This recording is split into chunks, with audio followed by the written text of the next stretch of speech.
Director of Rugby for USC said a meeting like that.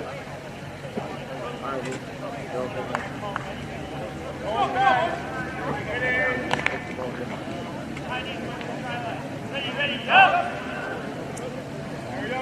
There's the parking lot. I'm going to stand right at the Go back.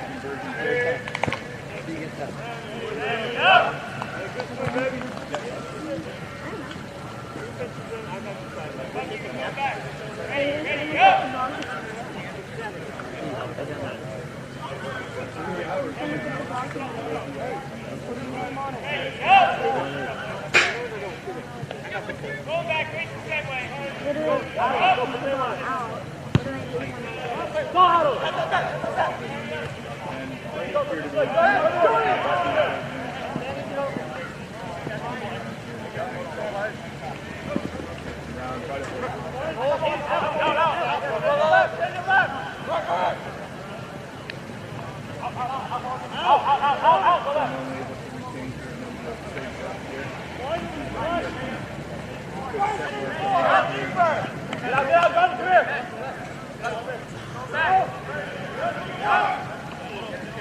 Big boy in the contact here. Out, hey, out. He's right. He's right.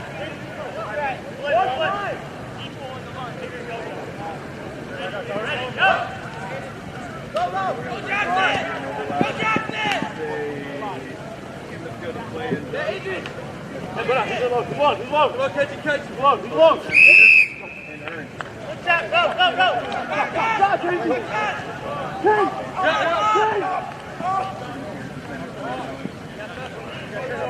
I don't know.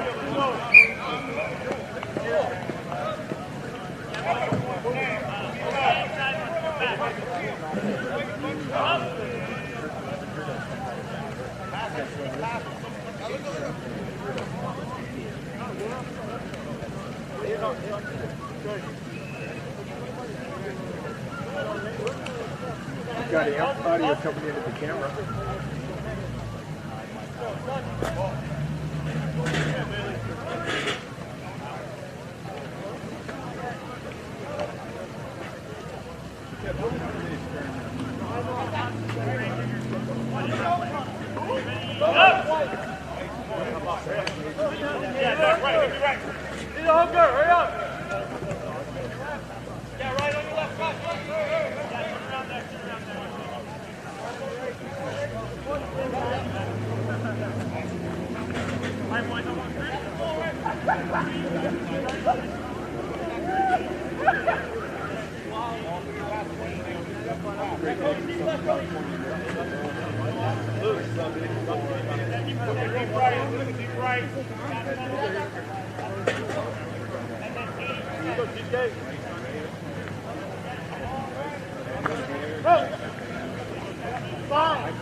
Show that I'm with like -13 right now, coming in with the moment.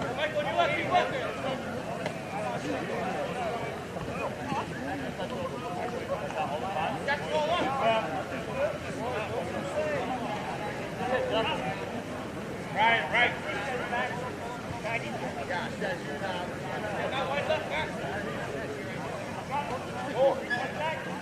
There.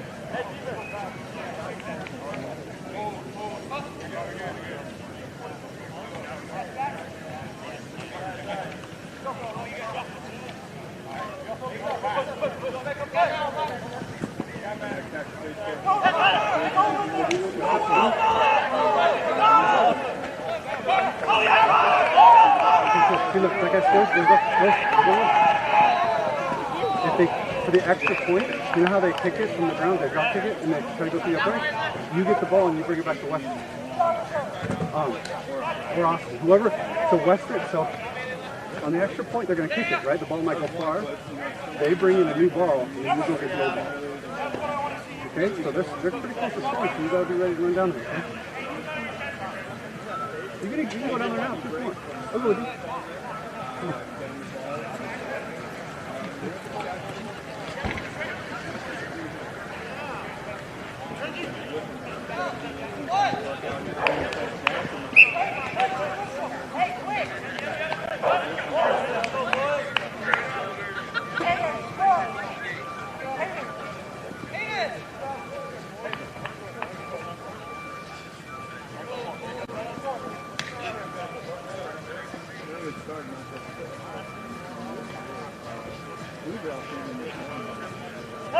I do know Arizona State. 5.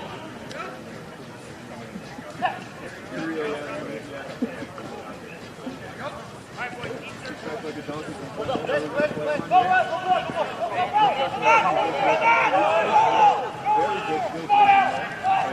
Can you punch it in? Yes.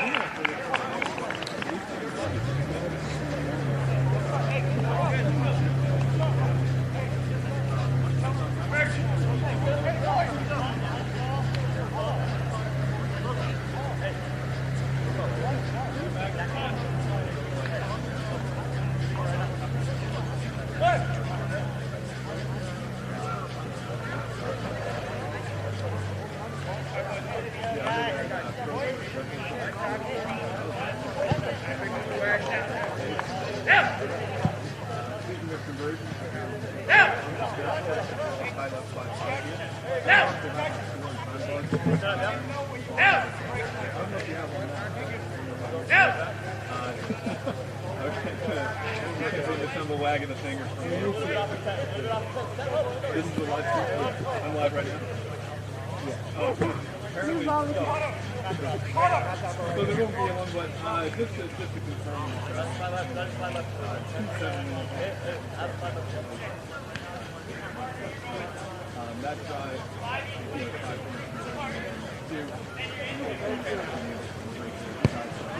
5-5 right here.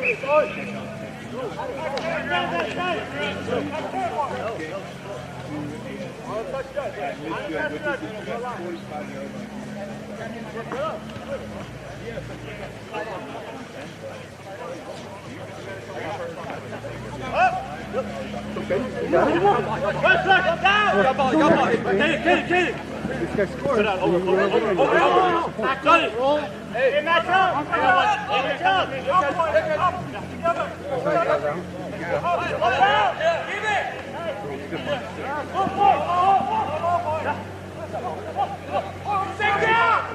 Nice. One more. You got numbers. You got numbers. Oh my goodness. Roll. Yeah, come left. Come back.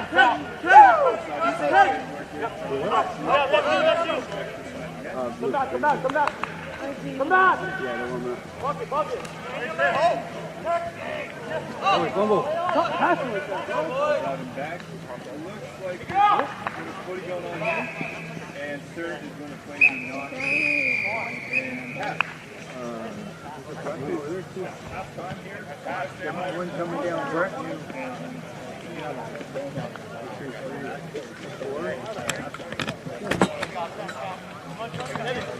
Okay, so you got it? Okay, when you score, let's tell me when they, yeah, but they might score over there too. Okay? And so if they kick it in the street, you gotta go get it. Look both ways. Or they keep it short, just like before, run on the street, go get it, and then see if Austin's coming out or nothing's coming out. That's how they get ball. Yeah, you're right. Yeah, so when you get the ball, look, Austin's in the middle of the field and you pick it out. I think we got internal. Like, find it, it's Austin or up. And then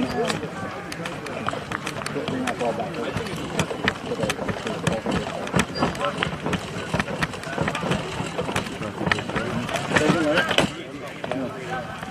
I don't know what the problem is. I know, I get it. It's difficult. You gotta have more people for the thing. You know, you usually the key. You know, you have to get real the case. But all the forwards, you know, even the tight five forwards have great hands and great skills nowadays. So, you know, you're seeing that reflected here in some of these bigger bodies that, you know, would normally be your standard 15s prop or lock or loose forward even, just contributing out here in the sevens field because they have skills just as good as the smaller guys.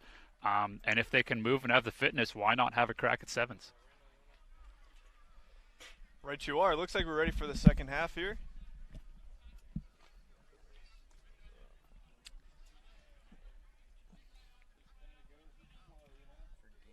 Teams have switched sides, and it looks like Point Loma will be kicking to ASU to start the second half.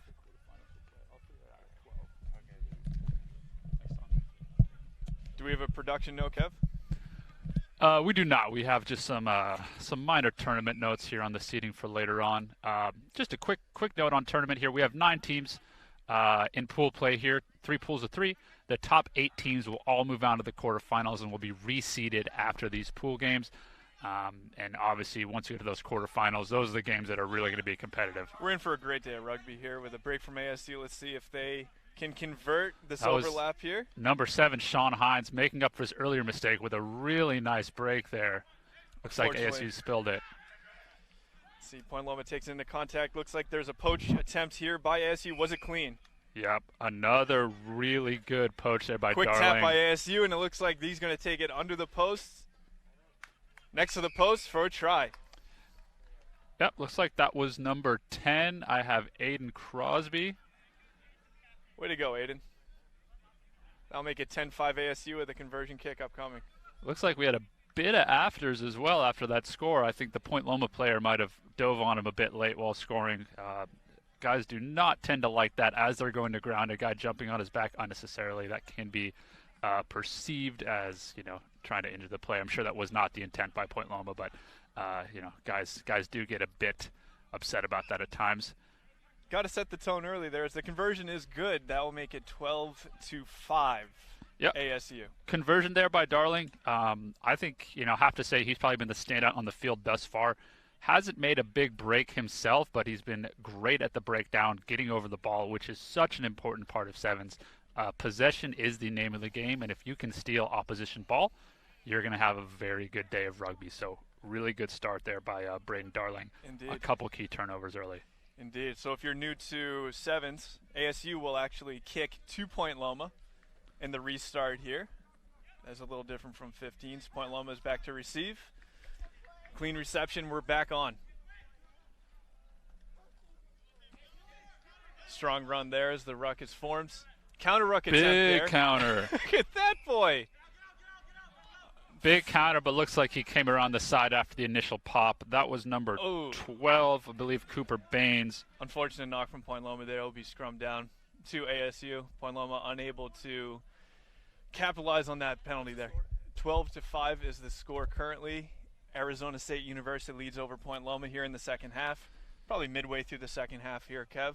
But I've noticed both teams are looking to take that quick tap right after a penalty, which is great from a pace of play standpoint. Quick production note here, guys. The ASU roster sheet, I apologize, had a couple sets of numbers on it, and I was reading off the wrong number. So number 9, who I was shouting at earlier, that's actually Cameron Lugo. Try scorer Kenji Ellison was the one who just scored the try. Way to go, Kenji. And guy just made the big counter ruck. That's Adam Thompson, number 12. Sorry, guys. We're getting these production notes as we go. We will do our best to provide a clean and accurate broadcast for you today. And we have a 12-5 scoreline for ASU with about 5 minutes left in the second half. Awesome. Yeah. We never claim to be professionals. Please feel free to chirp us in the comments. Scrum down to ASU. Here's one cleanly after the reset, and looks like ASU is ready to attack again. Going for space, little dummy by 10. Number 10, Kenji Ellison. Kenji down but not wrapped. Will continue. Into contact, drawing in about 3 defenders there, which is excellent. Numbers left. We have a boot on the field here, Kev. Our first boot on the field. It looks like it belongs to ASU. Let's see if Point Loma is able to identify that and take advantage. Nice little dummy there. And that is Adam Thompson in for the score. Big runner out there on the wing. That might solidify it here for ASU after a tight, locked first half. Looks like ASU's been able to figure some of their glitches out on offense, and they're really looking like it's a attacking stage here, Kev. Yeah, and ladies and gentlemen, we do have a score tracker now on the bottom left of the screen. Today's broadcast provided by TVX Sports, USD's go-to provider for all live streaming capabilities, the #1 provider of live streaming in Southern California and possibly the world. These guys are awesome. So if you've got something coming up, if you got a intramural softball tournament coming up, you've got maybe you coach a high school, youth, college team, give them a call. Ted and his crew, awesome guys. You got a bar mitzvah coming up, they'll do it. They'll get that camera fixed on your chair action there, and they will make it look amazing. We got deep kick from ASU. I like that strategy a lot from ASU, Scotty, and he gets him into touch as well. That was a great play. ASU, really strong defensive so far in the lead. Oh, and the quick throw. Yeah, ASU's got their foot on the gas pedal here. That was a great deep kick to space off the reset, and it found space, bounced there, and it just put Point Loma on their heels. And ASU, here they are with the ball, with the attacking platform, looking to punch it in again. Eesh. Unfortunate knock there by ASU. Will be Point Loma scrum. Looks like they're very close to their own try line.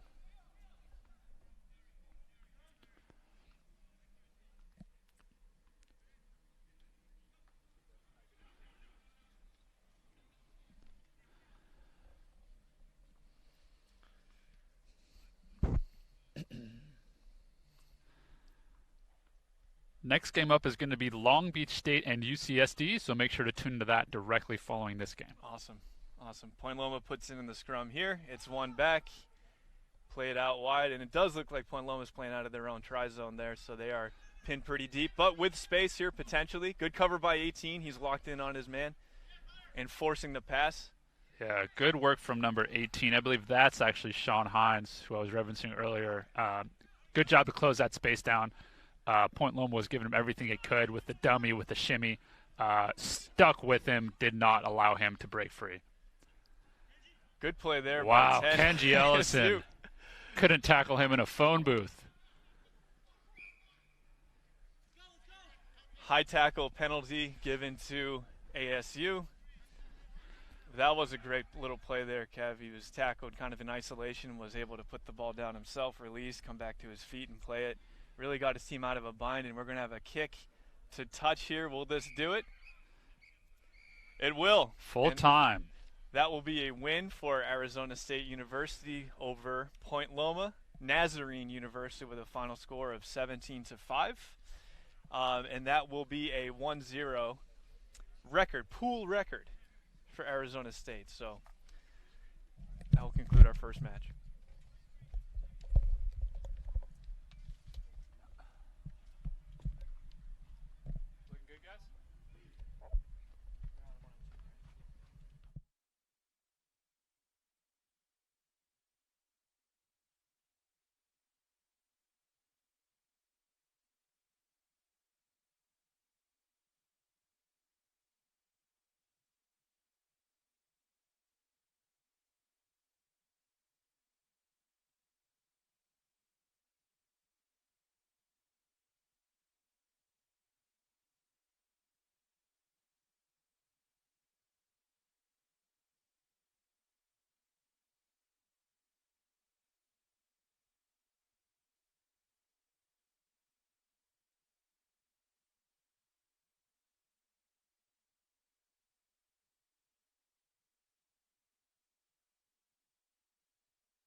We're back here just moments before the Long Beach University and UCSD second matchup of the day. Looks like Long Beach will be kicking to UCSD to start.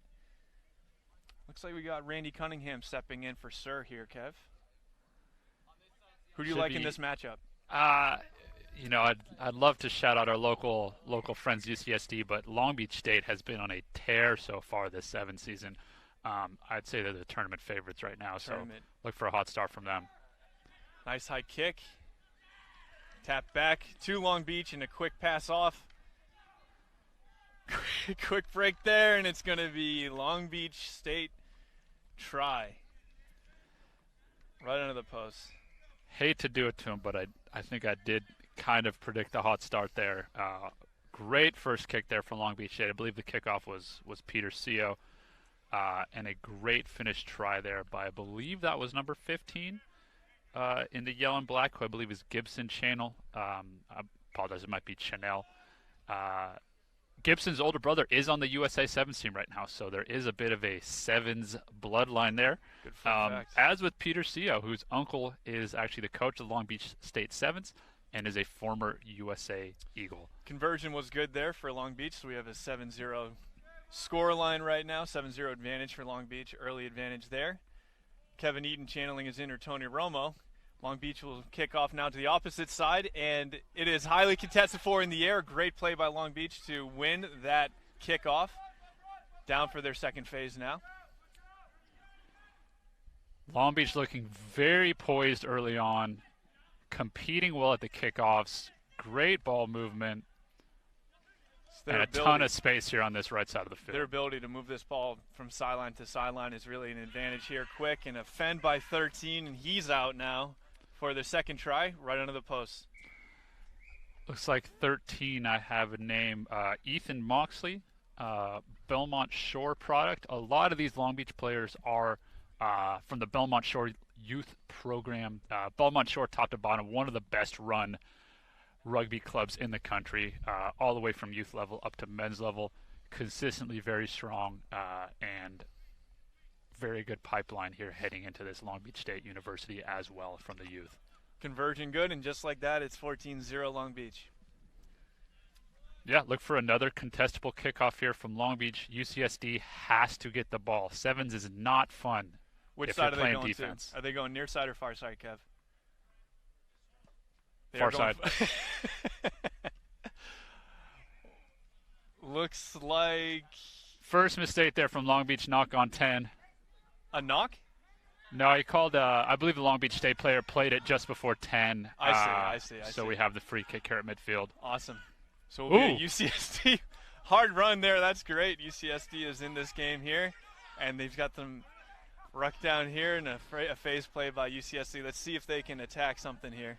Yeah, it looks like UCSD was a bit upset about playing defense for that long and channeled that into that aggressive first ball carrier. We got a physical little matchup here, Kev. Some big boys throwing the bodies around. We've got a high point of contact here as UCSD is continuing their phase play, looking to attack Long Beach.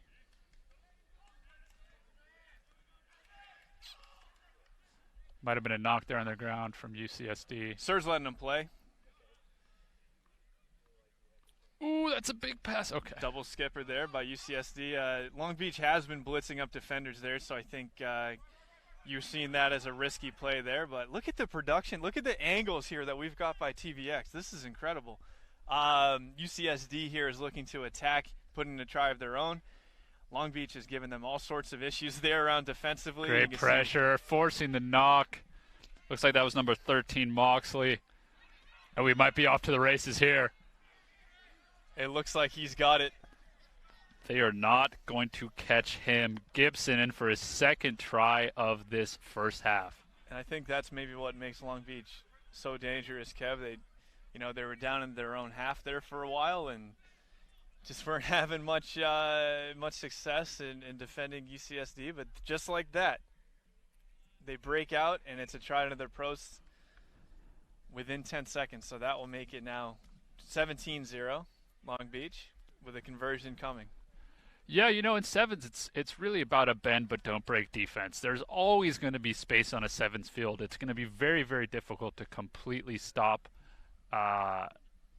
people from getting anywhere up the field. But check that score, Kev. I'm sorry. I think both tries were converted, so it should now be 21-0. Correct. Long Beach. I'm yeah. sorry there. We That's do have my a bad. 21-0 score, Long Beach. As I was saying, Long Beach really good, just absorbing pressure, staying disciplined, and then when the moment came, aggressive tackle, force a turnover, ship the ball wide, and a breakaway score.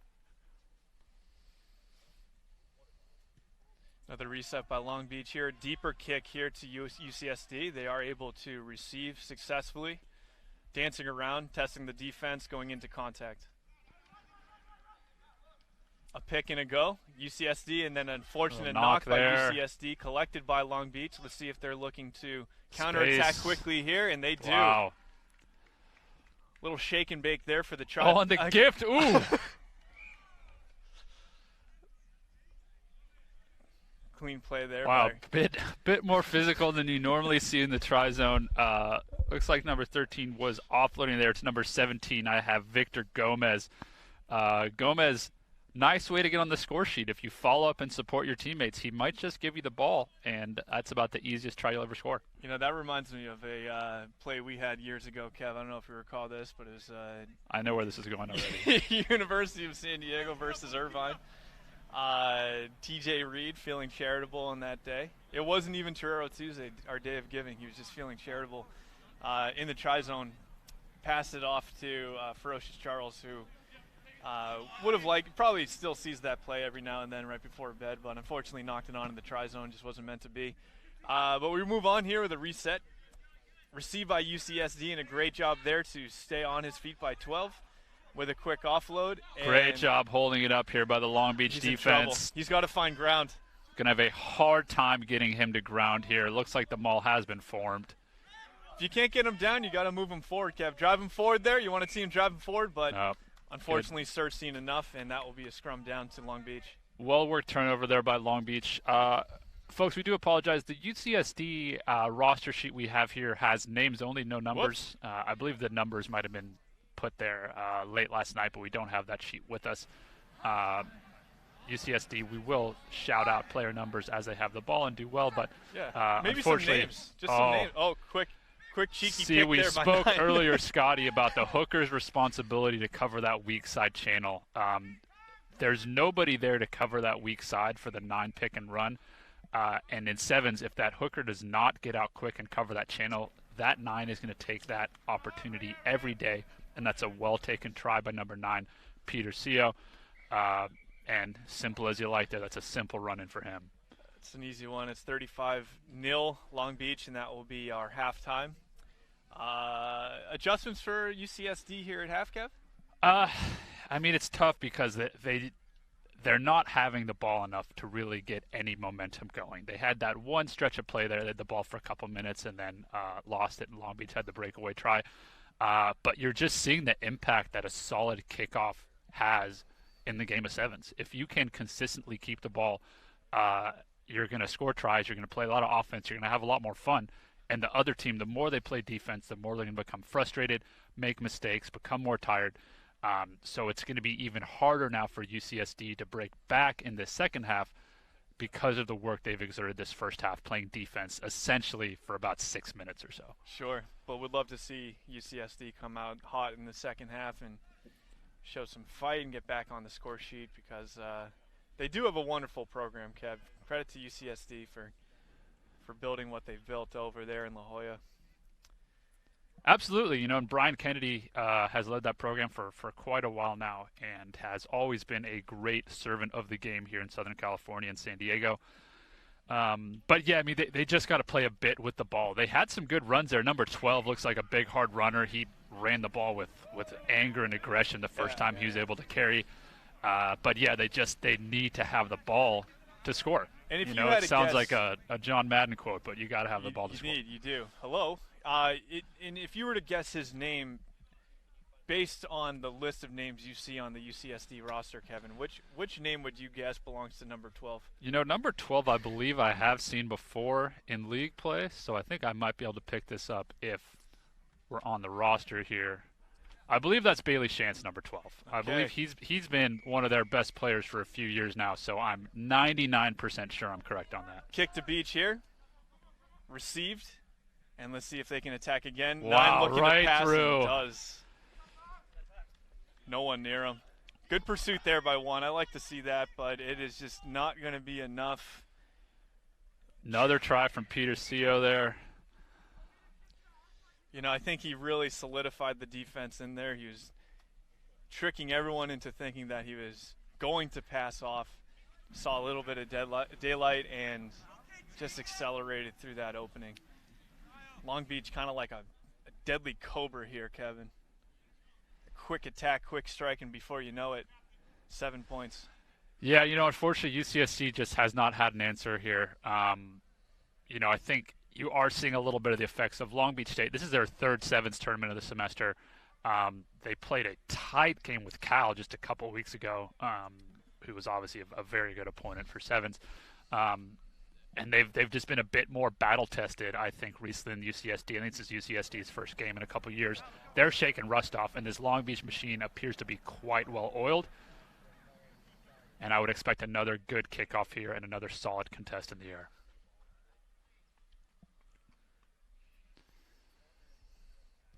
Beach with a deep reset. 2 by UCSD will receive that.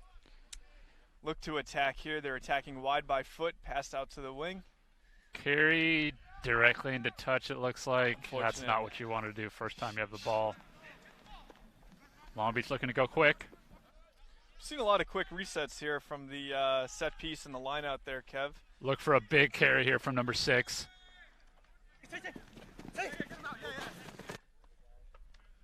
Good there. Good defense there by UCSD, but unfortunately it looks like Sir will play the knock on. Yeah, force the knock. It looked like number 6 for Long Beach wanted to have a big carry there. Number 6, I do not believe. Oh, it's Thomas Terrell. Quite a big unit out there. He wanted to have the big carry, but number 12 for UCSD was up to the task. Shut him down, forced the knock on. And UCSD has the ball now, so let's see if they can do something with them. Again, I'm going to note that the Long Beach State hooker got to get out of the scrum here quick and cover that weak side. And look at that. That's textbok from 16. I see what you're saying there, so that's great. Oh, that is Air Jordan from number 13. I believe that's Moxley. You were nervous earlier, Kevin. You saw that big swooping skip pass by UCSD, and I believe this was the reason why. A good blitz in the channel and the athletic ability to pull that ball down with one hand and convert it into an easy try for Beach. Yeah, you know, Long Beach State has been putting just aggressive pressure on all day, and rightly so. When you're up that many points, why not be aggressive in defense and force mistakes? And hard charging line there, and then just the execution there at the end. I mean, that was great display of athleticism to get up in the air, one-hand that ball, and then get it into the try zone for, at the end of the day, a very easy try for Long Beach. They'll make it 49-0 for Beach here late in the second half of the second game of pool play here at the Gold Coast Sevens tournament, hosted here at USD's beautiful campus on Manchester Field.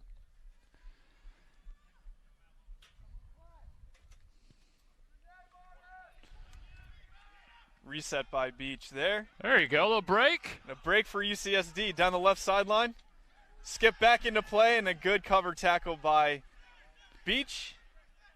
Another phase here by UCSD. Carry in the middle. Make the offload. Ooh.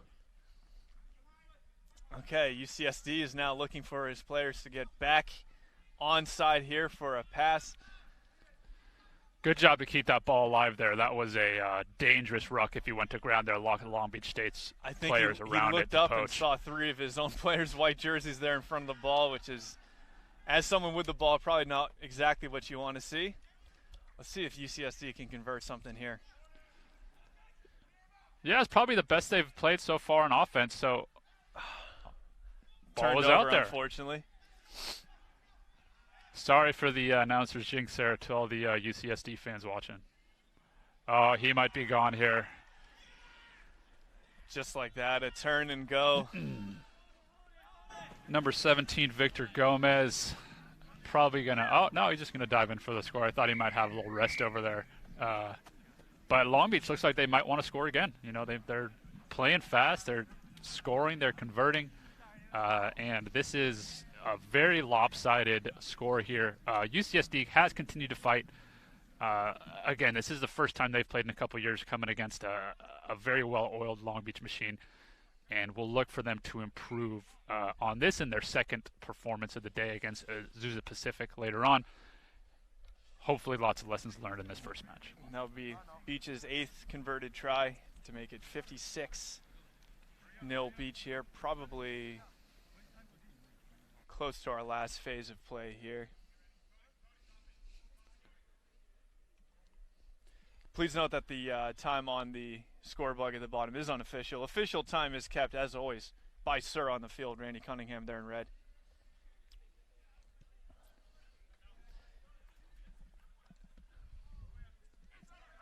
Look for a big carry here from 12. Yeah, he wasn't passing. A kick, perhaps? Nope, into No, contact. into contact. But not hard bound. as you like. Back up. Love it. I love to see that. Wasn't bound Bit of by, space on the wing here. not bound by any of the three defenders. Woo. And a whooping pass. Let's see if It's a poach there. Great job at the breakdown from Long Beach. That's Moxley.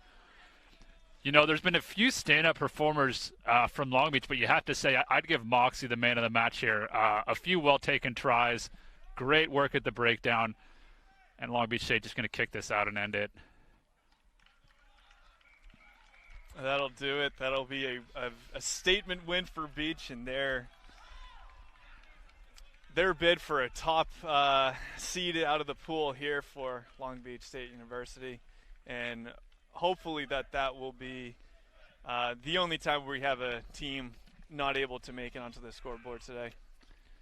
But, yeah, you know, I think that's just, unfortunately, UCSD kind of ran into a buzzsaw there. That was a very strong Long Beach State team that performed as advertised, and I think they've kind of put a marker there down there as the team to beat today. I think that's a clear performance that everyone now has to match.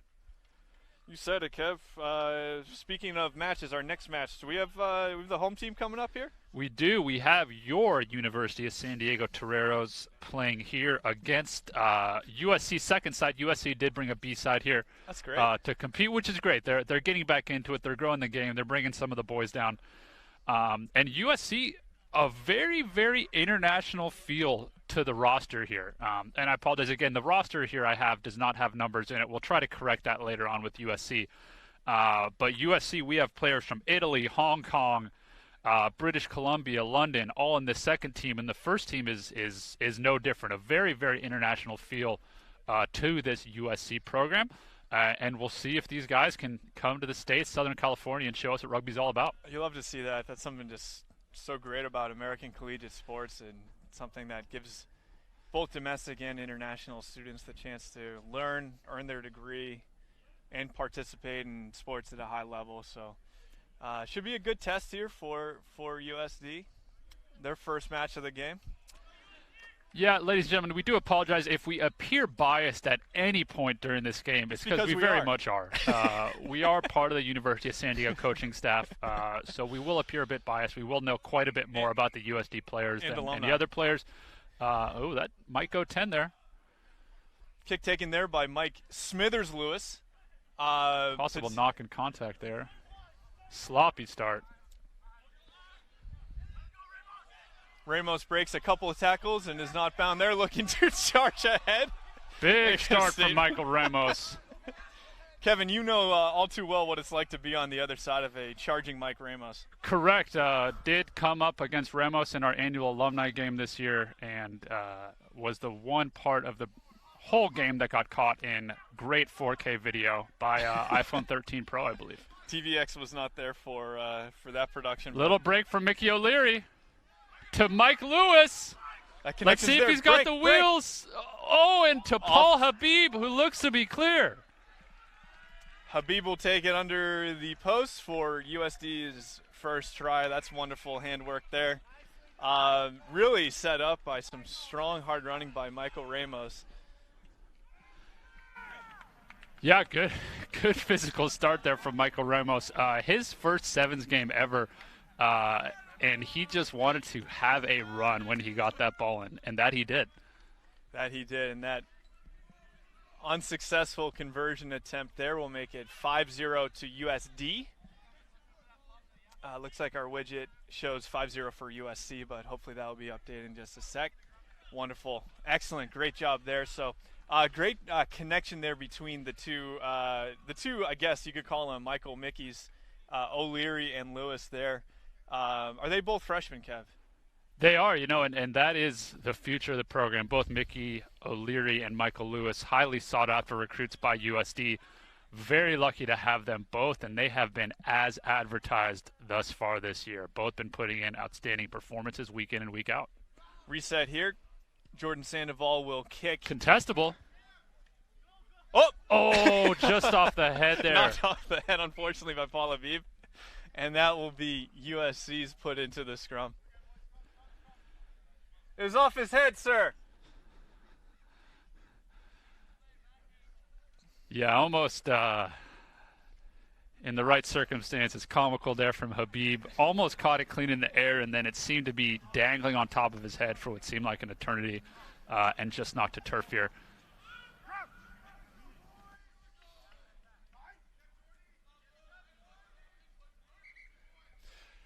What are some of the finer points of seven scrummaging here, Kevin?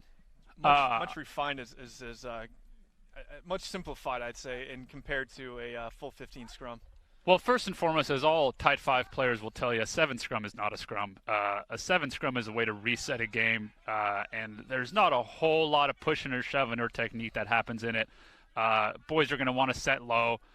Defensively, you're going to want to try to push them off the ball, depending on your position on the field. And offensively, just going to be attempting to just win that ball back, get clean ball to your scrum half as early as possible. Right you are, Kev. And it's a good reset there and good tackling there by USD. Let's see if the poach is successful. Great poach from Ramos.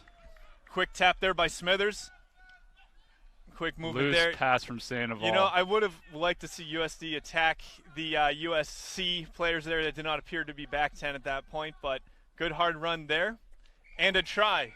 Good run from Wilmer. Captain today. Called his own number there. In for the try. Doing no favors for Sandoval there. Tough conversion kick. But it is a 10-0 advantage for USD here. And I think the score ticker is accurate for this Correct. first half, which shows roughly 3 minutes left in the first half. Wonderful, wonderful job by our production crew here. Well, Sandoval missed the first one right in front of the post, so let's see if maybe this wide angle is his preferred kick. And there's no T's in sevens conversions. Is that right, Kevin? Correct. Every kick's going to be a drop kick in sevens. Interesting. Does make it a bit more difficult to slot your conversions. Oh, it's a good nudge. And as predicted, Jordan Sandoval says, don't give me the one in front of the post, That's Cam. amazing. Score it out wide for me. I'll slot it. Great effort there. Get that by between Sandoval. the post stuff out of here. Who knew? Look for USD to run all tries to the corner of the field on purpose for the rest of the day. Is that the hardest conversion area for a right-footed kicker, Kev? On the right side? I would say so off the tee especially. That's a very difficult kick. Good kick to the corner from Sandoval. Yeah, great way to find space. You are worried about hooking that ball wide, obviously, anytime you're that far out, and it's a bit easier to hook it back in if you're on the other side of the field. But with the drop goal, you're very much kicking square through the ball. So I would say both sides are about equally difficult when you're drop kicking it. Good deal. Will be a line-out throw here to USC second side. Look for Habib up here at the front for the steal. Check and that. They did not lift him, but the throw was not great. It'll be USD's put into the scrum here, I believe. Scrum elected by USD. Right call here.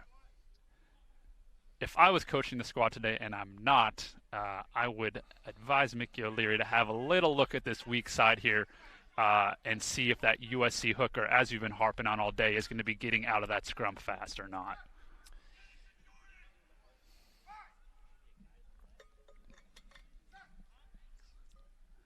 It looks like he was looking for it there, Kev, but it looks like the ref did blow up the technical side of this scrum. If he did not blow up there, I think Mickey was in for a pretty easy score. So let's see if they try and do that again. What do you think here? Well, I'd go weak side. The Weak hooker side just again. showed he's not getting out of there too fast. So I think the easy decision is just pick and go weak side and skip in for a try. Unfortunately, Sir here is keeping our guys honest with the technical sides of the scrum. Probably a former forward, if I had to guess, Kevin. Usually an emphasis of the game for former forward refs is the scrum. Want to keep everybody safe here, obviously, but we want to see some action as well. Weak side Weak attack side is on. available. And he can get back up, and I do not know about that call, sir. Unbelievable! That's a hard call there against USD, but Sir is, of course, always right. And the put in the quick tap there by USC. Let's see Great what they can tackle do from Lewis. offensively.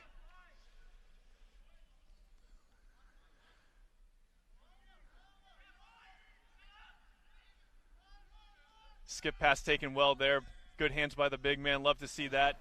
And an offload as he goes to ground with another Habib all over not the field. letting go of his ankle. Knock there. Knocked by USC, and it's collected by Smithers. Can they convert here? Habib does for the Calling try. for the try there. Yeah, good job absorbing contact by Mike Lewis in the middle of the field.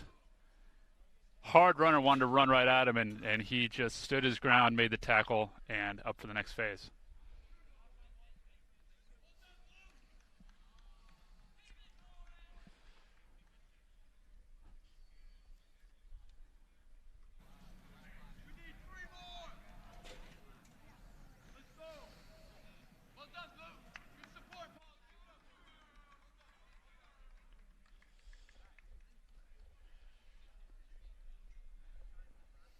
Conversion by Sandoval will not Just go through wide. the post here. That'll bring our halftime score to 17-0. Sir choosing not to go with the traditional route of multiple whistle blows to indicate the half, just yelling half. But Kevin, what do you see there, and what are you looking for in the second half? Yeah, I'd like to see a bit cleaner performance from USD in the second half. You saw that Long Beach State performance just previously and how dominant they were really from start to finish. And, if USD wants to compete with the top teams in this tournament, which is the intention, we have to play a bit better than we have thus far. Passes should be going to hand consistently. We should be making all of our conversions in front of the posts. Defensively, though, been solid. Haven't really given USC an inch. Righto. Just need to, I'd say, keep possession, be patient, and hopefully play 7 minutes of offense in the second half. What can USC do here in the second half to improve upon their situation? Kind of similar, they haven't really played much with the ball. Right. They had the ball deep in their own end, and we're kind of running crash balls right into contact, which is what you want to avoid doing in general. You don't want to be taking the ball into contact too much. You want to keep that ball alive if possible. So USC would just like to see a little bit more movement and width in their attack, which would allow them to have a better chance at making their way up the field and scoring.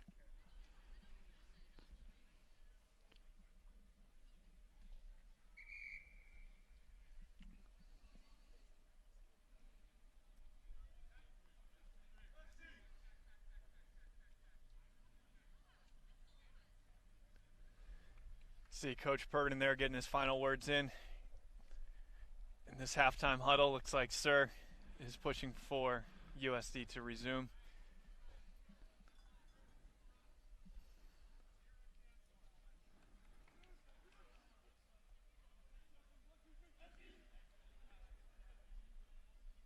Looks like we're about ready to get started here in the second half.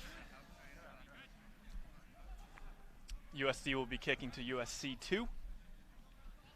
Yeah, that first kickoff from Sandoval was good. It was contestable. Habib almost got to it. We just had that ball breakdancing on top of his head for a second there. Looks like we do have our first sub of the day for USD. Looks like Nick Klassen is on for Michael Ramos. Excellent. Deep kick again. Again goes deep. Is it going to stay out of touch? I do like the strategy there, Scott. That first throw-in from USC was not clean, was called not straight. Let's force that hooker to throw again, or rather the scrum half is usually throwing in sevens. Let's force him to throw again and see if he can throw it straight.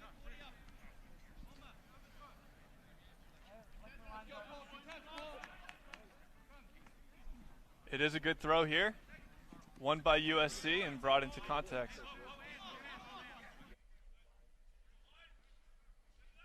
Knock there from USC.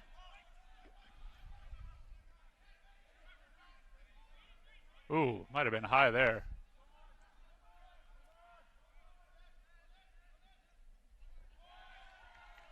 Lovely, lovely pass there. Brought in for the try by Michael Lewis. Nice out the back offload there from Wilmer.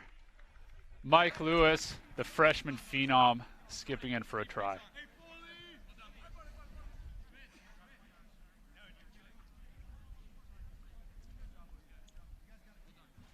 Looks like we have nobody at USD wanting to kick it. Jordan Sandoval stepping up there. He did make that earlier conversion with ease from the corner, so let's see if he can have similar luck here on this kick.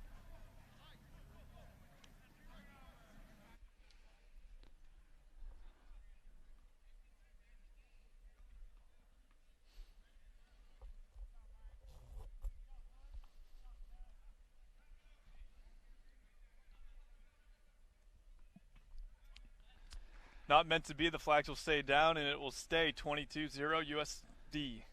Yeah, would love to see really another deep kick there from Sandoval and pin USC deep. USC has not shown that they're able to attack from deep yet.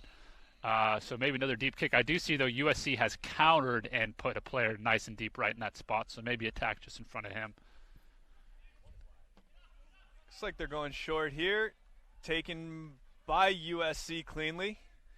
Offloaded through the hands. And collected by Sandoval here for a counter attack. He will bring it in under the post, give himself an easy conversion. 27-0 USD. Yeah, easy try for Sandoval. USC too. I mean, showing up down here, great to see these boys playing, but they're their own worst enemy right now. Throwing the ball, loose ball there, kind of like we saw in that Long Beach game earlier. A loose pass looping across the field against an aggressive defense is usually going to result in a very easy try. Right you are. Do hope USC can get it together here, get some phases going, show a good attack. Looks like we've got another substitution here. Is that Alex Lim, Kev? Looks like Alex Lim is on the field for his first sevens game ever for USD. Very exciting to see him. New to the sport of rugby, Kev? A bit of experience in high school, I believe, in the St. John Bosco program, but very, very green, but a very, very exciting young player for USD. He is your LensCraft player to watch. Reset here by Sandoval. Will kick it deep again. Looks like we also have Finn McCarthy in the game, Scotty. Oh, my. It's like another knock from USC there. Spotted well. USD's putting the line out. Looks like USD setting up for the penalty. It is a scrum, and they figured it out.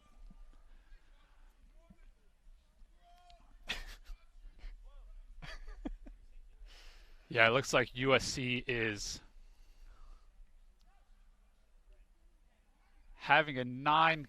I don't know Leary's Heroes, but again, I would say that weak side looks very inviting. And I don't think that hooker is getting out fast enough. I think if O'Leary picks to that weak side, he might have a very easy try in his hands.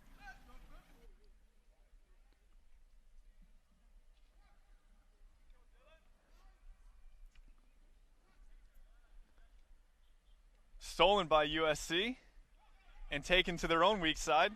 Mickey O'Leary, the hero of the West Coast Sevens tournament a couple weeks ago, is just so solid at sweep there, and you saw just excellent tracking. Did not let that man get away with him, and he slowed him down enough to let the defense reset as well. Really good work. when you're bringing that ball carrier out towards the try line, you're really forcing him to go Ooh, down knock there. to ground lest he go into touch. An unfortunate knock there by USC. Looks like he just took his eyes off the ball a minute too early, so it'll be USD scrum again. Yeah, let's see if they can get that ball out clean here. I'm not sure where the issue has been. And we are bringing in, looks like Logan Tatum is in at Excellent. hooker, and he's our 15th hooker. So if he can't hook the ball out here, I don't know who can. And Joey Shenton in here coming in as well for the backs. Yep, Joey Shenton, the pride of Northfield, Illinois.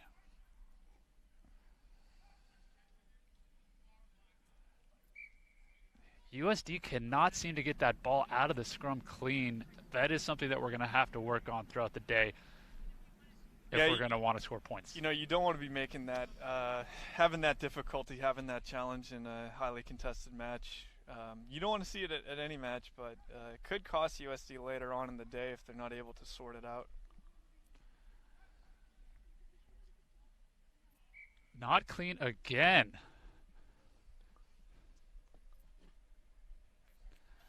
It does look like the USC forward pack is very much enjoying this delay. They are some big boys there. I think they are enjoying this 90-second rest here where they are just getting set, pushing for a second, taking a minute rest. Sir will let him play on here. Looks like the ref's view of that knock-on was obstructed. USD will play on. Alex Lem for the first time. A little shake and bake there. Good step from Lim. Makes a couple men miss, goes into contact there. USC wins the ruck, cleans it up, and is back the other way. Sandoval's having a look. Taking the ball out to the wing and shifting it off to Finn McCarthy, who is finning the man. And takes it down into contact as well. Great seal from Mickey O'Leary. Sandoval skips it out to Shenton. Gives it out to Lim on the wing. Can Lim convert? He does. Alex Lim for his first try for USD. And that's going to be probably the closing try here. 34-0 USD with a inconsequential. Maybe our friends in the desert may be looking for this conversion for some final numbers, but this will be USD's win. Yeah, you love to see the pass into space there from Joey Shenton. Joey Shenton, with the new hairstyle today, he did say he was inspired by his Sevens idol, Steve Thomason, Scuba Steve. He is Snorkel Steve today. He is a cheap knockoff version, but he's going to give his best to make Steve proud today. Shout out to Scuba Steve, friend of the program. A couple of blowouts here, or a couple, I should say, one-sided affairs here. So hopefully this next matchup will give us some good contests here, Kev. Who do we have coming up? It looks like we have USC versus Point Loma. So Point Loma in their second match of the day versus USC in their first. Point Loma were very, very tough and spirited in that first game. This is a good USC team, USC's first team coming now. So expect a tight matchup here. Excellent, excellent. So this will be Point Loma's second matchup and the first side of USC. So we just had USC's second side here, designated second side. So we'll see USC's first side here, taking on Point Loma in their second matchup of the day.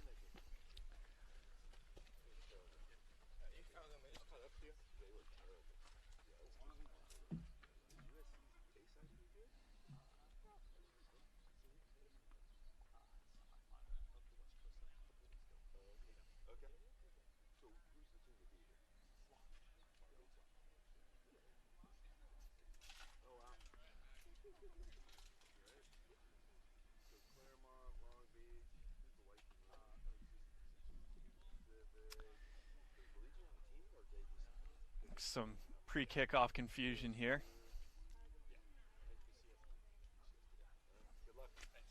Looks like USC will be kicking to Point Loma to start our fourth matchup of the day.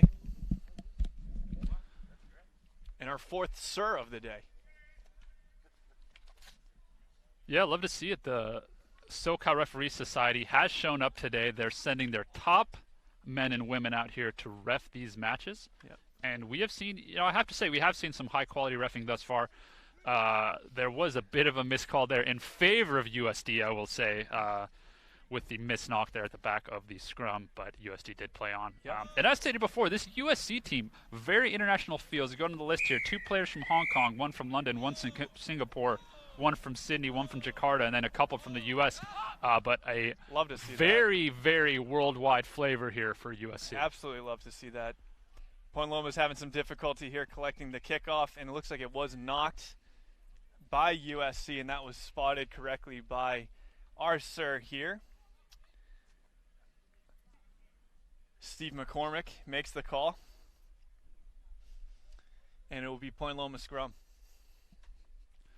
Yeah, USC looks like they have some athletes in this first side here. Looks like they will be able to put some pressure on Point Loma again. Point Loma in that similar situation here where they have to attack deep out of their own half. Let's see if we can have some hot stepping again. Point Loma playing the ball in hand inside of their 22. Little shake and bake going on. Ooh! Making a man miss. A shuffle and a hard Big hit there. Hard hit, jarring the ball loose there. Ooh, loose USC. Well done by 12 in USC's white jersey there. USC should have quite a bit of space on the right side here. Point Loma very bunched on the weak side. Acres of space. Must finish. Ooh, and he ran into contact. Interesting strategy. Good offload there. And fending off into the corners, trying to stay out of touch. A little shake and bake there from number 11. I'm not sure who that is. It's not on our production notes here. Looks Easy like skip in there for 12. Looks like that it's Angelo Reviglio, the junior from Reno, Nevada. Oh, way to go, Angelo. A comparatively, relatively local boy for USC's try, the first try of this matchup, making it 5-0 USC. Looks like the conversion attempted from number 10, Thomas Bullo, sophomore from Miami, who did go to the International School of Bangkok. So another international player here for USC. And hey, it's working so far. It's a good start, 5-0 up.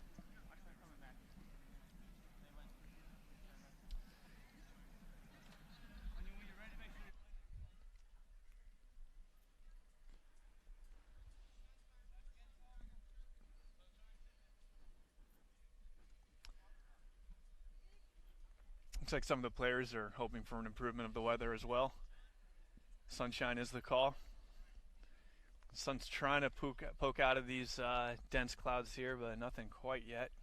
Yeah, I believe things will clear up in the afternoon as this cloud level burns off. Great contest in the air from USC. Big carry there from number 9 for USC, Christian Kwan. Point Loma was in trouble again here defensively. Let's see if USC can convert in the corner, and a nice covering tackle there, and the wing prevents this for now. Yeah, USC some good is cover back to defense fight. from Point Loma so far. Fortunately, a couple of broken tackles there by Point Loma will result in USC's second try, making it 10-0.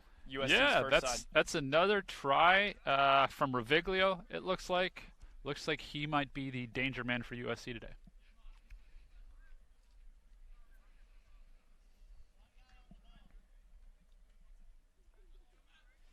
Missed tackles at this level, Kevin, in sevens can just be so costly. I think we saw there as the flags stay down in the second conversion attempts, keeping it 10-0.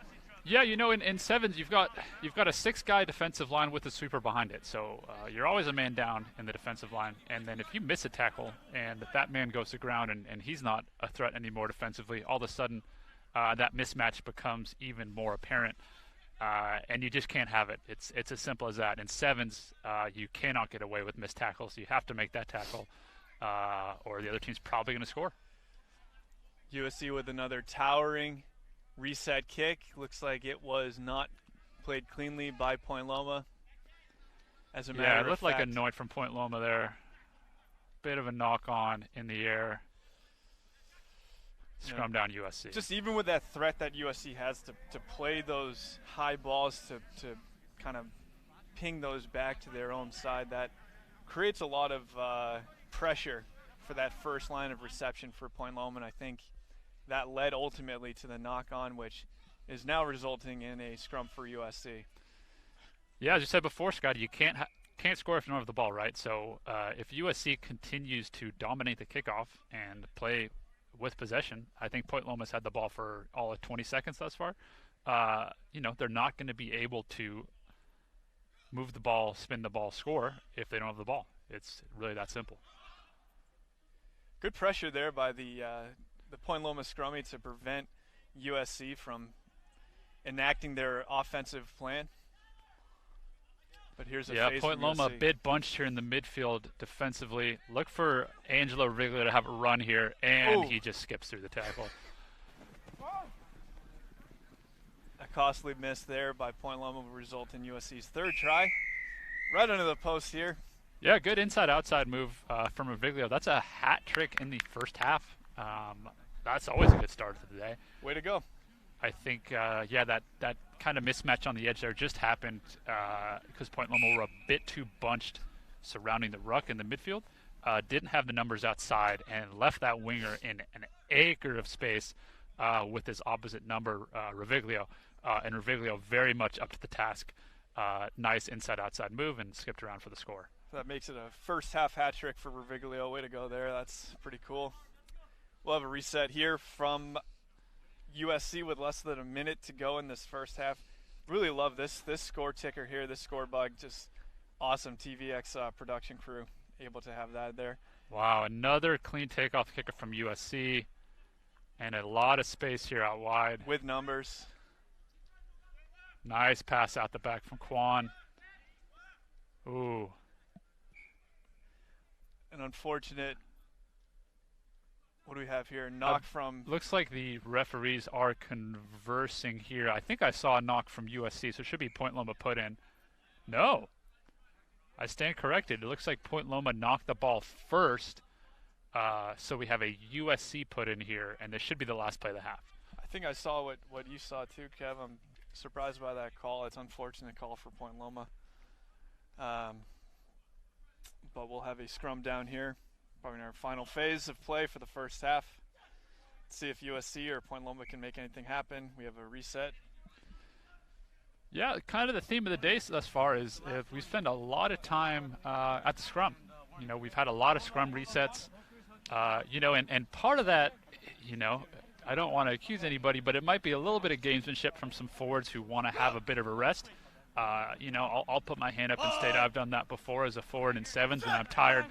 Just mess the scrum up intentionally, and it gives you about an extra 10, 15 seconds to catch your breath, which can be the difference in a sevens game.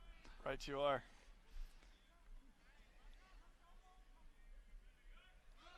A good fight there in the sideline. Good defense from Point Loma. The underside's defenseman for Point Loma is able to push his ball carrier into touch and end this first half. 17-0 USC going into half here. Kevin, if I had to set an over-under for current viewers of this stream at 25, would you take the over or the under? I would absolutely take the over here. I think USC's shown great attacking potential, and you can't count out Point Loma, who showed against Arizona State. They're fully capable of having a big break out of their own end. They've got some good steppers. They might put a try or two in the second half. So I think we've seen a very offensive game thus far, and I would definitely expect that to continue in the second half. And my research indicates that we have about 77 people watching this stream right now, Kev, which is incredible. Surely not because of the quality of commentary. As a matter of fact, I would wager that at least half of these people are watching on mute because of us. But that's a great number of people to be tuned in today, and thank you all for tuning in and checking us out. And hopefully wherever you are, you're enjoying today's action. Yeah, and I do have good news for anybody not enjoying the commentary. Two great pieces of information. First, there's a comment section under the video, so feel free to sound off if you're not enjoying anything that's being said. And secondly, we actually have a second announcer coming in for the knockout rounds at 12. So if you are not enjoying it or upset, it's only 2 more hours or so. So strap in, leave a comment or two, Sure. and we'll get after it. Sure, absolutely. Share it out with your folks here, your friends. Great showing today, as it was last weekend, from some notable USD alumni. We have Chris Pascal near the announcer's table, looking very tan on this Saturday, sipping a nice coffee. Chris Pascal, great supporter of the program and the University of San Diego, enjoying his rugby on a Saturday afternoon. Absolutely.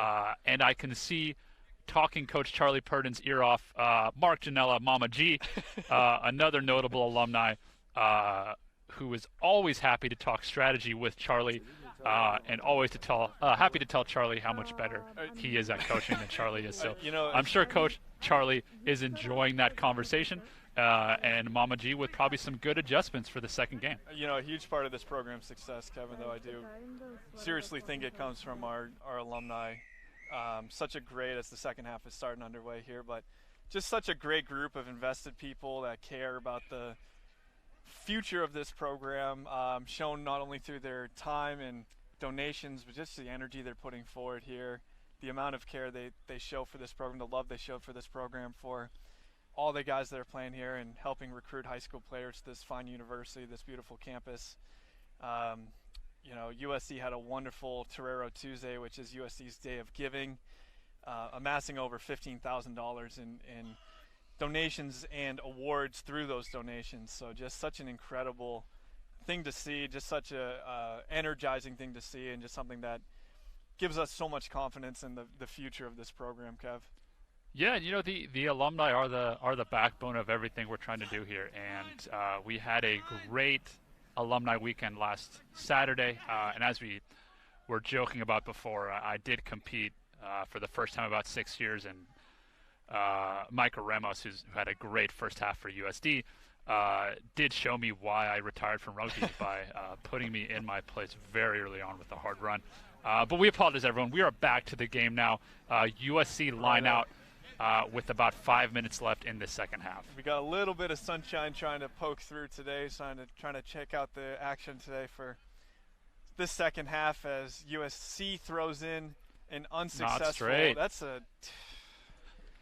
Yeah, sevens is tough, Scotty, because in general, your hooker from 15s, who's generally the guy throwing your lineouts, he's usually not in the field. Right. And you thus have a scrum half or some other back who is throwing in your lineout, and that's a difficult skill. That's something that needs to be practiced quite a bit, and these guys are not specialists. So, Righto. It's like if your center had to play quarterback for a game in football. That's not his job. And he might have a bit of a tough time if he has to do it. Right you are. Step from 10 from Point Loma. Reviglio looking to track him down. That looked like a high tackle. And it's a try. Sir probably could have called the penalty try there. He may be. And Kev. he might be. He's reaching into his pocket, Kev. He is reaching into his pocket, but I believe just for the score. Oh, little book. fake out. Yeah, he did. That was a nice move from the ref there.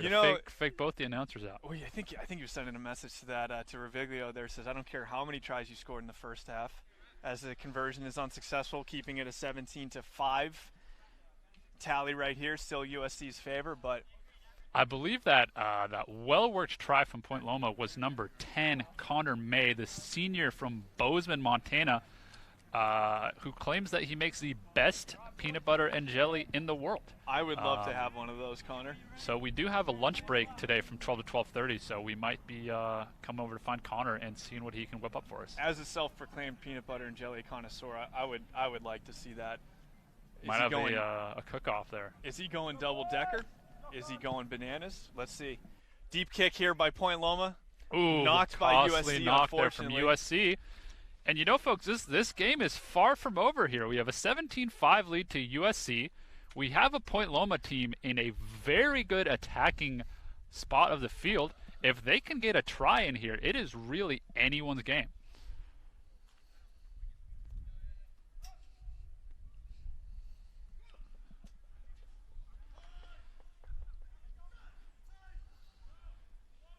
Stolen by USC. Ooh. Good steal by USC. If USC can just keep the ball here for a minute or two, sustain possession, they might be able to put this game away. Right you are. We're into our last 3 minutes of the second half here. Point Loma is still down 12. USC's attacking platform here as they're crossing midfield. Good shake fend and bake there. here, but better defense. Ball is taken into the ruck. Hands are on the ball here. What's the call? That's going to be holding on by USC, so Point Loma will win back possession here. USC is set, and Point Loma takes the tap and is looking to attack back here. Good tackle from Quan there in the midfield, and good pressure afterwards from USC. It looks like they've stolen the ball right back. Cleanly. That's number 10, Thomas Bullo, I believe. Poached the egg there. Looks like just a bit of uncertainty from USC here. They looked very, very strong in that first half, but they've become a bit disjointed here in the second half. So we'll see if they can, refine their form and finish the second half strong.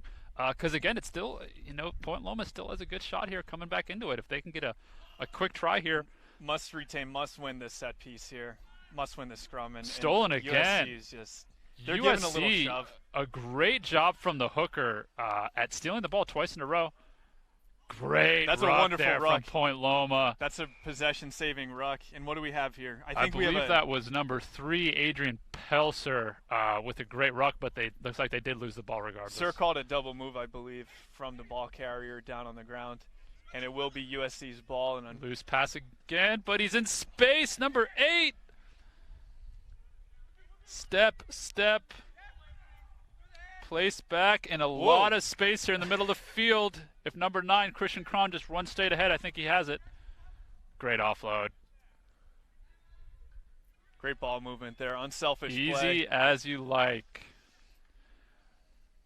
We don't have a number or name. I believe that was number 13 who just scored there, but good job finishing the try there. Christian Kwan, good setup in the midfield to work that ball out.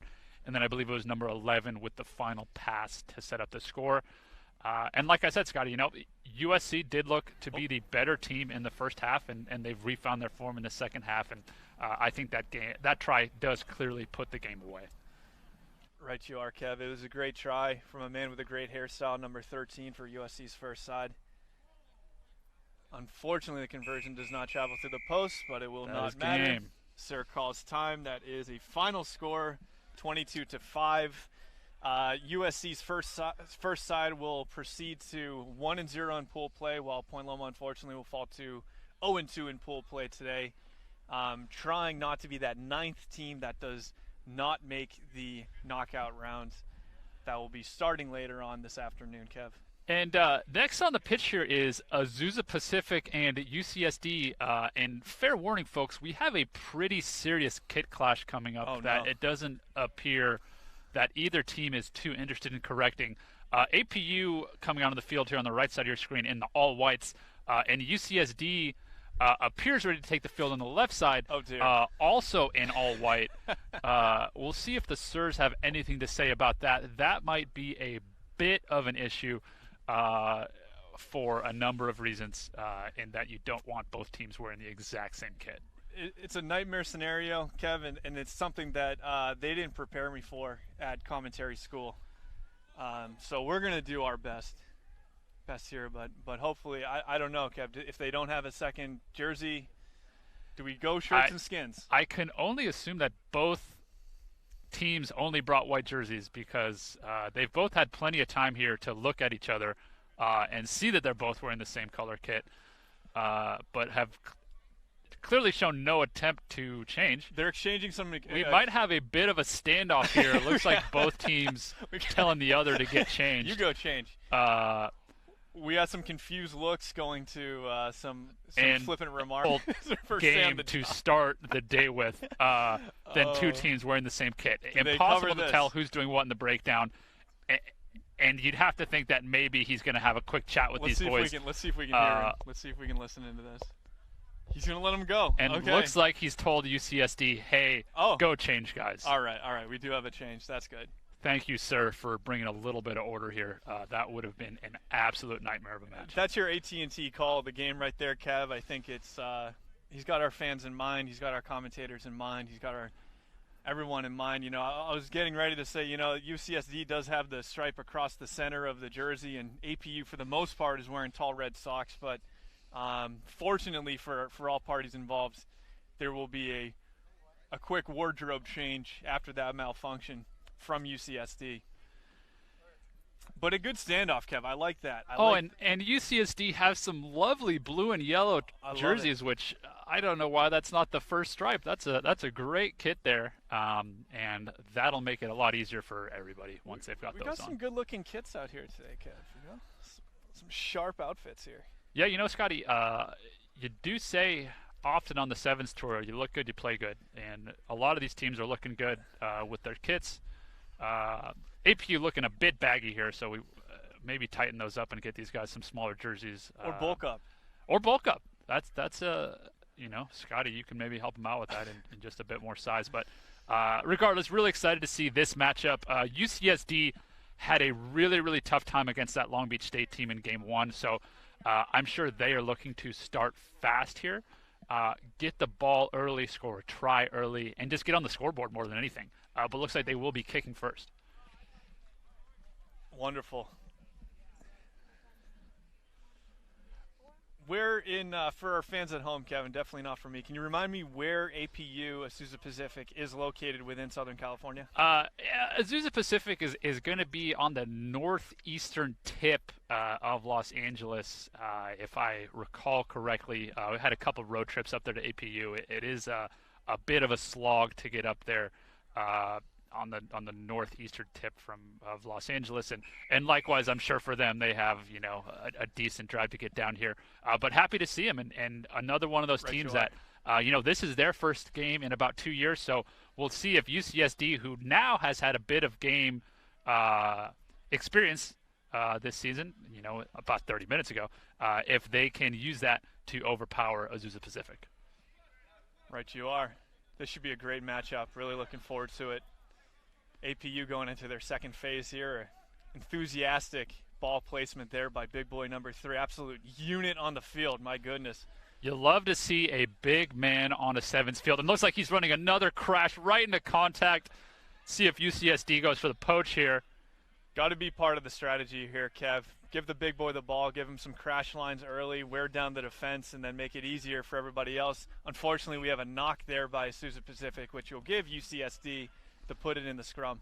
Yeah, some good purchase there from APU early. Definitely playing a very 15s brand of rugby here. You'll see the number 3 taking that crash line right off the ruck, which in general you're going to see a lot in 15s, but not so common in 7s. We'll see if they can open things up a bit more, which will allow them to exploit space out wide. Or maybe, hey, if their strategy is just to run it up the middle, you know, if that's going to work for them, that could be a good strategy as well. Strong set here by UCSD, a good attacking platform as they spin the ball out wide to the wing. Show and go. Perhaps an offload. Content to ruck. And a reset there. Big miss pass from number 21. Good covering tackle there by Azusa Pacific. And it does look like UCSD has a bit of space here if they move the ball. Ooh. Interesting pass there by UCSD, and forward pass has called that one forward. And then the player give the ball to the ref.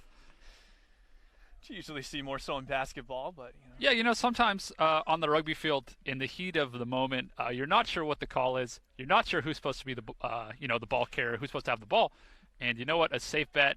Hey, ref, you take it. You figure it out.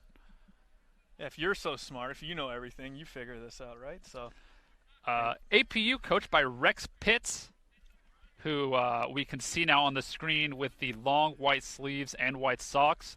Nice combo from Rex, stalwart in the Southern California coaching scene. This APU win the scrum and a nice strong double hit there. Physical in the midfield.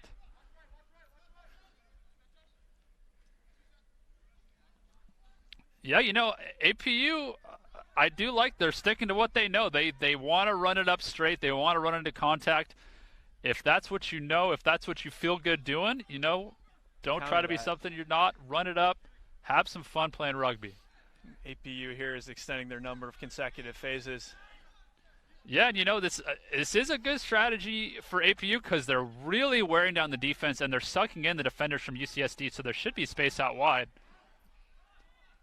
Great pop off the deck. Bit isolated. That ball is out. APU collects. Isolated again. Well poached there.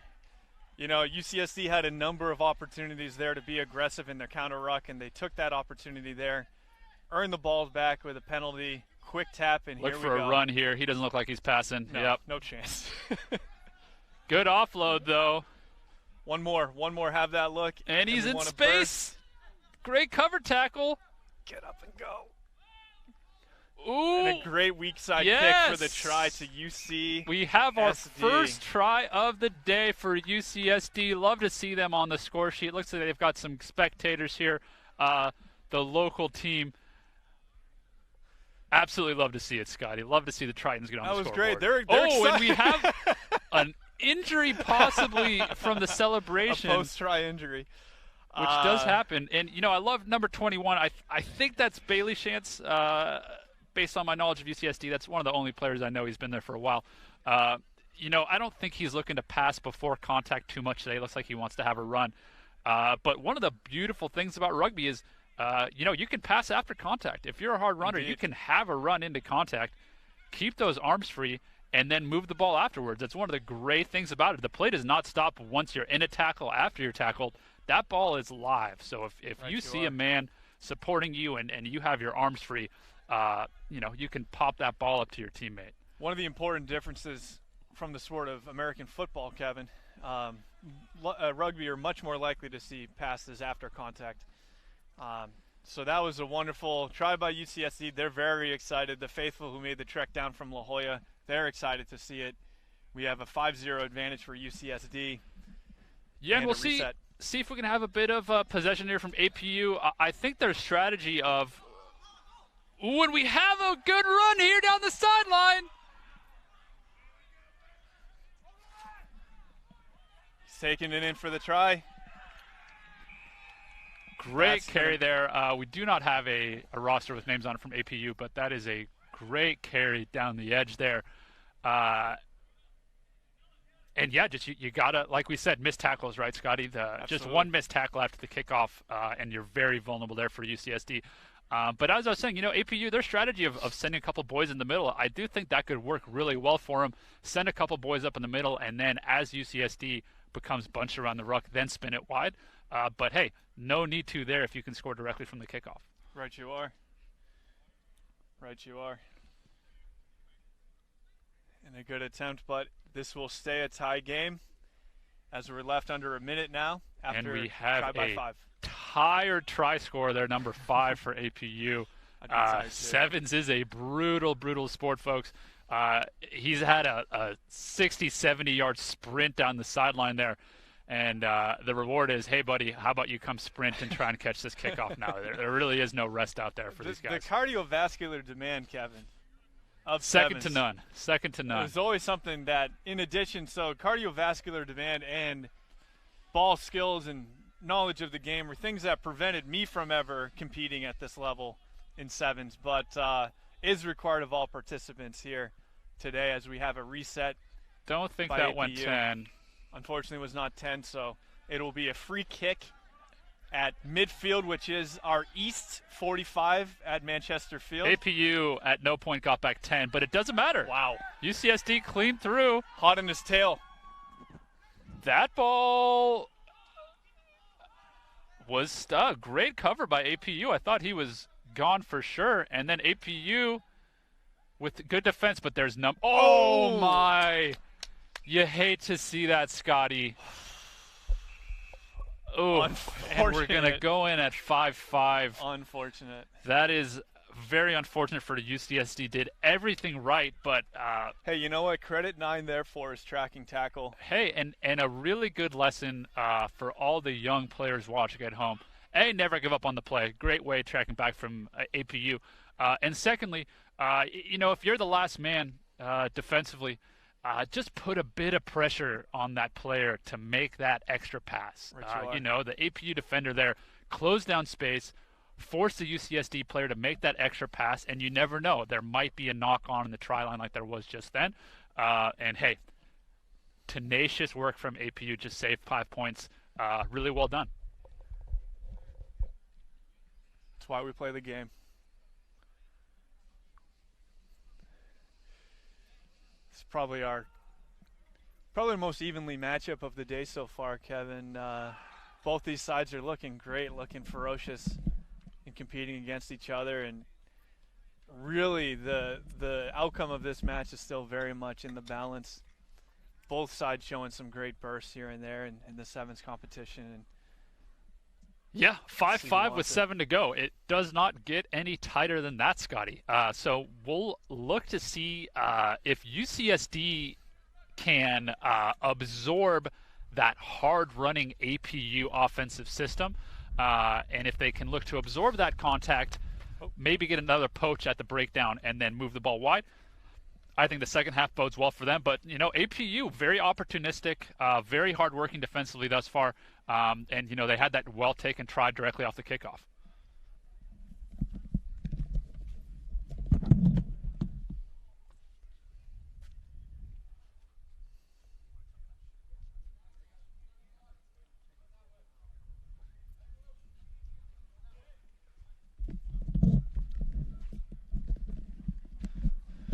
And folks, after we finish this game, we do have a treat for you. Our rules analyst, Alexis Alfaro, will be joining us in the announcing booth. Alexis, one of the top refs in California and the country, done a bit of work with Major League Rugby, refed high level all across the country, has refed with the USA Sevens boys, and will be joining us in the booth to probably tell me and Scott, A, how wrong we are, and then B, give us a bit of information about everything that the Southern California Referee Society is doing to promote new members and everything they are doing to help grow the game here in California. You can't play if you don't have a ref. That's true, Kev. Many have tried, and all have been unsuccessful in doing that. As we're starting our second action here, a little bit of Fumblerooski. You don't want to see that. So bit of a nightmare situation there for UCSD, bobbling the ball with the defensive line coming at him, regathered the ball and then ran directly out of bounds. I would imagine that's a newer player to the game. It's one of the harder things to coach out of new players from other sports. If you run the ball out of bounds in rugby, it's a turnover. So avoid that sideline when you have the ball. Yes, for all those new fans and new players, those young players watching at home, always want to make that hard cut back into the field of play. If you're close to that touch line, you do not want to run into touch under most circumstances, because it will give the other team the ball in the line out. In this case, it was given to APU, who promptly knock it on. Ball's coming right back to UCSD, fortunately for 23 there. Kev, a technical question about our upcoming booth guest. Do we have a third headset? No, I'm going to leave, Scott. You're going to leave? I'm going to leave just briefly. Okay. I will rejoin the broadcast shortly, but we'll allow Alexis to take over my headset, and I'm sure the viewers at home will appreciate that. If you see any folks on the fan sideline there that might be good to bring in for a similar interview, might be a treat for our fans at home, and just to give them a break from us, much deserved break from us as the good pressure from APU. It is judged knocked into touch off an APU arm, I believe, unintentionally, the tackle. So we will have a UCSD lineout, but as we talked about earlier, Scotty, the sevens lineout often isn't your cleanest set piece. So this is a very, very high pressure situation from UCSD, and APU just look to put a bit of pressure on here, and they could be in for a very easy score. Right, you are, and I believe we are probably, I know our ticker's not running with the time, but we are probably close to midway through the second half here, as the line-out is not straight. So a little bit of back and forth here, giving the ball away, and it will be a Sousa Pacific scrum.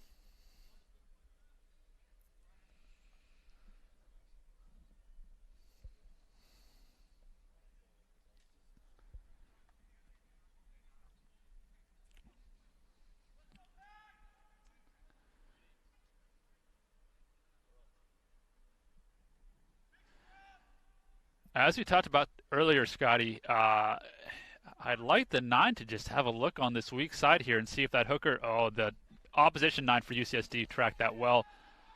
Does not matter. APU with a good step from the 10 in for the score. That's going to put them up 10-5.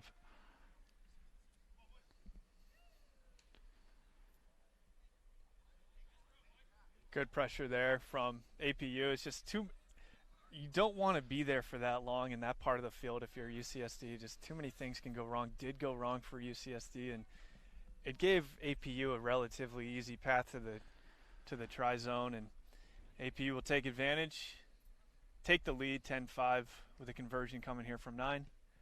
Unfortunately, pulled it just a little bit. Looked like me out in the golf course there. And it will stay 10-5 APU. Estimated 2.5 minutes to go. And a reminder that official time is kept on the field by Sir. Yeah, 10-5 APU. UCSD has looked good this game, and they will be ideally getting possession here, so they have a very good chance here to hold on to the ball, work the ball down the field, and retake the lead, hopefully, for UCSD. Interesting little sequence there that no one really wanted to touch the ball as it rolled into touch. Looks like it will be a brief conference with the referees, but Rex Pitts closely monitoring the conversation. Sternly observing the conversation. It will APU be ball. APU's throw. Maybe they're planning some kind of crash ball here. Maybe a set piece here. Design play. Looks like scrum down APU.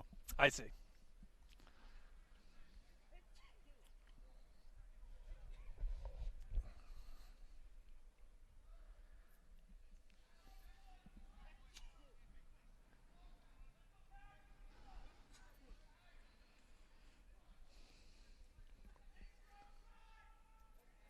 Scrum won by APU. And looks like they wanted that weak side play, but 11 just coming onto the ball a bit too fast, couldn't collect it cleanly. There was that must have been a design set piece there, and it was a crash ball, was a weak side crash ball with that hard line.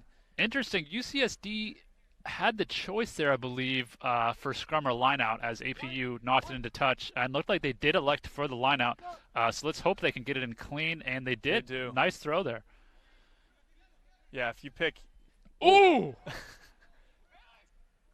Good offload. Great job absorbing contact by UCSD. We're shoveling it wide a bit. Let's hope it doesn't run straight out. So that's what you want to see there for all those young players that play wing at home. That cut back into the field of play. That ball is out, and that's a clean pickup by APU, and he looks like he's in. Good scramble defense from UCSD. Great movement there by APU as well. That looks like a double movement, and it will be. And great job by UCSD recovering. I thought number 12 was out for the try there. UCSD, let's see if they can show some game awareness here because they're down 30 seconds, but they have the ball.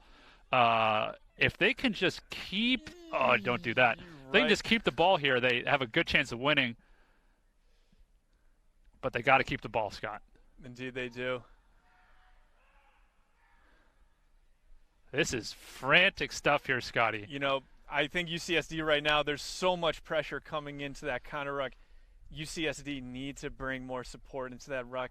You can make that counter ruck pay for their aggression by some hard lines, but they are just content to be set out wide and deep right now. So it's a recipe for UCSD to lose the ball, which they did just then and there, unfortunately.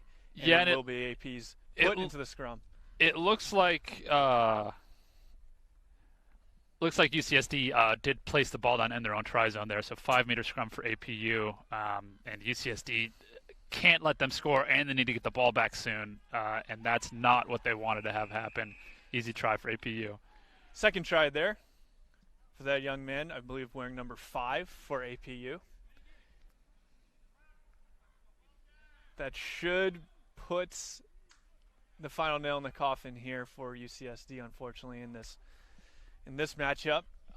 Point Loma will kick the conversion here, and I believe we'll hear 3 whistles.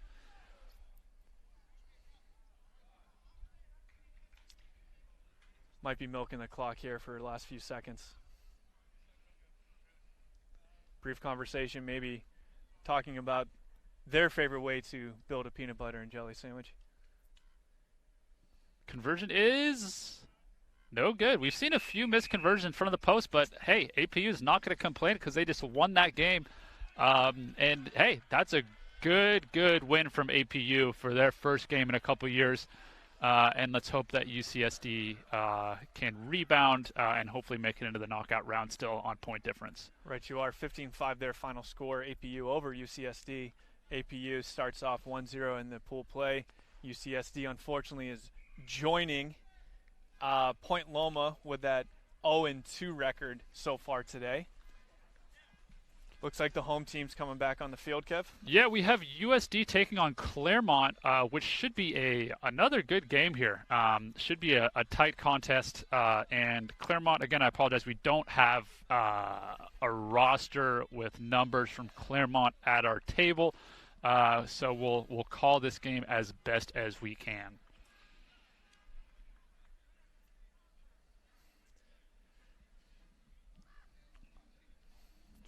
Claremont College is comprised of several schools such as, help me out here, Kev, Scripps, Harvey Mudd.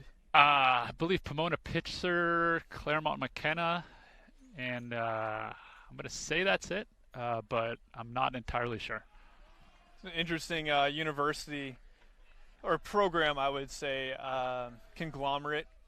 It's wonderful to have them out here today. Looks like similar to the previous match. USD in the navy blue and Claremont in the powder blue. And Sura said, hey, USD, you're a bit too similar.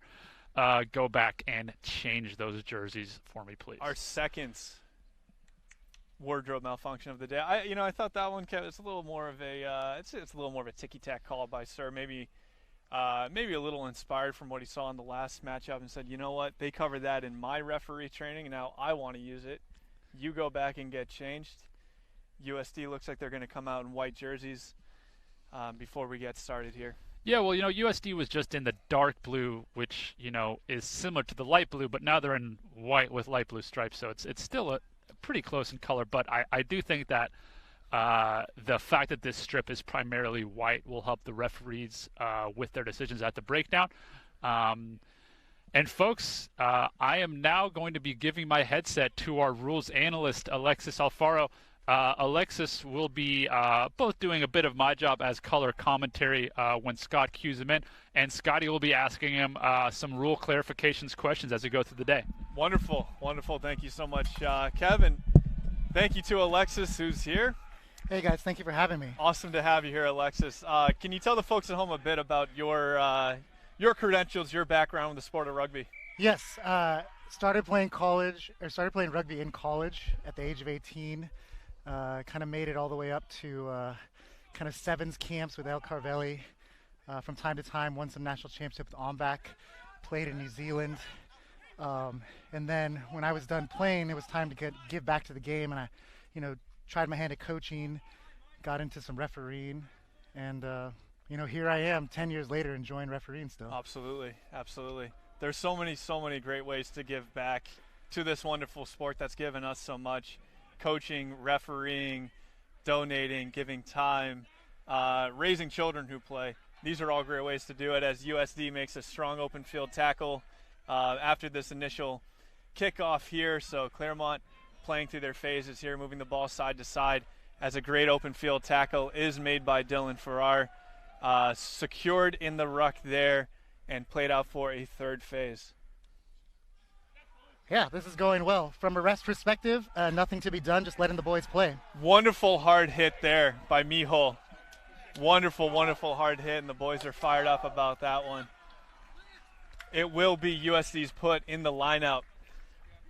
Can you give us a little bit of background, Alexis? We've seen this, the kit mix-ups, the kits that look a little bit too similar to each other. Is that a subjective call? Is there a color shade thing? Is color blindness thought of when we see that? It is Color Blindness Awareness Week. I've never heard a referee talk about their color blindness. It is hard in the rucks if you got 2 white teams and 4 hands going in to see who's doing what. So absolutely, it's just to help us make the right calls more than anything. Are those who are colorblind allowed to still referee? Anybody's allowed to referee. Wonderful. You can have one eye and referee. Wonderful. Well, I sometimes it seems like some referees have one eye, and this is fair enough. Given fair out. enough.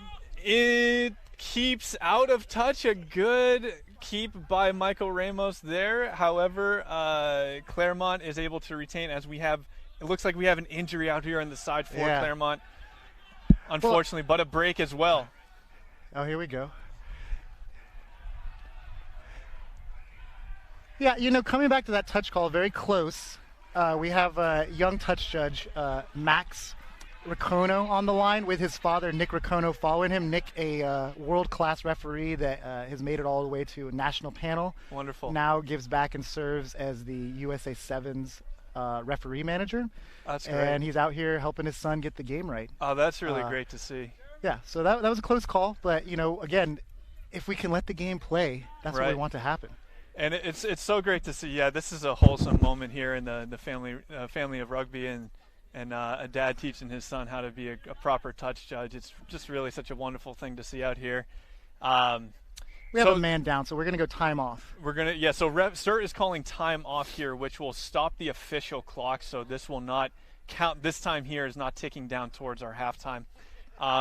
Regarding the touch rule, Alexis, so if a player is in possession of the ball, any part of that player's body that is in touch, that ball is now in touch as well. Is that correct? Correct. Anything touches the touch line while you're in possession, even your hair. Interesting. Sometimes in women's rugby that happens. Interesting. Yeah, you're out. We've seen some long hair out here today, Alexis, as the ball is set back into the scrum, won by USD, and an attacking phase happening here for Sandoval. Nice. A little switch here, and Miho goes to the foot. Dylan in pursuit, and the ball goes into touch, will be marked, and will be thrown in by Claremont Colleges. We have an injury out here in the side as well, and I don't know if you'll ever be able to see this, but our world-class training staff here, Alice, shout out, she's just incredibly wonderful. Very hard job to do in rugby. Many times when the game is still happening, these trainers are out on the field risking their well-being to provide some emergency support to guys that see some pretty gnarly injuries from time to time in this sport, unfortunately. Yeah, it's sport. You can hurt yourself falling down the stairs. That's true. Let's play rugby. Let's play rugby. A little bit of a mix-up there and poached by Ramos. I like the steps. He's got white line fever. That's close. That's close. That's a tough call for the AR right there. But he's made it. A little bit of what I call to be white line fever when a player just is going try or bust. I think that's what happened there for Ramos. Probably could have offloaded, but you saw the gallop step. That to me as a coach, that means one thing. He's got one thing on the mind. Yep. And it's not an assist. You can't fault him for going for it right there. It's just 90% of the time he'll finish it, 10% of the time he'll step out. Injured the tackler will put him out. Absolutely. Injured Claremont player number 9 there is back on his feet, so anyone looking for an update there, there's a good update there. While this ball is seemingly not thrown straight by Claremont, so it will be given to USD in this fortuitous attacking situation. Yeah, and let's see. So right now, early in the tournament, one of the responsibilities of all our ref crew right here, we have 10 referees here today. 10? Did you say 10 referees? 10 referees. Wow. This is a national qualifier, so we have ARs on the sideline, official ARs, so they can assist the center referee, and then we have 4 or 5, 3 of our young and up-and-coming referees are helping out, and Frank right here has come to us from Denver. Awesome. Very high-level referee. That's a try for USD, put in by Michael Lewis. Go ahead, Alexis. Oh, and all I'm saying is that, right now it's really about establishing the standard for the entire tournament. We're going all the way to 4 o'clock today. We want to make sure the setups are right. We want to make sure that everybody gets an opportunity to play the game fairly. Absolutely. And with a lot of space, a lot of safety, and time to do what they want. How many years have you been a referee for, Alexis? I believe I got my certification around 2010, and then I started really kind of putting it in around like 2015. Yeah. Would you say that this is a thankless job? No. It's the rugby community is fantastic, and Great. being a player and then going to a referee has been just a great way to stay connected with a game that I love. And Wonderful. Yeah, I mean, I'm not going to say nobody yells at you. I'm not going to say that you don't have to make really tough calls sometimes. Absolutely. But I also say that I enjoy this. What would you say are the top skills when you're talking to people that want to get into refereeing? What are some things that you think are the most? As Paul's waving to me for some reason. Hi, Paul. Good tackles out there, bud. Shout out to Paul. Yeah.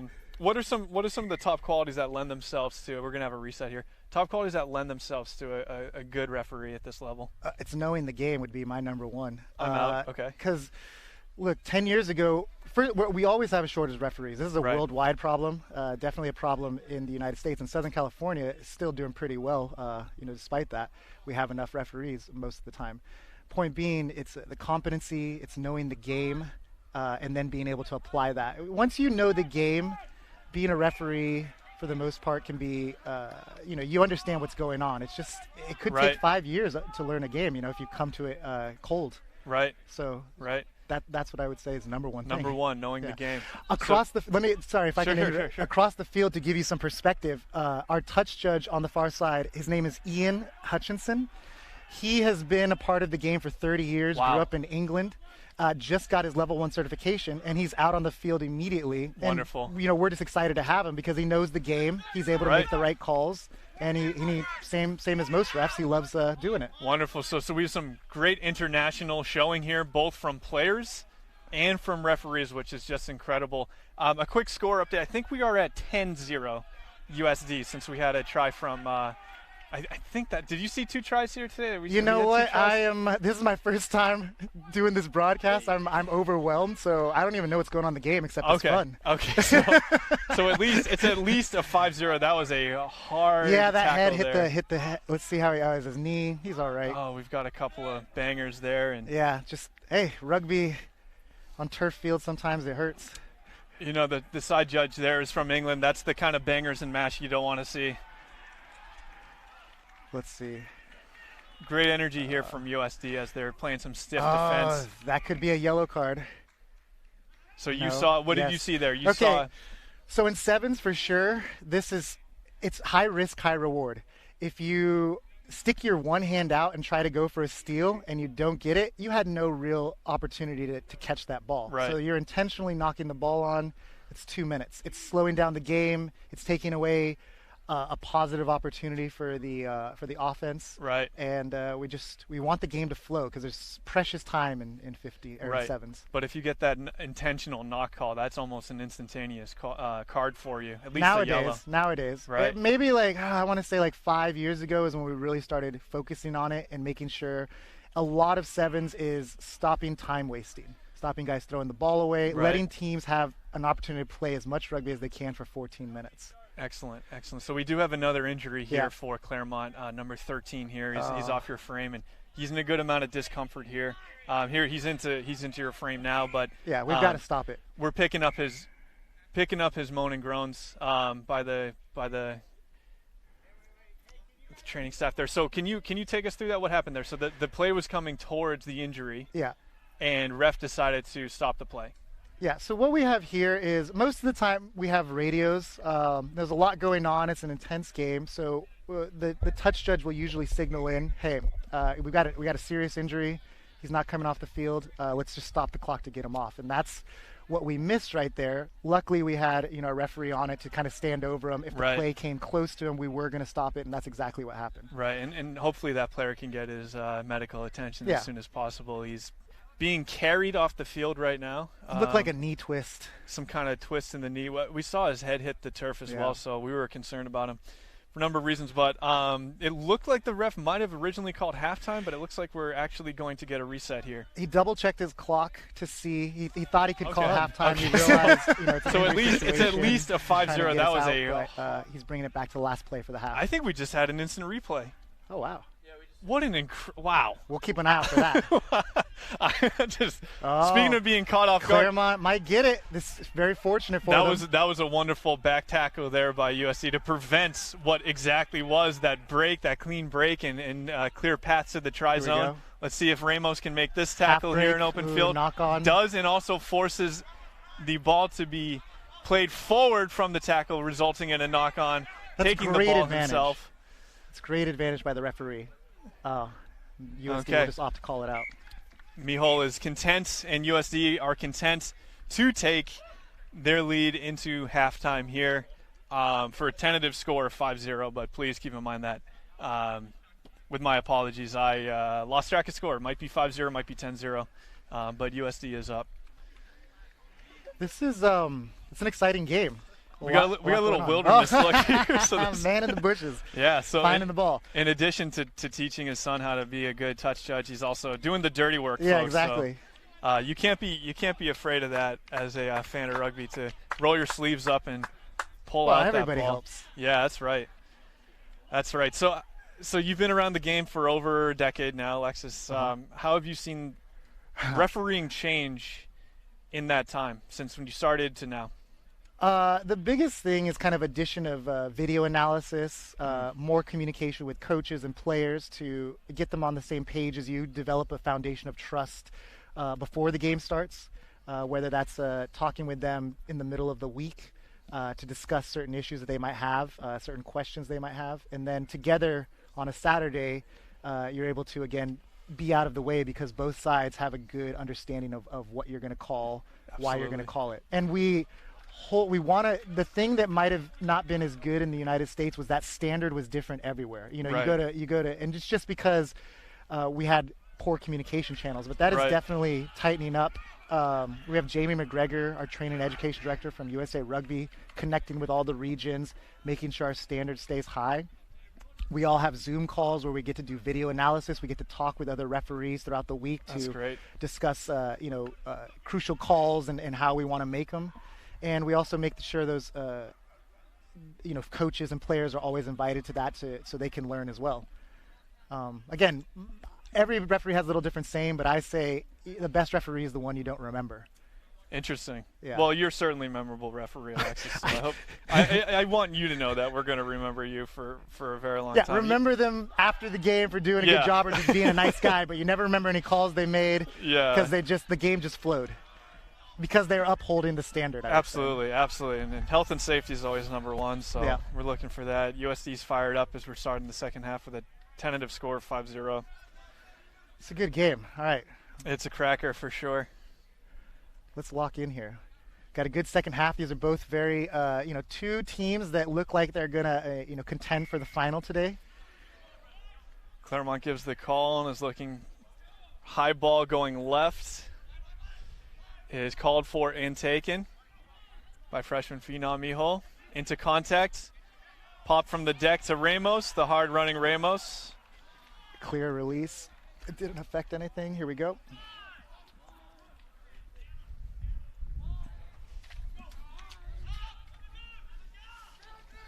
A little show and go from Sandoval there, then given out to Dylan. Great pass. He's a Great tough offload. tackle. Great clean out. It's good work all around. Back the other sideline for USD, possibly with an overlap here. Wilmer gives it out wide to Ramos. Ramos is going to look to run hard as he always does. Pulls right through the dude. Hey, that's another one. The play. Oh, my goodness. Shades of Danny Barrett. Absolutely remarkable try. Manchester Field is electric right now with energy from that hard run from Ramos. Let's try to get, if we can, we need to see a replay on instant replay from that. That was as prescribed, a tough run.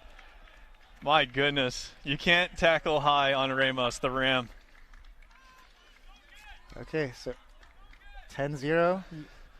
I'll watch the screen here. Two tries ahead. Let's see this kick. This kick will really be important. You said something interesting, Alexis, that you maybe saw something, but it didn't interrupt the flow of the game. So He's going to look to run hard as he off the head to the ground. It looks like he just said something, don't try it. I think he just looked to number 2 and said, you saw what happened to this guy. You saw what happened to your other friend there. You want to make it 3? And, just let me score. It's an easy situation here. He's going for it. He backed himself, and he put it away. Yeah. The thing, I'm going to give you a referee's perspective on this. Oh, though. Please do. The thing we're watching for right there is that his hands, that tackler went low, so there is some mitigation there. He was at his waist when he tried to make that tackle. But we're also making sure the hands don't leave the body and go directly to the face. In that case, I think what we saw from the ball handler. From the ball handler, because we don't want any hands of the face. That is, we're now red carding that if we see it. Interesting. Yeah. Okay. So, but what I believe the replay showed was that his hands were close to the body. He made the contact and then he pushed the guy away, which is completely okay.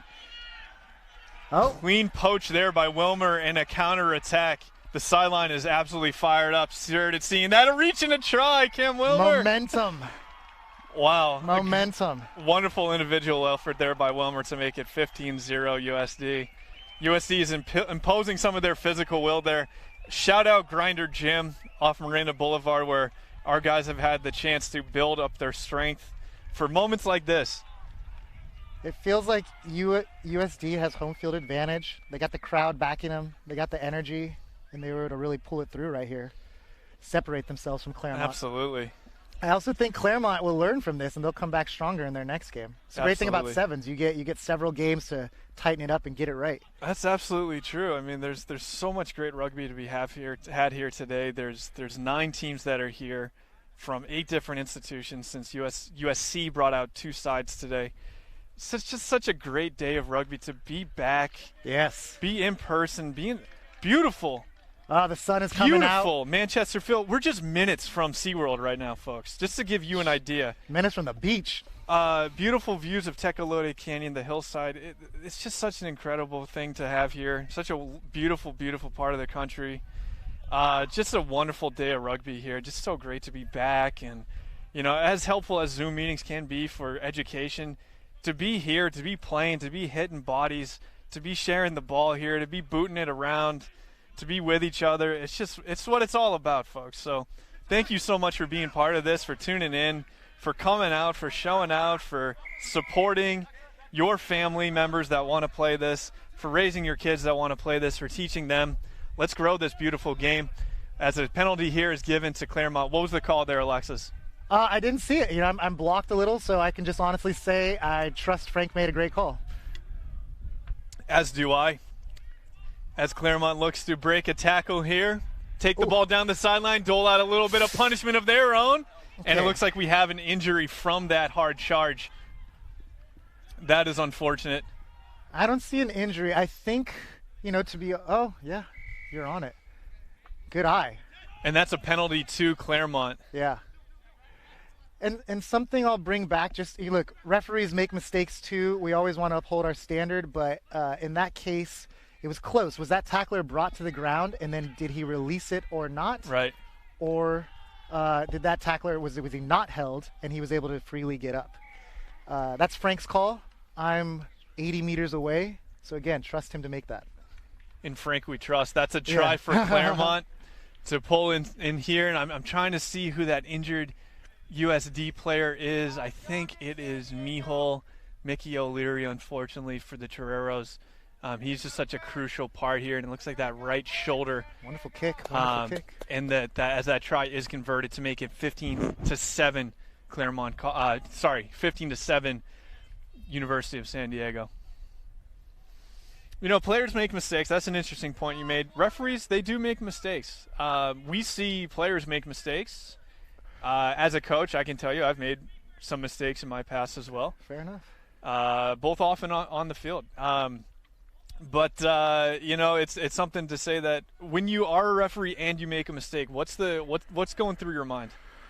2 things. The first is that you're hoping it doesn't affect the outcome of what's about to happen. Secondly, if it does, whether it does or doesn't, you need to admit your mistake. You need to make sure that the coaches and players know that that was your bad, and you'll clean it up. A lot of times, sometimes ego gets into the equation, and you might just say, "Hey, man, it's the call I made." Right. But the reality is, we all get better through admitting. That appears to have been getting it knocked. right.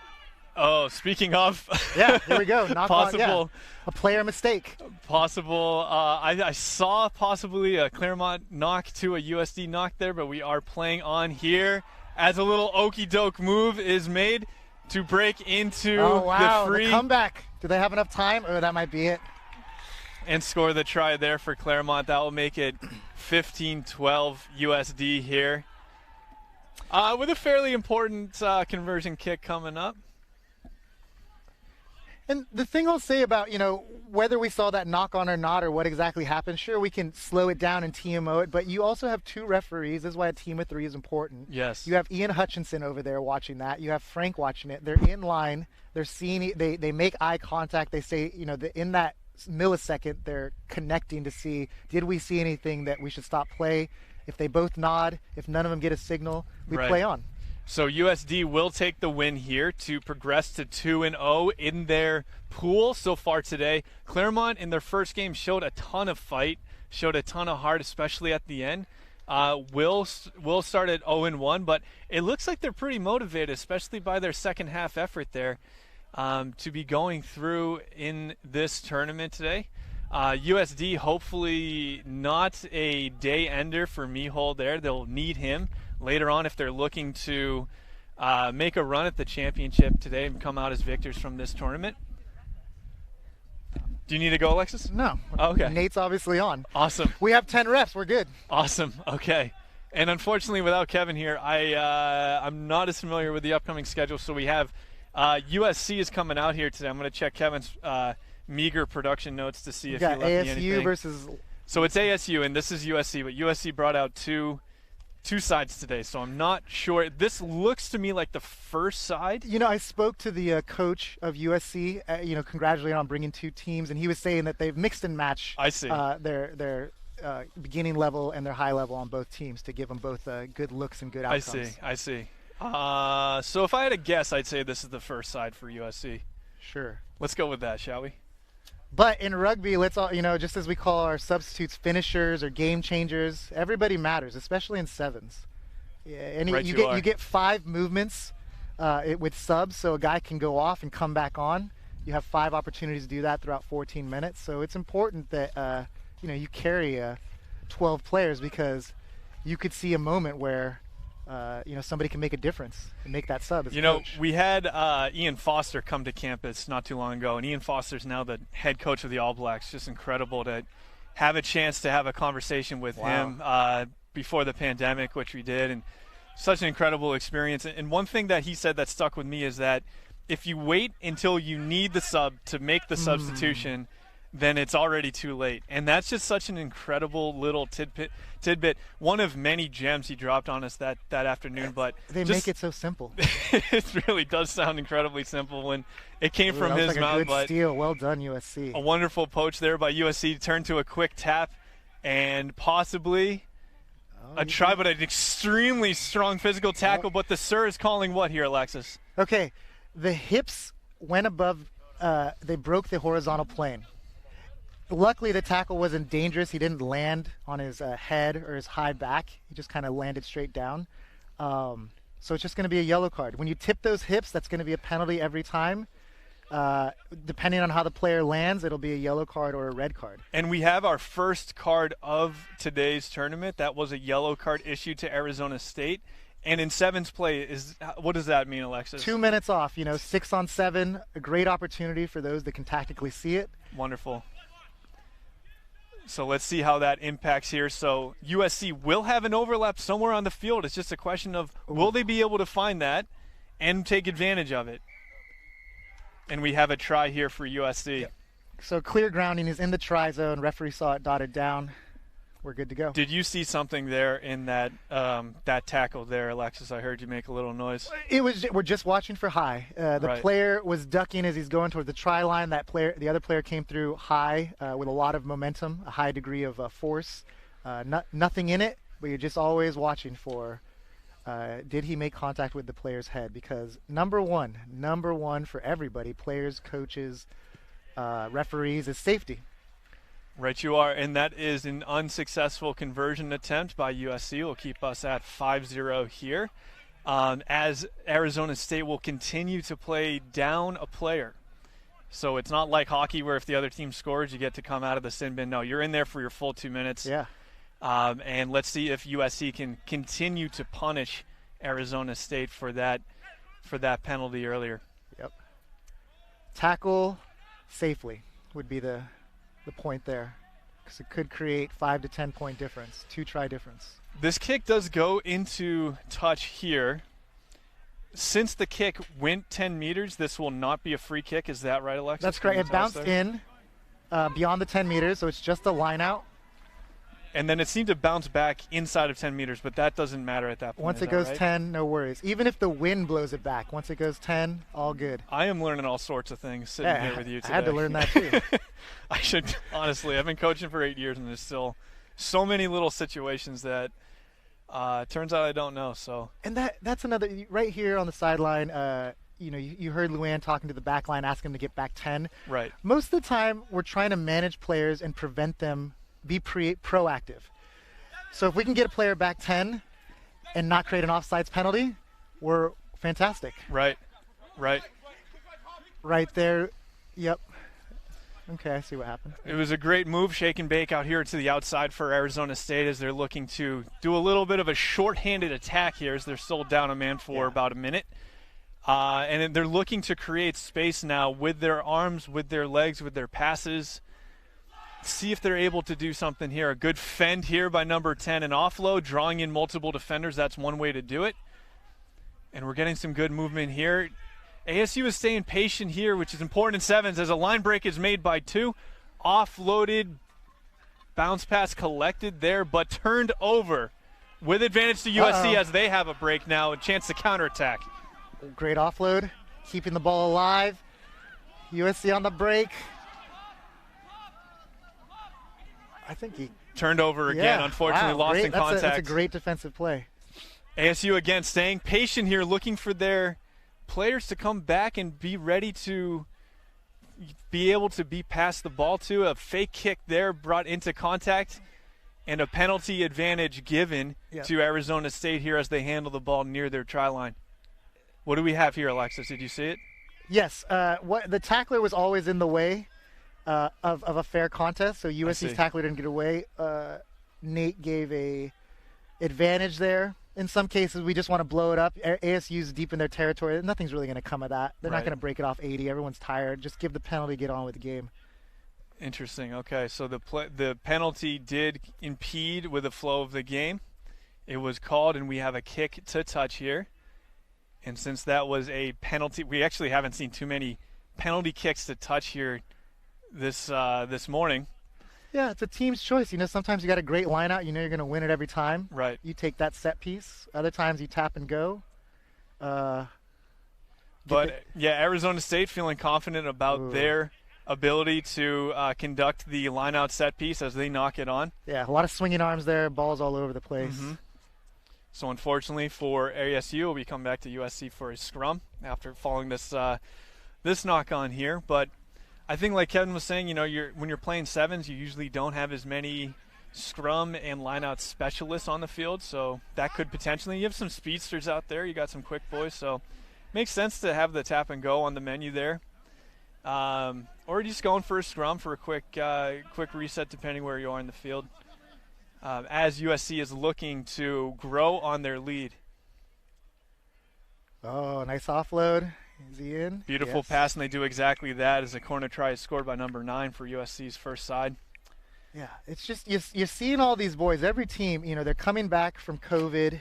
A lot of them haven't played for a year and a half. Some of the programs aren't even still. I know SDSU is not allowed to play right now. So this is a lot of these guys' first time. So it's great to see them just redeveloping their skills, reconnecting with rugby. And it's a great tournament. I mean, I don't know. What do we have? 9, 10 teams out here? We have 9 teams represented from 8 schools today. Yeah, it's just fantastic. Wonderful. Oh, absolutely. And return to COVID, I do a lot of the strength and conditioning work with USD's boys, and big thing that I'm watching for in that return to action, it's the soft tissue and it's the shoulders. Rugby is a sport where, fortunately, you don't get as many head injuries as compared to, say, football or really even soccer. But you do see a good amount of shoulder injuries because that's where a majority of our contact will be today. Well, it's a good tackle when you hit with the shoulder. Absolutely. That's where you want to hit. So you have to prepare that area for that amount of work. Unfortunately, we saw a good amount of clavicle injuries early on in the season just because the guys didn't have enough time to get physically prepared after that long COVID layoff. Some guys did a great job in keeping themselves in shape and ready to go, and others maybe, just elected for the curls when they went to the gym, and unfortunately, that the injuries you're more prone to those sorts of injuries there as we have halftime here in this matchup. Yeah, I hear what you're saying. At every level, I know many of the MLR teams, many teams across the world in a contact sport, everybody experienced soft tissue injuries, like coming back from it. But at the same time, it's something that we learn about in strength and conditioning, like through the years. And I think the young boys starting off right now at 18 years old, this might be some of their first times figuring out how their body works, what they're doing in the gym to succeed. So it's a growing and learning process. What about referee fitness? The things that you guys need to do to stay in shape, because you do need to keep up with that pace of play for 80 minutes. There's no ref subs there. Yeah. So tell me a little bit about that. So 80 minutes, sure, but really the on-field play is about 40 minutes in any 15s game. In a 7s game, you better be ready to sprint for 14 minutes for sure, 10 minutes, and really the standard for that is that we run Broncos, and at the highest level we want to be 5 minutes and under, and wow. Starting in you want to be about 7 and working towards 6. So that's the main objective, is fitness first, because if you're tired, you're not going to make a good call. Absolutely. It's enjoyable too because you're not hitting anybody. You just get to stay in shape. Right. Right. If you put the camera on our buddy Nate out there, he's in perfect shape. Right, you are, and you're also you're needing to get to the play. Not only are you needing to make the right call in a good state of mind despite being tired or fatigued, but you need to get to a good position in which to make a good call. And you said something great earlier, that if you miss a call, if you don't see a call, you can miss it. And that's something that's part one, is to get there, be there. You got to be the point of action, in the right place at the right time to make the right call. Absolutely. So it could, and in 80 minutes, it could be a great 75 minutes. And you know what? This ref, Nate, is looking fit. I think I've seen him a few times before, and I almost had a hard time recognizing him today because Nate is both a player and a ref. Interesting. Plays for Old Aztecs, so has great shape, and I think he's been reffing, I want to say for sure around 3 years, maybe even 5, and really come into his own. Knows Wonderful where to be. Step in here. Always anticipating. Absolutely. Yeah. Absolutely, and he's got great support here from the side refs, and unfortunately there's a knock on by White, by USC. Scrum will be given to Arizona State, who's back obviously now at full strength. Didn't see that when it happened, but they are back now. So it'll be scrum down to ASU here as they are looking to get on the scoreboard in this matchup. Yeah, these games, all of them seem to have good playing, then some strong moments of excitement. You hear that from the sideline, and you see that in the players. Absolutely, and there we go. That went right through. That'll work. It's just a restart. We're just trying to get the game back going. Absolutely, let the boys play. Yeah. And as a coach, you want the guys to play a full 14, right? Like you want it. Yes, those moments are good. They're wonderful to have. They're inspiring to see, but you can't allow that to turn into just a flash in the pan. You want these guys to be playing at a high level for the full 14. And we have, I believe it was a high tackle. That's a high tackle that he's calling. He's going to let it come. Yeah.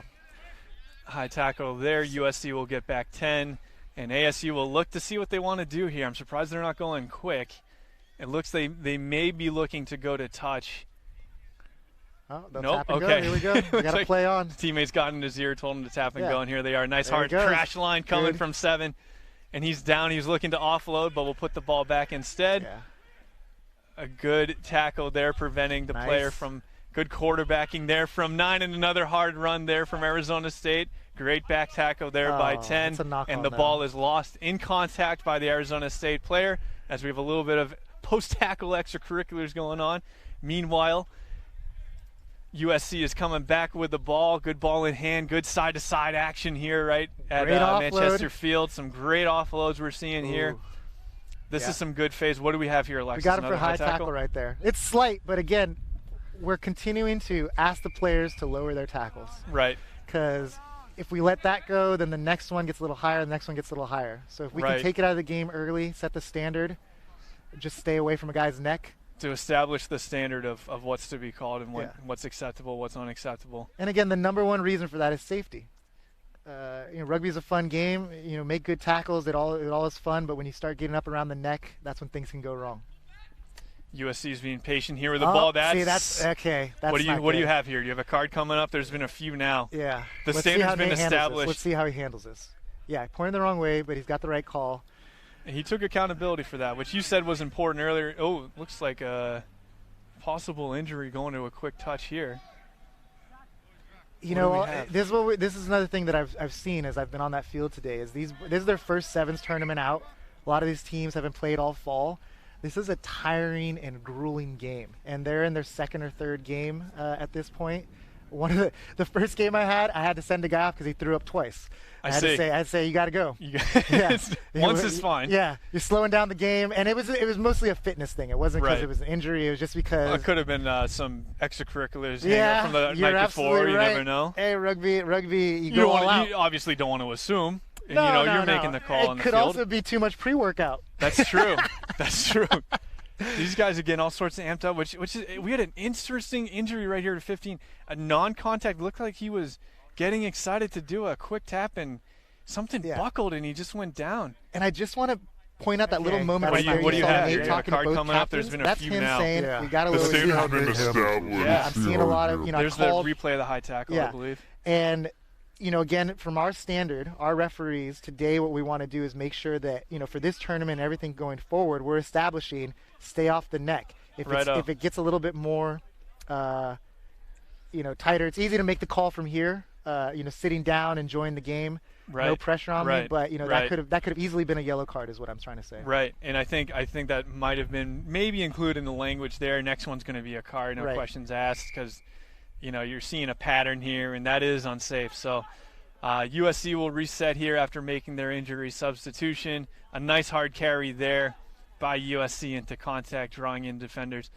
Alexis, if you had to guess how many people are watching our live stream right now, what would you say? I don't want to go too high or too low. More or less than 50. We'll do over under 50. I'm hoping more, but I don't mind less. We are over 100 viewers right now. Isn't that amazing? Go. We are into triple digits here, folks. It's amazing. I think it's a first for a production coming. I'm sorry, I didn't mean to make you nervous, but it's a wonderful thing, and I think people are saying this high quality, not of the commentary, but of the production. The production. Sure. I'm talking about myself, Alexis. No, I'm talking about me. No, you're doing you're natural, man. You're doing a great job. But these TVX Sports videos out here today, just doing a wonderful job. They got multiple cameras set up. Ted and his crew could really bring, they could bring a duck race to life. Like, these guys are amazing. These cameras are incredible. They're easy to work with. They got everything set up. The sound is awesome. The replay is incredible. Oh, I'm Sports impressed. Ticker, they're doing just a wonderful job. So if you're a coach, if you're a commissioner of a league, you got a bar mitzvah, bat mitzvah coming up, whatever you want, give Ted a call, TVX Sports. Shout out to him. Shout out to Ted, TVX Sports. So I'm sorry, Alexis. What did we have in the call in the corner out here? Okay, let me walk you through this whole sequence. Early on, right here around the 30, we had for sure a intentional knock-on by ASU. That was missed by both the AR and the center referee. It ended up turning out nicely for USC. So no harm, no foul. Righto. And you know what? I'm looking at Ann, and I'm sure she saw it. She might have even given that signal to Nate. Nate didn't catch it because he was playing on. Right. But that's the kind of communication that we're always looking for. Ann did see it. So I'm going to make sure that we know that Ann gave that call in. Intentional knock on. Should have been a yellow card. Of course. So that's my question. So if a play is allowed to continue despite a penalty that would have resulted in a card. Yes. But the play is given, and the advantage is over. Is Yep. the card also done? The card situation, is that done? Or after advantage is done, over with, after that phase of play, let's say, USC brought that ball in for a try. What's happening there? Yeah. It depends on how serious the foul play was. If it was foul play, let's say it was a red card, we're definitely coming back for that. It'll be a try, see. and we're going to give a red card. Okay. If it's an intentional knock-on that the center referee missed, the try was awarded. No harm, no foul. We'll talk about it with him just to see how we can see that better. Because Of course. Oh, That's see, another there we one. go. That's got to be yeah, it. Yeah, Let's see it. That's Oh, one yeah. too many now. He's got too many whistles. You hear He's it in got the time whistle. off, hand in the pocket. We've had the conversations. What do we have here? Yellow? It's a yellow for sure. Yellow Just a quick for sure. Quick yellow. Okay, so let's Off see. for 2 minutes. Off for 2 minutes. Okay, Yeah. I don't know if USC scored another try just now while we're having that conversation about our fouls. They did. Okay, so it looks like it's probably 15-0 now, USC. And my apologies to the viewers, especially the USC fans there. That's a great steal. But it looks like despite this interesting nudge there, despite this man advantage, there might just be not enough time for ASU to get back into this game, unfortunately. Yeah, I mean, ASU is exciting though. They're keeping the ball alive. They're they're working hard. You see number 7 here. He's emptying the tank. Right. As we're here in the last minute, making good defensive plays. Poachable. That's good. Yeah, that's fair. That's fair. Ruck was cleared. Good counter ruck there by that's good Arizona. support. And Just the getting knock. sloppy. What do we have? There we go. Diving over. Yeah. So that's probably time. Yeah, so USC. USC will want to. He's asking if that's time. We'll just want to nudge this probably back into the woods here. And look, what you're seeing as a referee right here is at the beginning of the game, these players are doing everything right. And at the end of the game, 14 minutes later, fatigue comes in. Right. You see 7 right here with, straight down. He's put in a massive effort of 14 minutes, and, you slip up sometimes in those penalty situations. Right you are. So. Right you are. So that will be a win for USC. Over Arizona State University as we're moving through here. Yeah. I will have a more official pool update from, let's say, Tournament Commissioner Kevin Eaton after he's back today. Yeah. Alexis, it's been so great to have you in the booth here. Oh, thank you with for me. having me. I'm glad. Referees are, we love, giving our insight so that we can connect better with the community. So thank you for letting us. Thank you so much for being here again. I'm on the next game, so I got to go. You're on the next game. Best of luck to you. Hey, awesome, man. Thank you. I'll stop by again, maybe. Awesome. Yeah, say hi. Good luck to you. Yep. So we'll have another matchup coming up here in just a minute. Looks like Long Beach is getting ready to go again, and it looks like they'll be going up against Azusa Pacific for our next matchup here today from Manchester Field. Just want to thank you all for tuning in today, being a part of this, watching us here. Enjoying this wonderful day of full tournament play of Sevens rugby here for the Gold Coast, which is essentially Southern California and some friends from Arizona. So just a wonderful, wonderful day of rugby, and thank you so much for being part of it.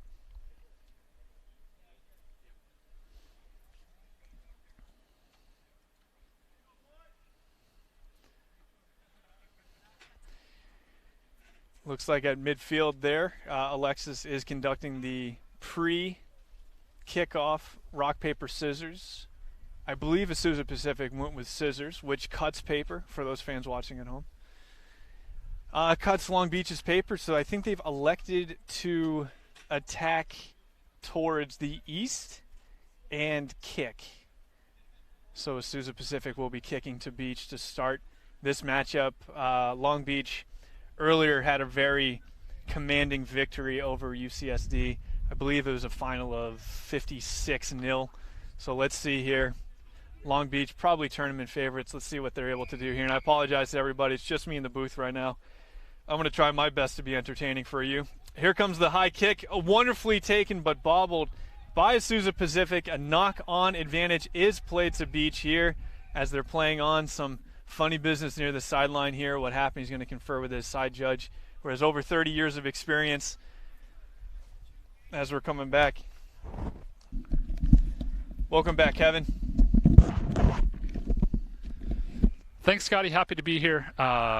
looks like we have rules analyst Alexis Alfaro has stepped onto the pitch and is now refereeing. So he did an awesome job. What can't he do? And I'm sure he was much better than I was on the stream. Well, we had so many interesting calls that were perfect for him to do so, to give his insights. We really appreciate Alexis giving all that expertise, sharing his expertise with us, sharing his knowledge with us, and helping really me understand the calls, but also our fans at home. And our over, Kevin, 100 live stream viewers. We are in triple digits for the first time in program history. I love that. And TVX Sports, I mean, why would you not tune in? There's really no reason not to see great rugby being played on a high quality broadcast like this.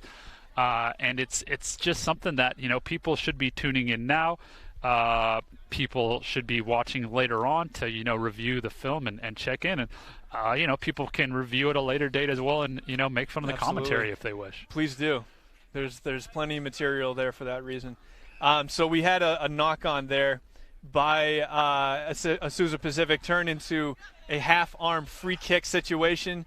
Give it to Long Beach. Look at the speed there from Gibson, Channel, or Chanel. I apologize. A couple tries in the first match and picking up right where he left off. Yeah, however you pronounce it, that's a burst of speed out there on the wing to beat his man to the edge and take it under the post for a try and easy conversion. Kev, that was, I believe, our previous matchup was the first side of USC victorious over Azusa Pacific. Is that correct? So the first matchup for APU was actually Azusa Pacific victorious over UCSD. Yes, correct. And then just now, that was USC's first team against Arizona State. Yep. And I believe USC came out on top, correct? That is correct. Thank you. I was trying to confirm that was, I got mixed up there. That's my bad. It was USC's first side victorious over Arizona State, excuse me. Kick here from Long Beach after the try, and I did not see if it was converted successfully.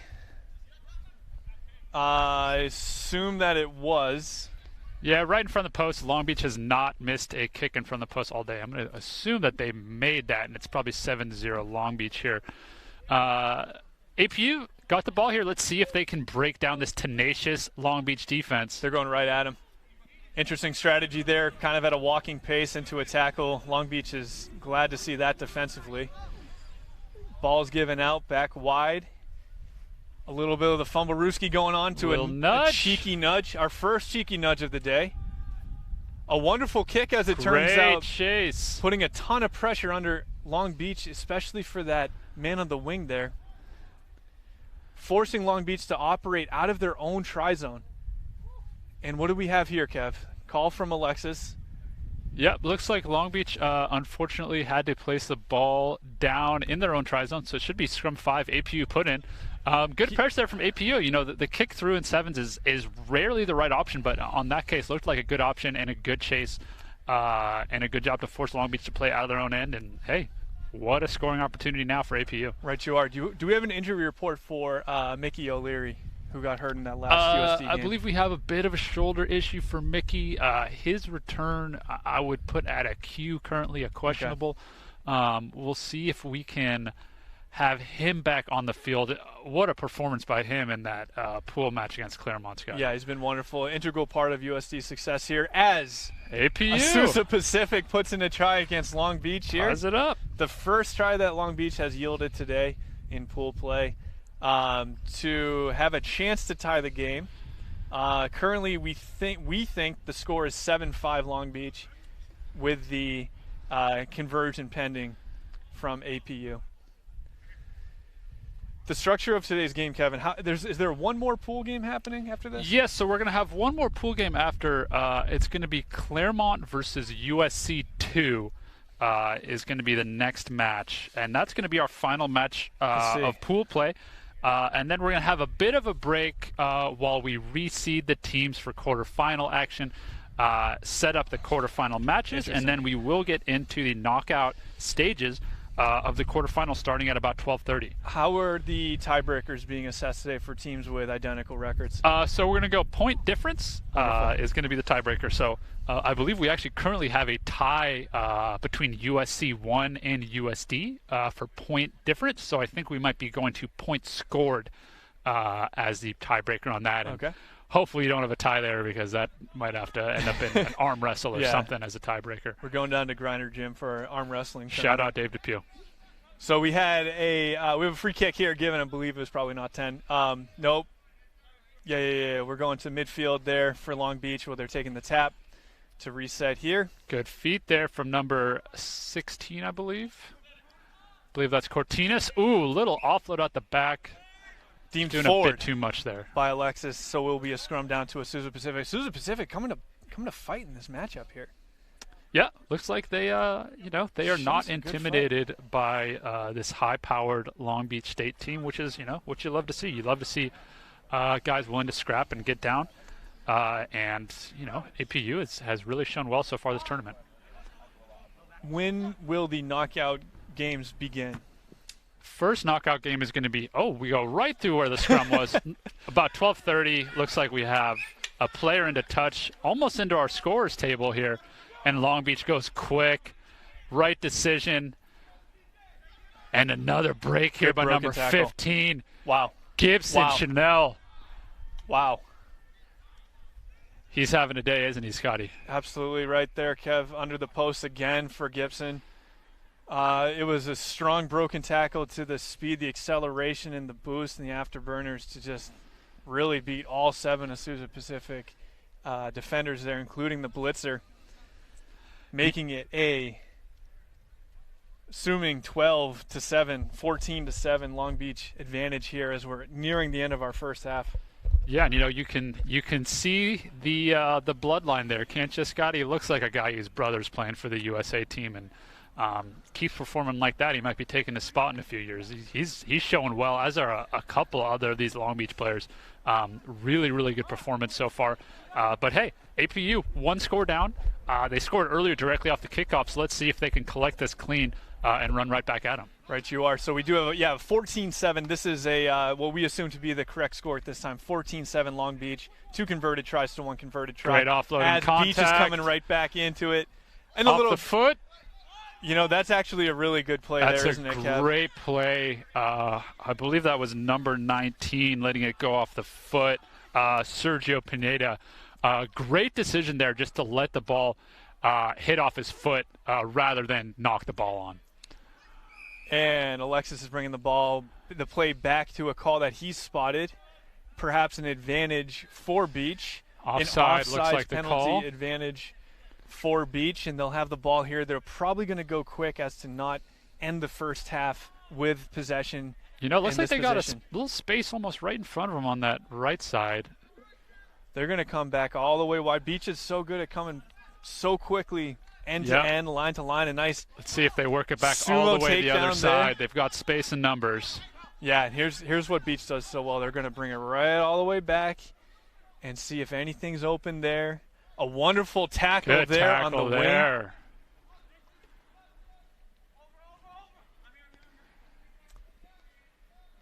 Good step there from, I believe that's Cortinas. Good ruck there. Is a good sealed ruck there to retain possession for Long Beach. Despite the pressure, good just blitz is coming up. And let's see if Beach can make them pay. That's another first half hat trick this tournament. I think it's the second one we saw. Oh, maybe he doesn't want to score. No, there he goes. Just a gentle bear hug to the turf for Gibson.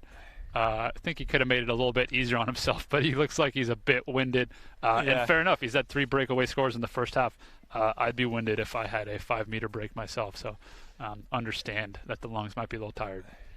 Right, you are. Good try there, though, by Gibson, making this currently a 19-7 advantage in the first half here. This will probably be the end of our first half, but a reminder that the official time is kept on the field by the Sir.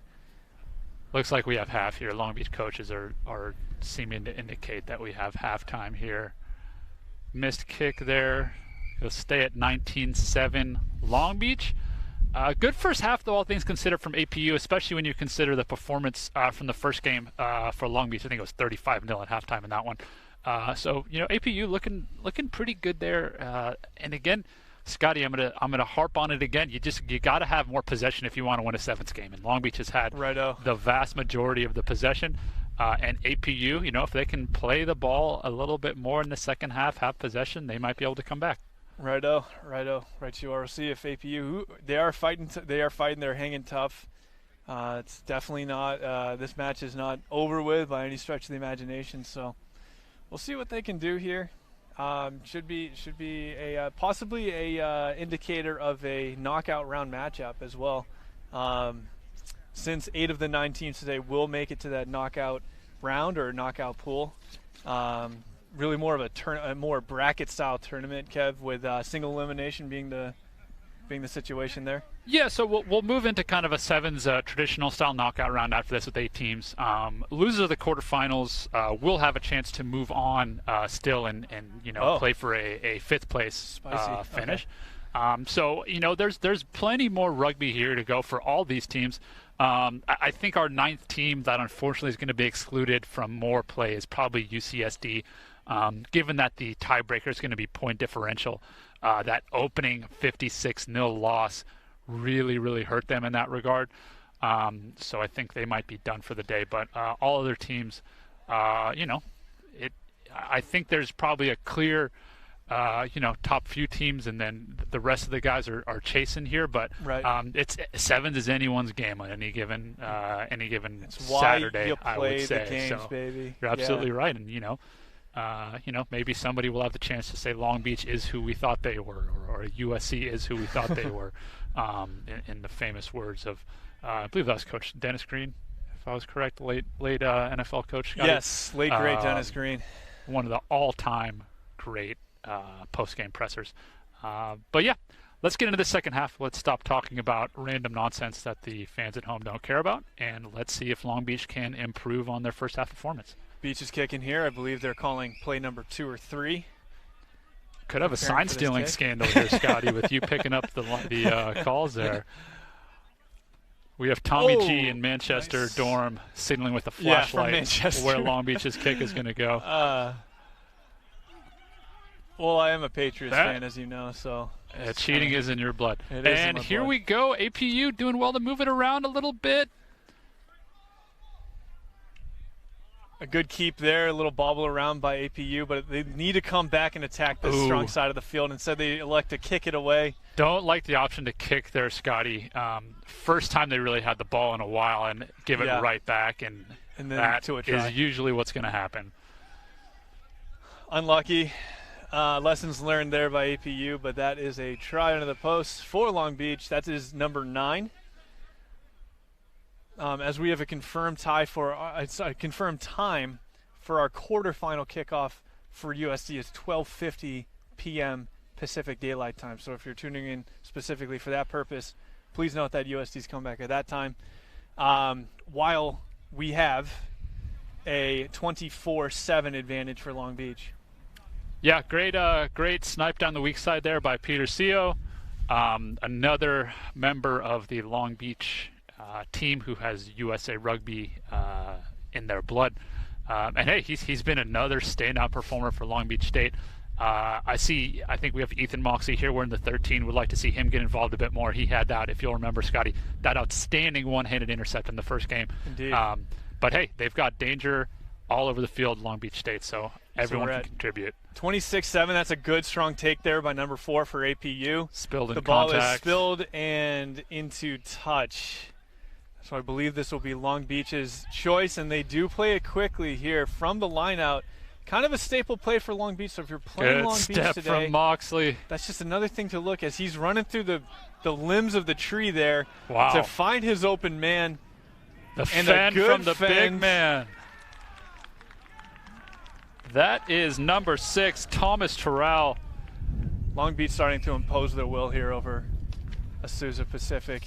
Yeah, we're I at 31-7 saw Thomas here. In that first game. I could tell he wanted to get that fend going. He's a big man. He likes being out in the wing in sevens. He wants to throw that nasty stiff arm, and he had the opportunity there, and hey, ended up in 5 points for him. Well done. Right you are. Quick shout out to Boston College Rugby Football Club with an impressive win over Tufts to finish out their regular season. Scheduled today, I'm a proud alum of that program. But also a shout out to Alex Matthew Broussard, head coach of Tufts men's rugby club. the future is bright for that young man. And congratulations on your upcoming induction to the Boston College High School Hall of Fame, the second ever for rugby football, Kevin. Thanks, Scotty. Speaking of rugby on the East Coast, we have USA taking on New Zealand today in Washington, D.C. Can we get a score prediction out of you, Scotty? Is New Zealand sending their top side? It doesn't matter. I wish just the best for the USA Eagles. I think it's so great that they have a matchup here on home soil. It's great that New Zealand has traveled, making that long trip out to Washington, D.C. to have that matchup. That being said, I'm sure that our friends in Las Vegas are making a very wide margin of victory line for the New Zealand All Blacks, and headed by Ian Foster. It's a friend of the program. Ian Foster did visit University of San Diego just a couple years ago to speak to the coaches of all athletic programs in USD Rugby as well. Just an outstanding coach, outstanding man, and what great knowledge he was able to impart upon us all. Here's Long Beach with another break, and it looks like bit of a mismatch there. Is a speed matchup that is favorable for Long Beach. Is number 17. Good chase there by 8 for APU, making them work for it. Yeah. So, yeah, Scotty, we have New Zealand USA taking place in Washington, D.C. in just about, I think, 30 minutes or so for kickoff. You have to say you don't think USA is going to be competitive in that match. But what a great experience for the young USA team to understand, New Zealand, the quality of play. And when we talked earlier, Scotty, about, your tight five having good skills, New Zealand's going to have, lock forwards and prop forwards who can pass, better than most scrum halves. So, it's going to be an outstanding display of skill. It's going to be an opportunity for rugby in America to continue to progress. And it happens at a great time with the USA formally announcing their intention to bid for a Rugby World Cup in the next decade. And we do look forward to, World Cups happening here on American soil. Are there any friends of the program who are participating in that matchup today, Kevin? Probably for USA. Is Matthias Ryan Mattias? We have a couple boys from the San Diego Legion who will be participating. Nate Osberger playing at scrum half. Ryan Mattias, friends of the program. Ryan Mattias playing at wing, and we do have another local guy, Ryan James, making his first appearance for the USA, starting at wing against New Zealand. Cathedral Catholic player. Welcome. And he has been just an outstanding story. His rise over the last few years, from your display of that he's had as a good youth player, and now a professional for the LA Giltinis, MLR champion. Wonderful. And now first match ever against New Zealand, and I'm sure he is up for the occasion. Yeah, and what an introduction to professional play, just having a first ever pro start against the All Blacks. What better way to get introduced to professional rugby than that? And he'll never forget his first start, right? And I'll tell you what, I'm going to go out on a limb here, and I think he's going to be one of the better performers for the USA today. He's been really, really exciting to watch over the past couple of years. Rapid on the wing, opportunistic player, great chaser of the box kick. And if someone's going to get a sneaky try in against the All Blacks, I'd say Ryan might be your guy today. For sure. So we have Claremont getting fired up here for their final matchup. You just heard their barbaric yawp in the eastern corner of Manchester Field as they're getting fired up as we're coming to the close of this second half here with Long Beach firmly in control. They're content with the slowdown of play here. But yeah, I mean, we're all just looking forward. Our gaze is turning out of pool play here, and we're looking towards that. I believe there's a trophy here today, Kevin. Is that right? There's a few trophies here. So I believe there's going to be a cup, plate, and bowl winner today. Look at the steps there from number 10. Wow. My goodness. That's Logan McCune, the sophomore out of El Dorado Hills, formerly of Motherlode Rugby. I think that was 4 or 5 guys being clean there. That was a nice little display there. And he looks to be, Long Beach's 10th or 11th choice here, just getting on here late in the game. Deep roster, and when you have guys that can come on and contribute like that in the second half when the opposition's tired, you're going to have a fun time, and it looked like he had a fun time on that try. That was a little boogie dive and try right there, baby. That's 7 points. And that will probably do it here. Final score, is it 45-7? I'm not sure if we had a, it looks like 45-7 final, and that's going to be Long Beach securing that #1 seed going into the quarterfinals. Their opposition will be decided after we calculate point differential, but as of now, it looks like it might be Point Loma or possibly USC 2. They haven't had a whole lot of trouble dealing with anybody today, so I do expect them to have another strong performance in the quarterfinal. And as I said earlier, I think they're the team to beat today. I think, USD. There's a few trophies here, so I believe there's going to be a cup plate and bowl will have to prove that winner today. Long Beach. Great little Look replay at the here. steps there from number 10. Number 10 from Long Beach. The hair, the finish, the moves, everything just coming together there nicely. The sophomore out of El Dorado really Hills, formerly of Motherlode Rugby. That followed.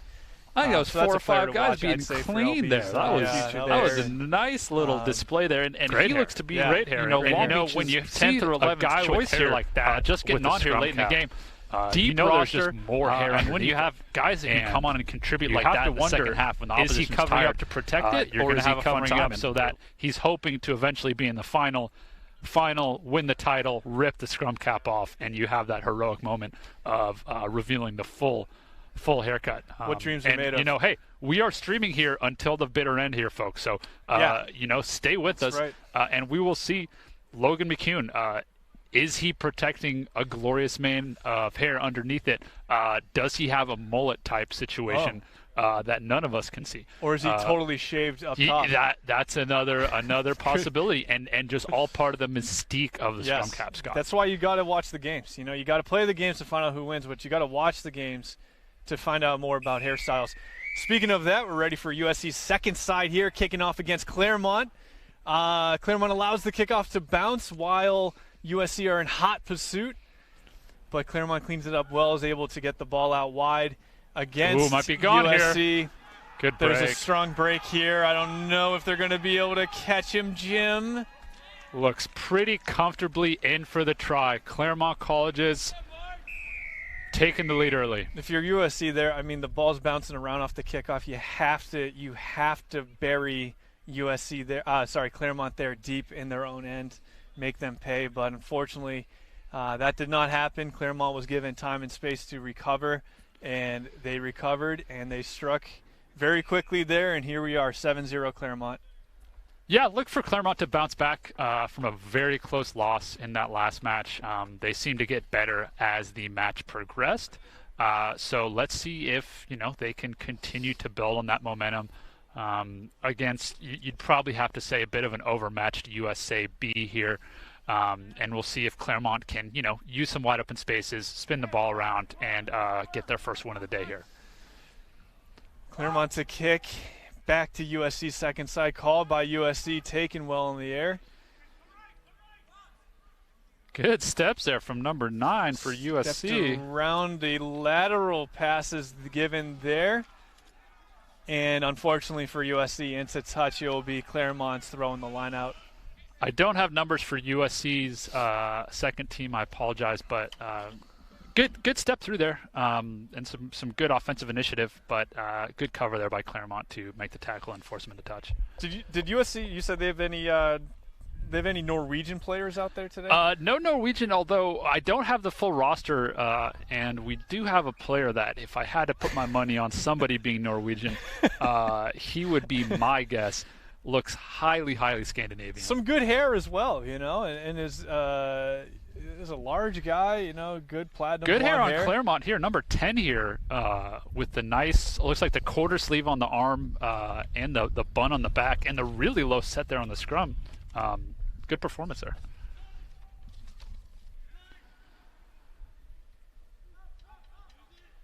Good pressure. Claremont wins the scrum. Is able to get it out. Too much space here on the wing. There's a huge opening there for 12. No one's going to catch him. Who's gassing past 2 on USC and is cruising to a nice little spot under the post for another try. Yeah, USC just a bit too narrow there defensively. The wing there set up a bit inside of the opposition winger, and then just could not make up the opposite numbers space and couldn't close it down. And then, that's 2 breakaway tries now for number 12 from Claremont.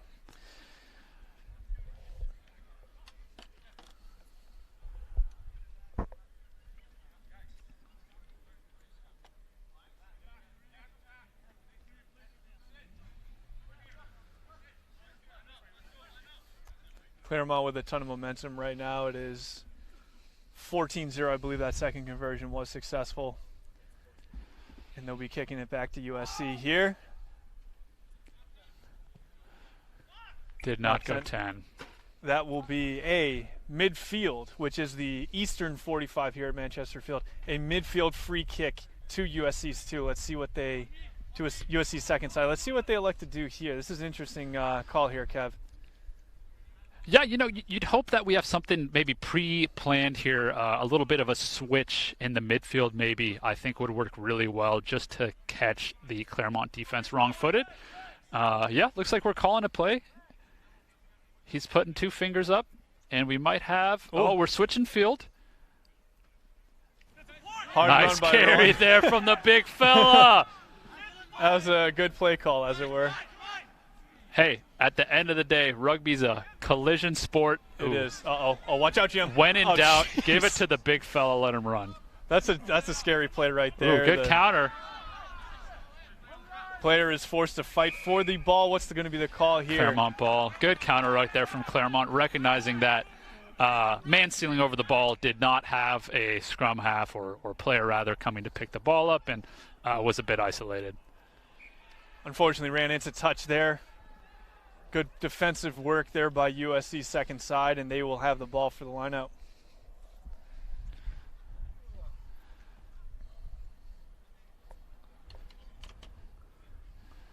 Let's see if this USC lineout can convert cleanly. Great angle here.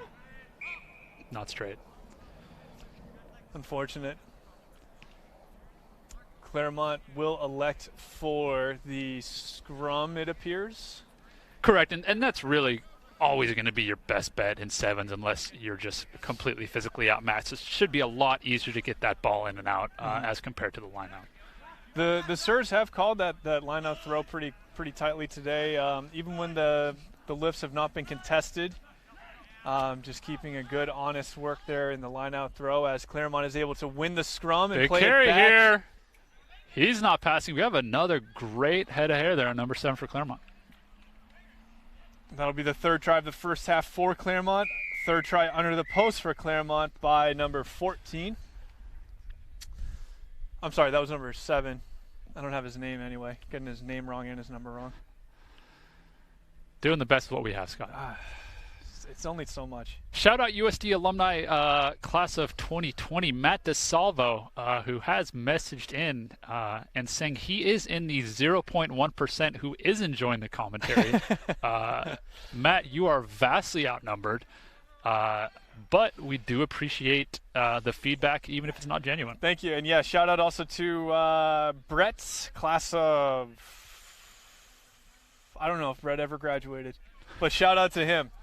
For also tuning in today and just saying what's up and enjoying the broadcast today. So hope you guys are all doing well and hope to see you guys soon. High Looks kick like here, also not 10. Again.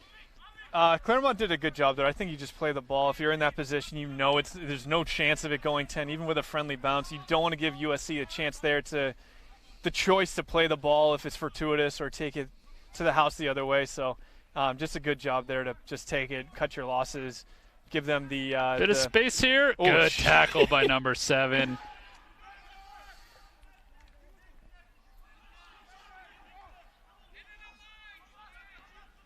Might have a steal there at the breakdown from Claremont. Claremont's done a wonderful job poaching, counter-rucking, and they're not needing to play a lot of defense because they're being so aggressive there.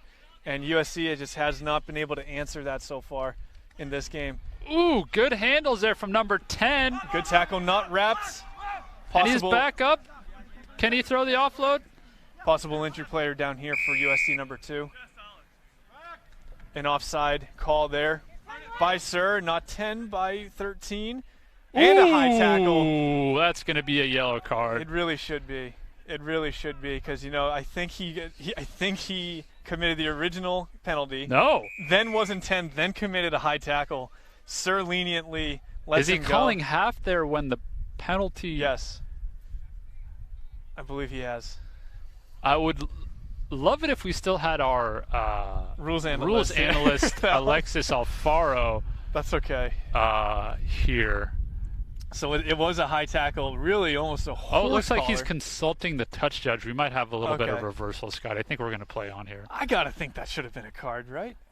You would think, and he is consulting our veteran touch judge here, Luann Campbell, who's been a fixture on the referee scene in Southern California. So I'm not sure if she's importing some words of wisdom here, and looks like she has. She has consulted and said, hey, that's a yellow card every day of the week. He'll have a sit in the sin bin for a couple minutes. 2 minutes probably starting in the second half, so he'll probably be eligible to return. And this is something else I could have asked Alexis. Is the time for the penalty consistent with a game clock? So does he need 2 minutes to run off in the game clock? Because technically right now, there's no time running off the game clock. We're in the final phase of play here. And the half cannot end on a penalty like that. The half has to end on an infraction or a ball played into touch. So it's big loop and pass. It's this is a dangerous situation for USC. I'm surprised they didn't want to go to touch with that because they are shorthanded and they are in a very, very dangerous play where they're handling the ball. So we'll see what happens here. See if Claremont can capitalize before the end of this first half.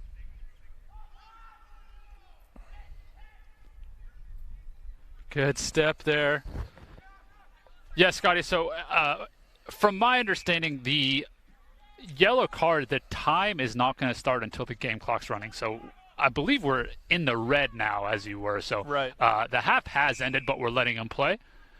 So this is almost bonus penalty time for Claremont. Correct. So for that, I got to think that there's not a ton of advantages for USC to continue be running this outside of experience. Let the boys play. Yeah, that kind of thing. You are correct. I think it's probably tough for these guys who haven't had the ball a whole lot in the first half when they get the ball to just kick it into touch, particularly when you're 21-0 down.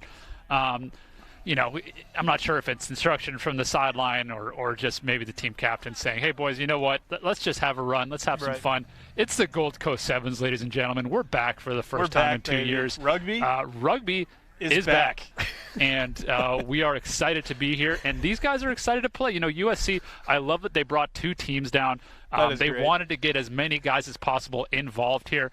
And USC is a good solid sevens program, and that is a monster hit from number 1. Claremont here trying to punch it in before half. They're running the ball side to side here. Great cut in here. Hot step, double step. Does he have the legs to finish? No, it looks like he's just short. Ball is back here. Can we have a lots of space here? Cheeky pick. Cheeky pick will do. And that's going to be a try. He's going to take it all the way under the posts or close to for that end of half, 4th try for Claremont, making it 26 here. Pending that conversion, this will be the end of the first half. Yeah, hey, USC too was always going to be a difficult day for them competing against top sides in Southern California.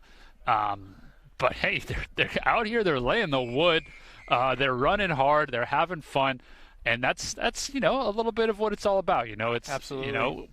Boys, we're probably not winning this game. Who's got more in the tank? Who's got some heart? Who wants to push it to the absolute limit? And who wants to, let's maybe see, who wants to score in the second half. Let's say that, Scotty. Let's see if USC can get a try. Righto. So we do have a 26. Was that conversion made? I'm not sure if you made that or not. I would assume, right in front of the post.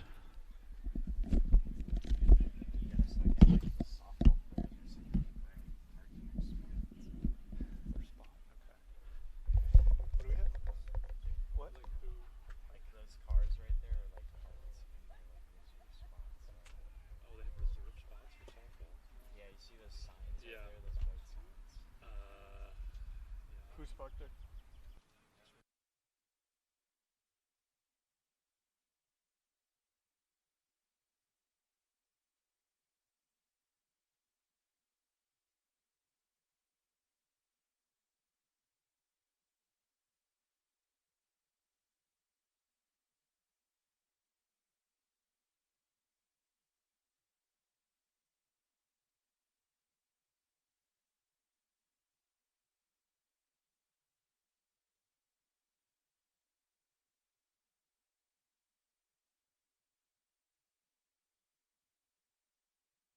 that, but we are looking forward to a wonderful second half here with Claremont leading at least 26-0. I don't know if that conversion was made at the end, so it's either 28 or 26-0. Tips for the second half, Kev? Yeah, I mean, USC needs to get 7 guys in the field first and foremost. That's going to help. And then secondly, I think they are maybe running it a bit too much directly into contact. Sevens is a game of taking space and exploiting space. Right, and USC, and part of this is I'm sure that they have some new players, they have some forwards on the team who just kind of want to, hey, I got the ball, let's run straight ahead. That's the closest way to victory, right? If I want to get to the other side of the field, the closest thing, the fastest way to get there is just straightforward. So I think they got to get out of that mentality a bit and move the ball around, spread the ball, use the space. Let me ask you this. Yes. When you have the ball and you are down a man in sevens, does your offensive strategy change? Or are you still just trying to just go for it? Yeah, it probably is going to depend on your where you are in the field and, how specifically you've game planned for where you're on the field and how you want to play. You're probably going to want to get it to somebody who is a good stepper and see if they can get a little half break and build on that. Right. You really want to make sure that you're not isolating your players as you have one extra guy or one less guy, rather, that's able to hit a ruck and seal that ball. Right. So you really want to make sure you're staying with your support. And I like the strategy of just trying to hold that ball for 2 minutes if you're down a man. And just hold that ball until your teammate can get on to help you. Looks like USC didn't have a ton of subs for the second side, so it looks like they're playing mostly everybody who is back in. But looks like Claremont has mostly emptied the bench there, just to give everyone a chance to play, which is great. You love to see that. Great steal by 12. Passed off to the unnumbered man. I like that. A man with no number. I love it's that. hard to get a yellow or red card if you don't have a number. Very hard for the ref to find you. It's a quick try here for Claremont. Brought in by 12 for Claremont to extend their already large lead here in the second half. I got to tell you, Kev, turned out to be a beautiful day out, a beautiful fall day here on campus. Yeah, clouds really burnt off nicely, and it is, what do you say, about 65 degrees, light clouds. October in San Diego. Just a perfect rugby day. Just a great day to be here. Beautiful campus. Had a little bit of very, very light precipitation earlier, but it's just such a great day for Southern California rugby here. So, and Arizona, as it were. But it's just been so far just a wonderful pool play here. It's drawn to a close. This is our final pool match of this tournament. Correct. Everything else after this will be knockout rounds. So we're going to get to our culmination here of this wonderful tournament. Starting, I believe that first kickoff will be around 12:20, maybe a little bit later, or 12:40. I'm sorry, I heard 12:40. Kev, yeah, we'll probably have 12:40. I believe probably first kickoff for. And that's the, Pacific knockout. Daylight Time.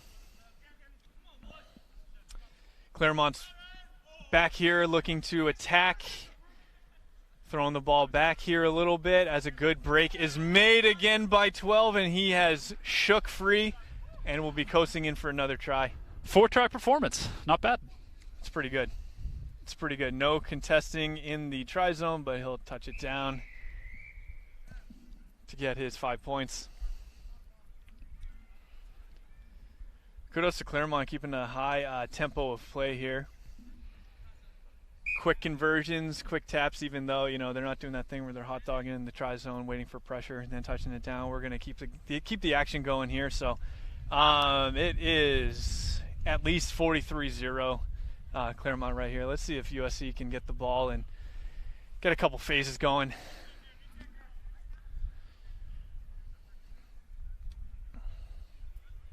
New boot in here. Looks maybe like an underclass student.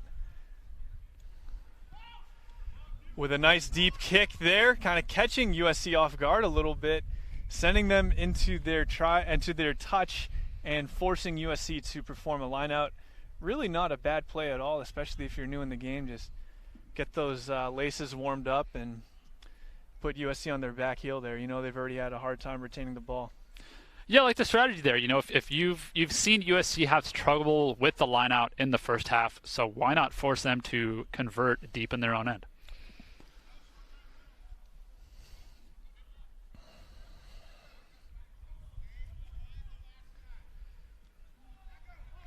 A good line out by USC there to restart the ball in play.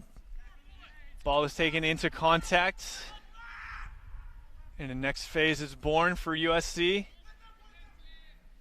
Poachable position here, and it looks like Claremont will do exactly that, or will at least earn. I'm sorry, the penalty goes to Not USC. from the mark there, unfortunately, with the quick tap. Let's see if USC can, play with the ball for a couple minutes here, Scott. I would like to see them get on the scoreboard. Let's see what they're going to do. Their lineout's looking good, so they could kick to touch, but they are really in the center of the field, so they will tap instead. That skip pass finds the turf, unfortunately, and then the pass is made. Loose ball there. USC just needs to convert those passes to hand more consistently to be able to get out of here. There it is. Oof. An unlucky knock there and called. Quick call quickly. there on the knock. Would have liked, I'm sure number 12 would have liked to play advantage there. Would have been in for his 5th try of the day, which, or the game rather, which I'm sure he would have enjoyed.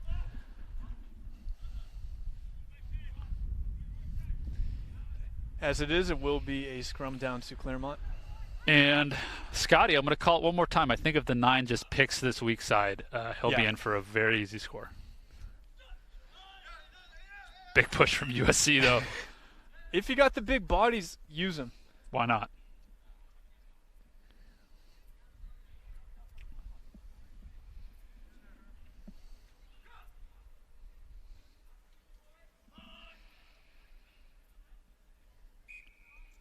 Is that Serge Cadence that we're hearing? Pretty good one. That's very deep booming voice. I like impressive. that.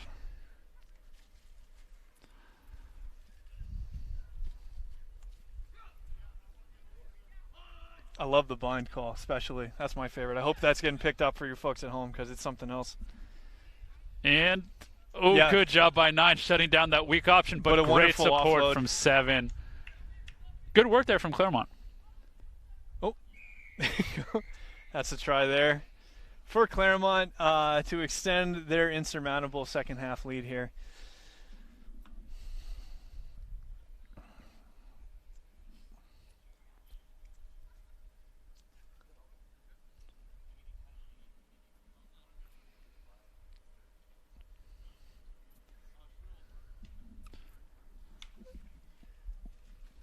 Difficult conversion attempt, placement there unsuccessful for Claremont.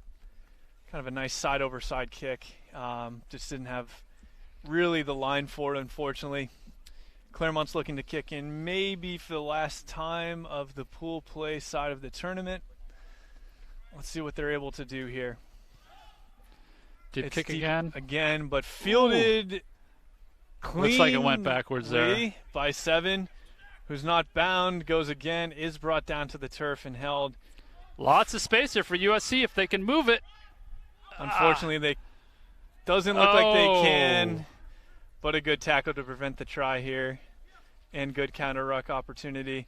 Unfortunately, the unnumbered man will dish it out, start a very physical run there by number 10. Looks like he's in for the try. Good finish. Like there might have been a high tackle there as well, but this will probably do it for Claremont. Good hard run there at the end. And that should absolutely seal Claremont as the 4 or 5 seed based on point difference, because obviously they're not going to top the pool as we see the replay here. Look at that picture, Scott.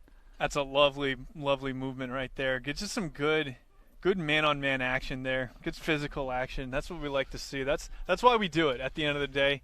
And that will bring this to a final. With Claremont successful over USC Second Side, that will conclude the pool portion of this tournament. That will mercifully conclude Kevin and I's commentary today. So hope you enjoyed this part of the production. Huge shout out to TVX Sports. There will be 2 far better commentators coming in for the knockout rounds of this. Stay tuned. Some wonderful, wonderful action coming up. Thank you so much for tuning in with us for the pool play. Go USD Toreros. You got anything, Kev? Yeah, just a quick note. So we do have Ian Denham coming in to announce the knockout rounds here. And we might have one of us jumping back in for a minute here. Not sure. We're not sure who we have joining him on color commentary yet. So stay tuned for that. But yeah, we're excited now. We're going to have a brief break. So feel free to grab some lunch go to the bathroom, because I know you've been holding it for the last 3.5 hours. And, we will see you again in about 20 minutes for the first quarterfinal. Awesome. Cheers.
Right, welcome back to the West Coast Sevens. We're here for the knockout stages. The lads have been playing in the pools all day, and we have got our first quarter-final up. It is the lads from Long Beach versus UCSD. We're kicking off here on the 45. Because the lines aren't quite marked up, a little bit of a football lines, but we're going to make do anyway. Long restart, he lets it bounce, and a regather. Long Beach, who have been really putting it to teams all day, already putting the pressure on this young UCSD side. And it looks like straight away that pressure has paid off. They're in, and he takes a quick line out. And straight away these boys in Long Beach, coached by the great Peter Seo, former USA Sevens player, are on the attack straight away. Lovely little offload on the outside, and these guys are really playing some good risk-taking rugby, and that's 3 offloads in a row and a dot down in the corner. Absolutely fantastic try to start this quarter-final. As we go through, we're going to try get a couple of name drops of the lads on the squad. We have Peter Seo's nephew, number 9, also named Peter, playing for this Long Beach squad, so look out for him.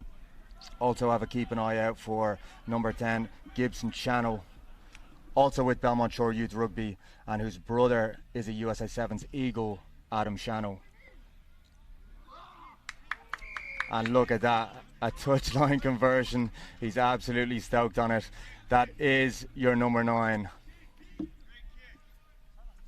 Let's see if UCSD can respond now and put a little bit of pressure on this kickoff. So last one they did not take. He's gone deep to the left. Still a little bit of space in behind for him to squeeze the exact same kick in before, but he switched it up this time. And that is a fantastic take over the head from UCSD and shows fantastic strength. But again, the lads have pulled him into touch. And a quick line out. It's absolute deja vu here of the Long Beach boys putting a little bit of pressure on and then bring them into touch and then taking quick line outs. And again, let's see if they continue with that offload game. He does, and it doesn't go to hand, but the lads from Long Beach really don't seem phased. They're happy to play this kind of risk-taking rugby. And if it doesn't go well, just like that, they're pretty relaxed and in good shape. Our man going over for the poach. Ref's having a look at it and he thinks it's clean. That's a fantastic turnover. And our man who just hit a conversion from the corner is going to trot in under the post right now and make it 12-0. Really, really fantastic effort from Long Beach so far. All the footy has been played in this half. And both of it's really been down to 2 restarts, hasn't it? One of them, which they let bounce. The second one, our number 12, has taken a fantastic one above his head, but just didn't have the support to stay in the field of play. Let's see how we go here again. Take 3.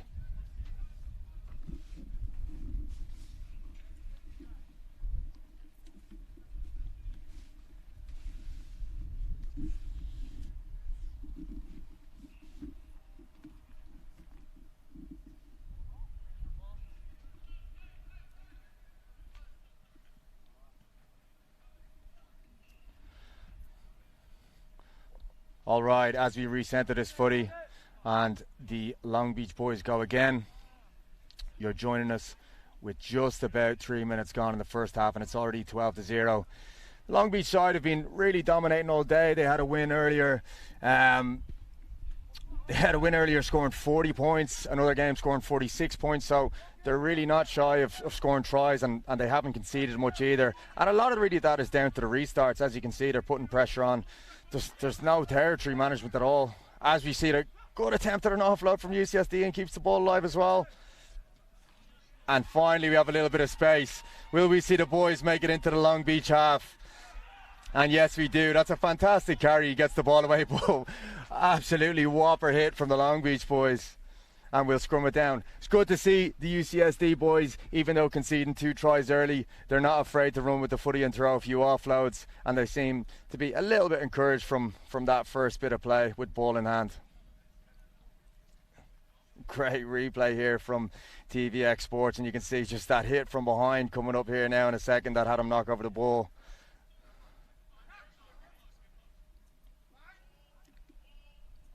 feed coming in here from the Long Beach boys. Let's see what they have planned on first phase. They've got a man right in behind the scrum and also feeding the left, so they're not really bringing width. They've got a man here on the left, so they're playing very narrow. So let's see what's in the old toolbox for this first scrum.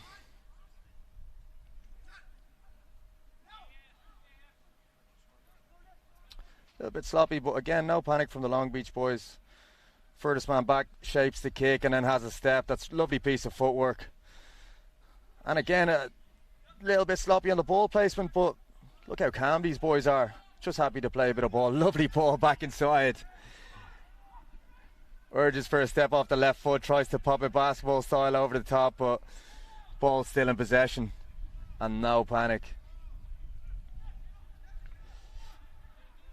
You can just have a look at the UCSD boys in camera now, about 7 of them in shot, so we're going to presume that there's a bit of space on the edge if they can get 3 or 4 passes away. There's our third now to our man.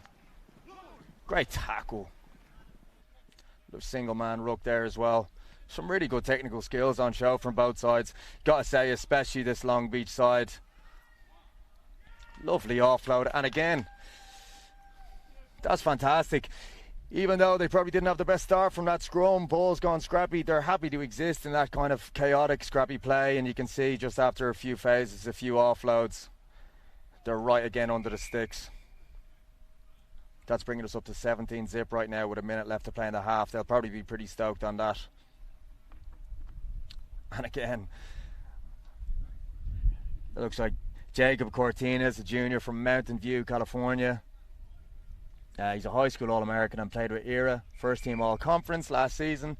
Slots it right between the posts, and that'll be probably his easiest conversion he has of the day. He's not really blowing too much, having a little bit of a giggle with the ref, so he's absolutely buzzing right now.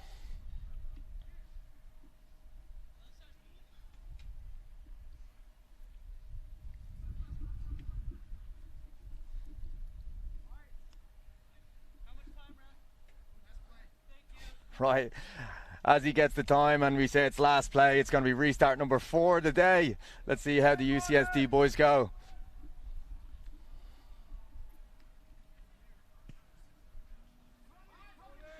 A little bit of an easy one, he has time, well taken, a lovely little option on the outside. He's in a bit of space. Is he going to try to get the ball away or just beat him? A little bit of a hitch kick.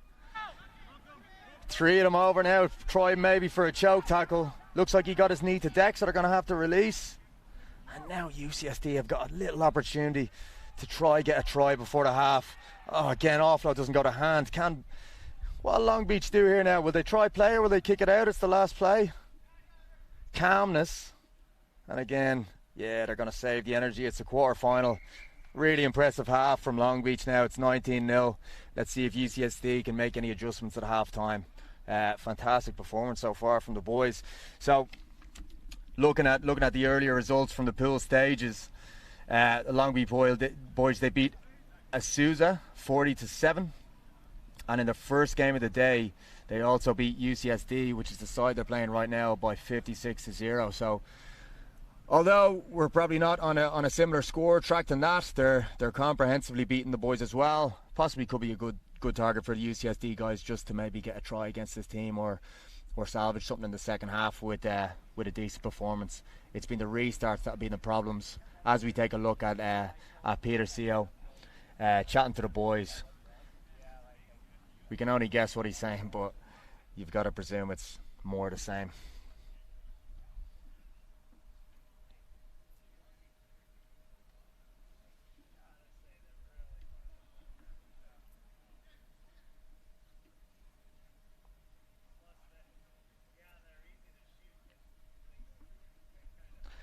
As the referees and the teams are having a little bit of a powwow, just taking a look around beautiful sunny San Diego.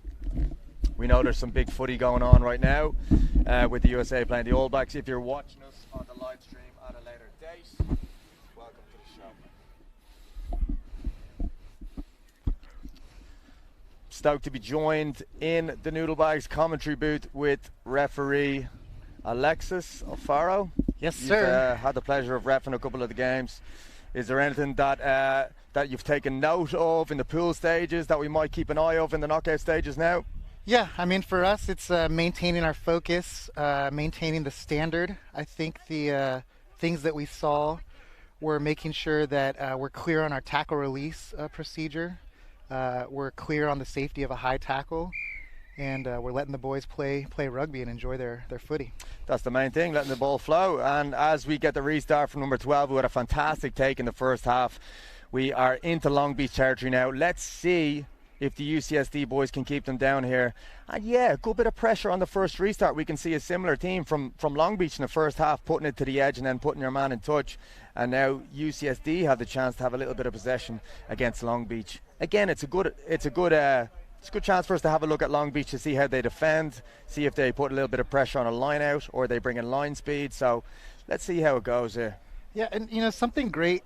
It's great to see UCSD. I know they've just gotten back to play at their college, so you see a couple mistakes here and there, but you know, they're putting some things together, coming together as a team. And you know what you see from Long Beach is they have 3 guys that played the summer 7 season. They're connected from Belmont all the way to Long Beach State, and you know, now connecting with the Giltinis. So you're seeing the growth of an entire program and region in the scoreline, really. And what about the UCSD boys? You got to be pretty smart to get into that school, right? You do. I mean, your science is based. They're all vaccinated, and you know, they're putting stuff together. They're learning. I guess that's what you can say. You see them out there downloading information, taking their lessons, and coming back stronger. That's a very good metaphor you're using there. Is that a metaphor? Right, we got the Long Beach boys back in the UCSD half. Let's see if they're probably going to try get it to those. Get 1 or 2 passes away and then try get an offload. That's how they scored in the first half. Our buck, number 9 here, can really step off his left and he goes through. That's his second dot of the day, and it looks like he's going to have another conversion from under the sticks. He's playing out of his skin here now at the moment. As we said, he is a high school All-American, so he was at Nationals doing that. Sevens Nationals in Seattle and throughout the Southern California season. So he's bringing it down here to the college levels and showing the boys what's up. Yeah, big time. And again, he hits over the conversion. So as we're moving into maybe the last 3-4 minutes now and a half, what do you think is a good kind of tangible goal for this UCSD side? You've gone into a quarterfinal. You're down by 26 points. Probably no chance of clawing it back now at this stage. But is there anything that they might be looking to do in the last 3 or 4 minutes? I mean, you want your captain to step in there for the boys and say, guys, it's about possession, it's about cohesion, and it's about getting better, one step at a time. I know you and Ethan always, that the positive micro chat, the making sure that, the boys are getting something out of every moment. And I think that's what UCSD can focus on and, see if they can put something together, leave on a high note. It's pretty good. Being present, is it? Is that what you're talking about? Yes, sir. Being where your feet are? That's pretty good, Alexis. You must be picking up some tips along the way, look, I'll tell you what. As a referee, you get to hear so many things. Look at that. Look at see, there you go. Yeah. Way to put that together. Here we go. And again, it'd be a good reward from now after that fantastic piece of play, wouldn't it? Jeez, he's got absolutely great feet. And a good offload away. To get a score here, it'll be one of the better ones of the day. That's his third touch now in a series of play. They got the 3-on-1. Can they finish? Oh, where's that tackle at? Yeah, we got it high. May not have released there, so the ref's going to give advantage. High tackle initially, right off the bat. High tackle right there. It's a pity that didn't happen in one phase of play. Absolutely fantastic from number 12. We unfortunately don't have his roster here, but I will get his name as we go on. And they get the try. Listen, 3 touches in one phase of play. Started with the little tap back. Listen, he can be happy with that one. We just talked about there's certain things that UCSD might want to achieve, and again, when you're losing a game, a lot of it is individual. At the end, you kind of want to make a statement for yourself. I know it is a team game, but number 12 here has obviously put on a fantastic show in that last little series of play. Yeah, that was fantastic. That was a good team try. I appreciate the referee getting that high call or that high tackle call right there. And although they couldn't finish, they got the reward they deserved. Right Alexis, there. You've already shouted out this ref 3 times. You can't just give the ref props on the Look, man, I'm a referee. I hope if I get comments and they say less ref talk, I'm happy to stop talking. But I also want to make sure that we're talking about that part of our rugby community. No, that's true. That's why I'm here. That's what I do. Yeah, listen, I'm talking about refs. I'm a ref. For all the refs watching the stream, we're going to be giving you some fantastic shout-outs. But I'll also tell you when we've messed up too. And you know, we're human. Just like a player makes a knock on, a ref might miss a call, and we're just hoping that it doesn't affect the outcome of the game, that we can improve on our mistakes as well. Couple of fantastic steps Look from at that. Jacob Cortinas at the start, and he gets a little pop off the deck, and they get 2 passes away. That's a lovely little piece of play. Number 19, Sergio Pineda. He's a senior from Early Mark, California, and gets himself a score in the quarterfinal, so he'll be stoked on that as well. And it looks like we have a couple of subs onto the pitch. That's number 17, Logan McCune, sophomore from El Dorado Hills. So he gets a chance to get his name on a score sheet now with a conversion from right under the sticks. Yeah. And, you know, credit to Long Beach coming right back after a nice score by UCSD and just kind of putting their foot down and showing them who's the dominant team here.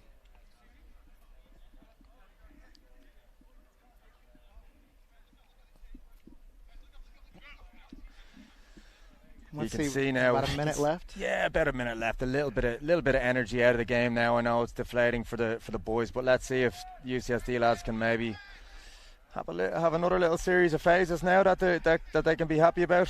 Nice Long Beach take. trying to hold him up, but he's a strong boy, isn't he? He manages to get the deck. That's good play. Yeah. Maintain possession. Let's see what they can do. Ooh.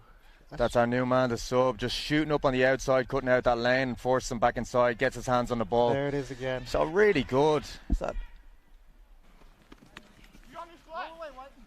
doing well, just even if you can look at Long Beach, doing well on the single man rucks, 1 shot, 1 kill. Yeah. Very good at that technical area as well, which is so important. There's our man Cortinas on the edge. Can no he get problem. a hat trick? That's 3 for the day now. And it's just beautiful, simple rugby. They spread the field to the left, stretch the defense, go back to the right, have their, what do you call him? I would call him the assassin stepper on the sideline, and he does his work. Yeah, I think they've, if you have to look at it as well, across the board, they've had that number 17, the Yes. young lads come on, and he shot up out of the line Right. when UCSD have it, cut off that channel and forced them into a turnover. So defensively, that's a pretty good read as well. It's everything, from defense right to offense. Great transition, good finish. There we go. There's the win for Long Beach, and they're going to progress now to the semi-final. As we take a little bit of a break in between games, next one up is going to be USD versus Point Loma. Should be a very decent game. USD lads have had actually 2 really close games in the group stages. They had a very narrow 15-14 win against Claremont, who are a great team, and then again they played the UCSD or the USC second team early and got a 36-0 win, but it's that second game in their pool stage against Claremont where they've managed to get through to this quarter in a good position. So let's see if they can continue that on. We heard from coach Charlie Purden that he says it was the best they've played all year to win by that point, so let's see if they can kind of continue on into this next game. Right. Now UCSD having a strong showing on their home turf, putting on this USD, tournament. yeah. I'm sorry, USD. Thank you. Right, as our man number 10 has a few solos in the middle of the park. That's a good touch from him. Let's see if he has the same with the drop kick, but looks like he's a footy player anyway. Let's see what goes on here. I reffed Point Loma earlier. Good team, coming together nicely. They make a couple, just some errors on the law where they're not quite sure about what needs to happen. There's schoolboy errors, you would say, at the very beginning of a game, just not getting the kick 10, not giving your team an opportunity to do something. Yeah, that's true. We talk about schoolboy errors, but listen, these are schoolboys at the end of the day in college, so that's to be expected. Oh, listen, off the bat, bringing a lot of pace there. I love that direct carry. Yes. Just straight to push that line back, and he gets a pop off the deck. Lovely urgency from USD there, and a fantastic try. Immediate capitalization on the error. They just an urgent quick tap. He's popped it off the deck on one pass, so fantastic start for the USD boys. That's Connor May with the restart. He won't be stoked on that, but let's see if he can adjust now. Let's see if he can get the conversion from pretty close to the touchline as well. Yeah. It's every point is crucial in sevens, and if you have a kicker that can make these wide angles after they've sprinted for a minute or two, you got a valuable player in your hands. Yeah, big time. I mean, talking about taking conversions after sprinting, it's going to be beneficial for a lot of these ads to have multiple guys that can take conversions. Ooh, it looks good. Just wide. Nice take, though. Nice take. That was good effort, yeah.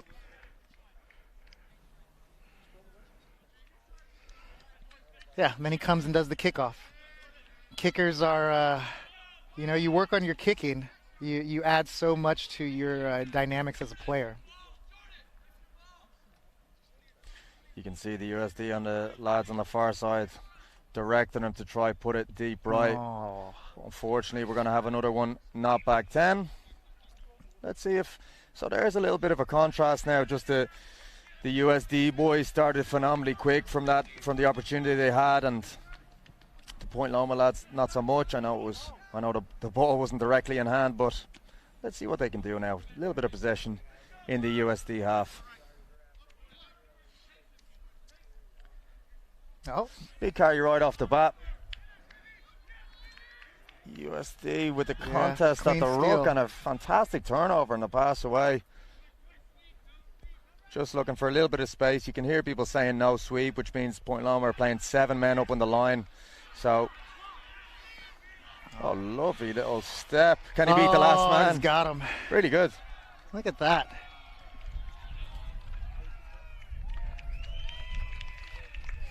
One of the things I love seeing, these tournaments, they start at 9 a.m. and they finish at 4, and each team gets 5 to 6 games, and you see the growth of teams throughout the day, them cleaning up the little mistakes they made at the beginning and being clinical in the second half. And I think USD is continuing their momentum from the last game. Yeah, they do. They looked in good form in the warm-up. Everyone looked like they had their head screwed on. That's Paul Habib there with the try, showing good footwork on the edge. Shaped for a little pass there at one stage, which made the defender just sit off him a little bit, and he backed his pace to go down the right-hand side. Off the post. And we're off the dinger, and so that's 4 points. That's 4 points. 2, you could say that was a tough kick, but that one, could have been made. So let's see if that 4 points makes a difference.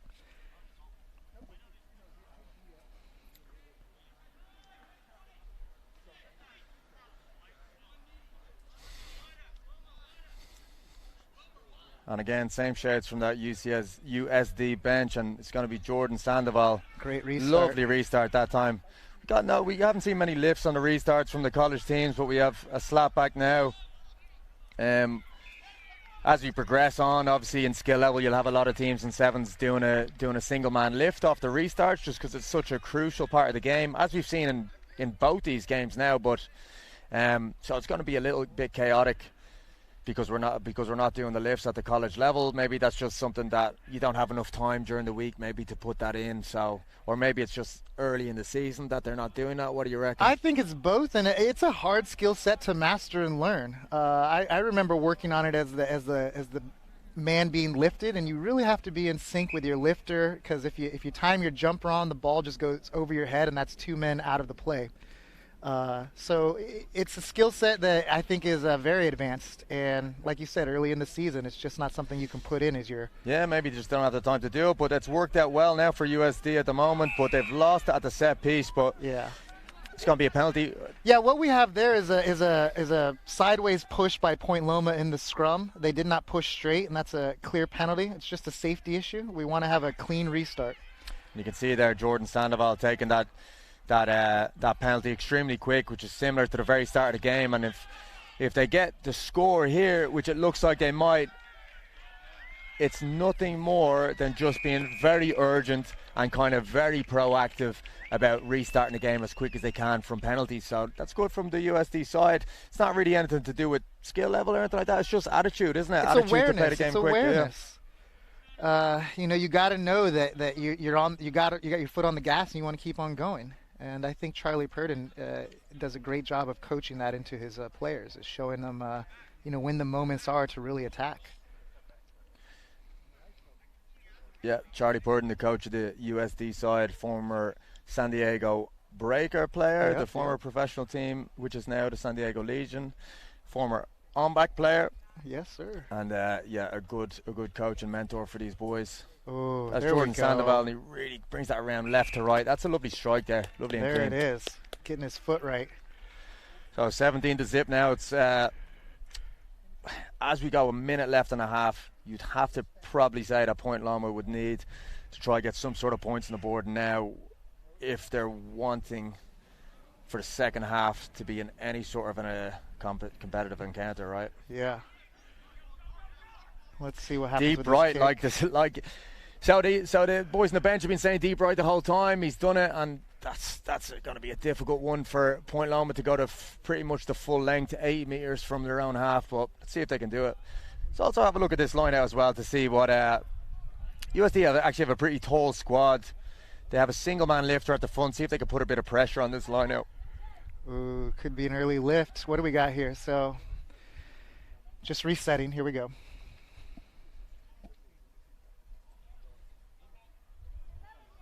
It's a great take. Let's see what Point Loma can do. Oh, they kick it out of their territory, relieve some pressure. See how it works out for them. Ooh, timing's good. We're playing.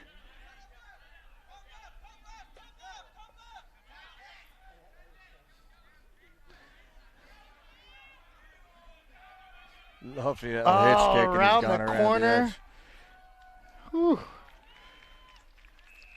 I mean, you see that sequence of play, the deep kickoff puts Point Loma in, under pressure in their own territory. Point Loma do well to take that line out under pressure again, as we see here in the replay.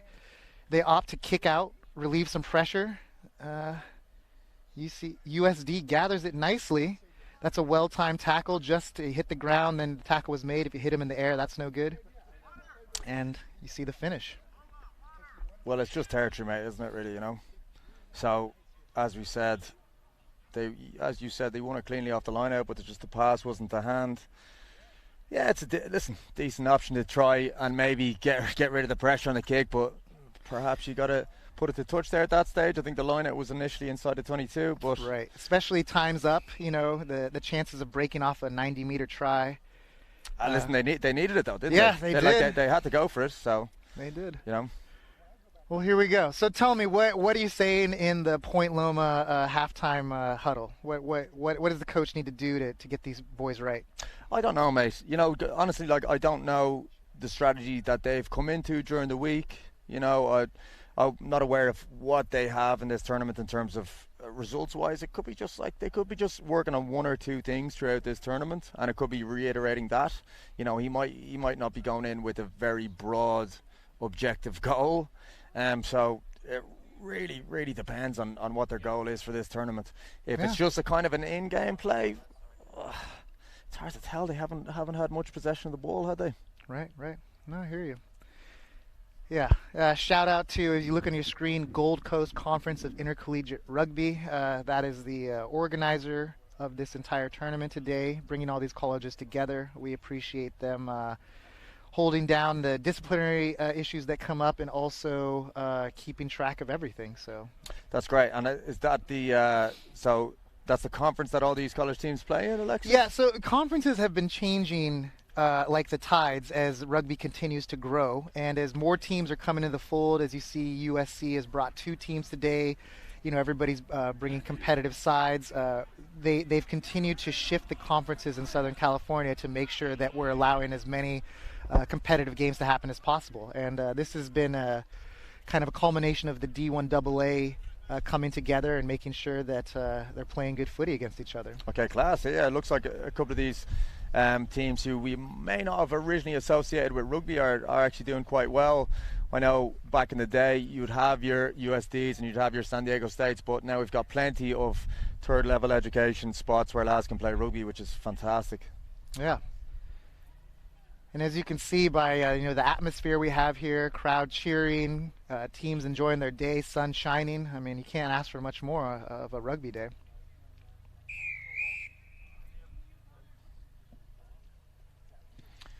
And I say, man, Jordan Sandoval with the restart.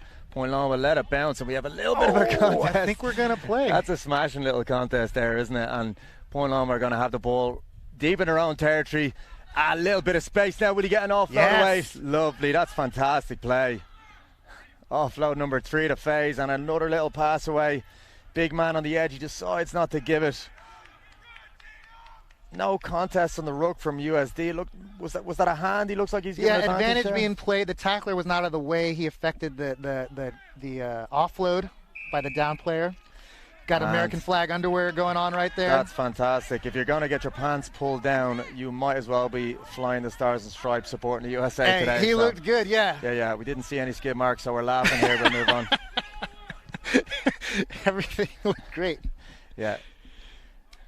Get the Hoovers out and hoover up all the pants that are on the pitch right now. Yeah. I mean, it happens. Sometimes some of the funniest things I've seen is a jersey will get pulled over while the ball carrier has the ball, and then the ball is in the jersey, and you have to stop play. Yeah. So. Yeah, listen, in future, if you get your pants pulled down, make sure you are wearing noodle bags underneath. That's right. Because that is the You'll best way to look show good. You will always support look for your good. own team with a custom pair of your noodle bags. Right, Point Loma with the line out finally in USD territory. Got a chance to possibly have a go and get a score under the belt. Yeah, why not take off the well? top, and this time he goes to deck. That's fine. Here we go. We're about to see if the lads can get possibly a sequence of phases, or maybe even just one with a few offloads like they show earlier.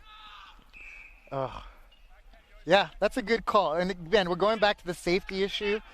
He saw instead of going for the ball, he pulled down the player. It was incidental, but it is the right call in the sense that when a man's in the air, you want to make sure he's safe, and they're only competing for the ball and nothing else. The big man with the USA undershorts has beaten a tackle, and he's got the boys from Point Loma right up to the 5-meter line. Yeah, the USD boys with a lovely counter ruck.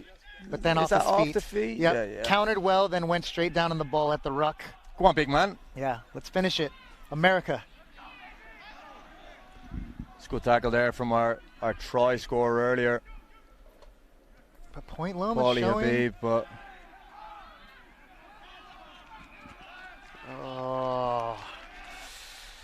Point Loma did so well to get down there, but it always gets tight in the 5 meters.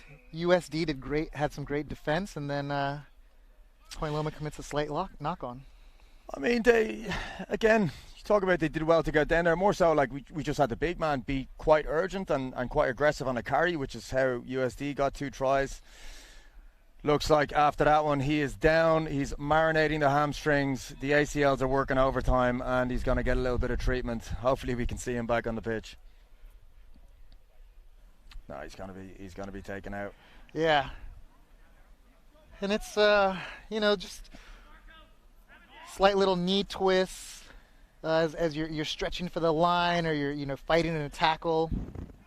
Just things that the boys are taking on. I remember when I played in New Zealand, they would say you got to harden up. Your game's got to harden you up, and so you take these little knocks here and there, little dings, and obviously it's safety first.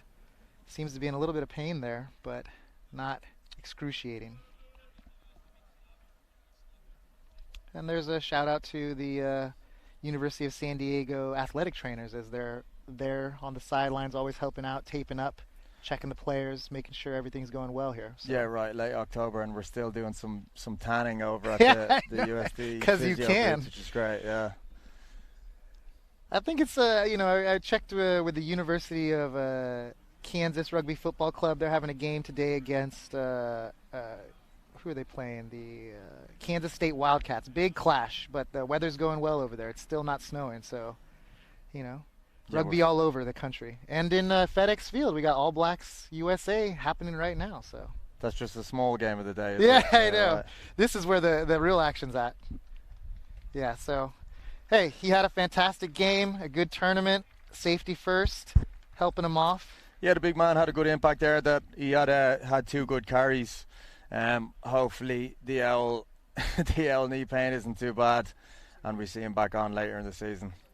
Yeah, and you see this early in the season as we're getting back into rugby after 2 years off. Some of the injuries, I think this happened across the board in rugby. The injuries are becoming those soft tissue injuries. Just you haven't been hitting as much. You're making up for lost time, and you're trying to get back on the field. So it's always an interesting one. Is that true that if you get more soft tissue injuries, you're just not gonna you're not going to get injured? Is that like, you always hear like back into contact as Jordan Sandoval makes a break here, the full length of the pitch. Can he go all the way? Has he got the top end speed?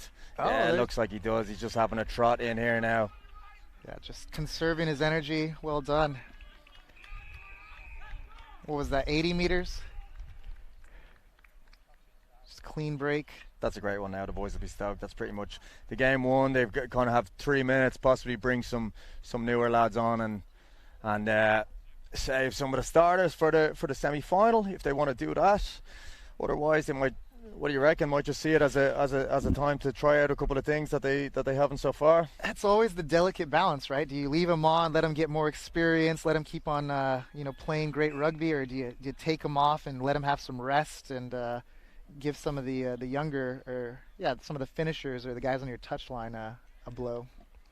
Some of the finishers, is that what what they call them now? Yeah. Well, game changers, finishers. You don't want to say substitutions in rugby. It's like when the coach says you're starting from the bench. Thank you. Thanks, coach. I appreciate the start. I remember one of my buddies told me, he goes, the coach said, "Hey, we need some speed." And he got up and he thought he was getting in, and he said, "I need you to go to my car, get my clipboard, find the sub cards."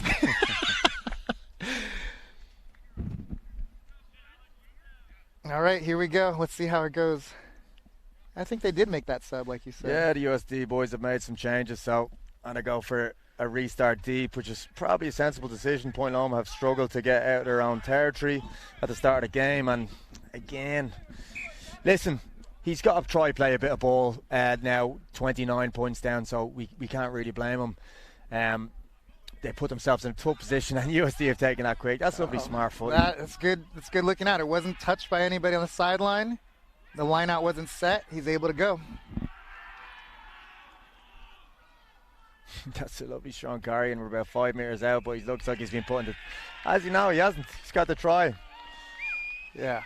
That was just a fan on the touchline waving a San Diego Legion flag. That's right. The Legion are out here. Touch. Yep, the Legion are out here today too. Where it's a total community effort. We got noodle bags, we got Legion, we got 8 to 9 colleges out here enjoying their day.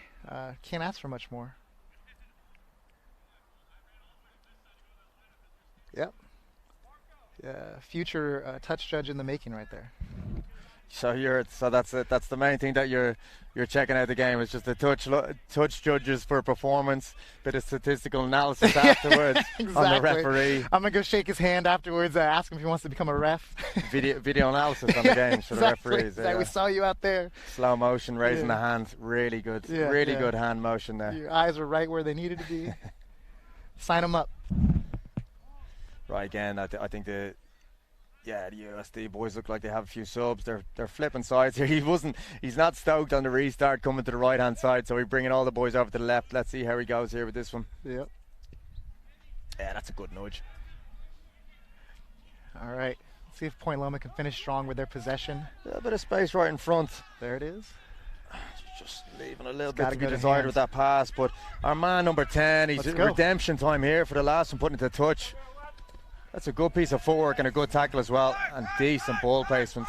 Good skills on show, man.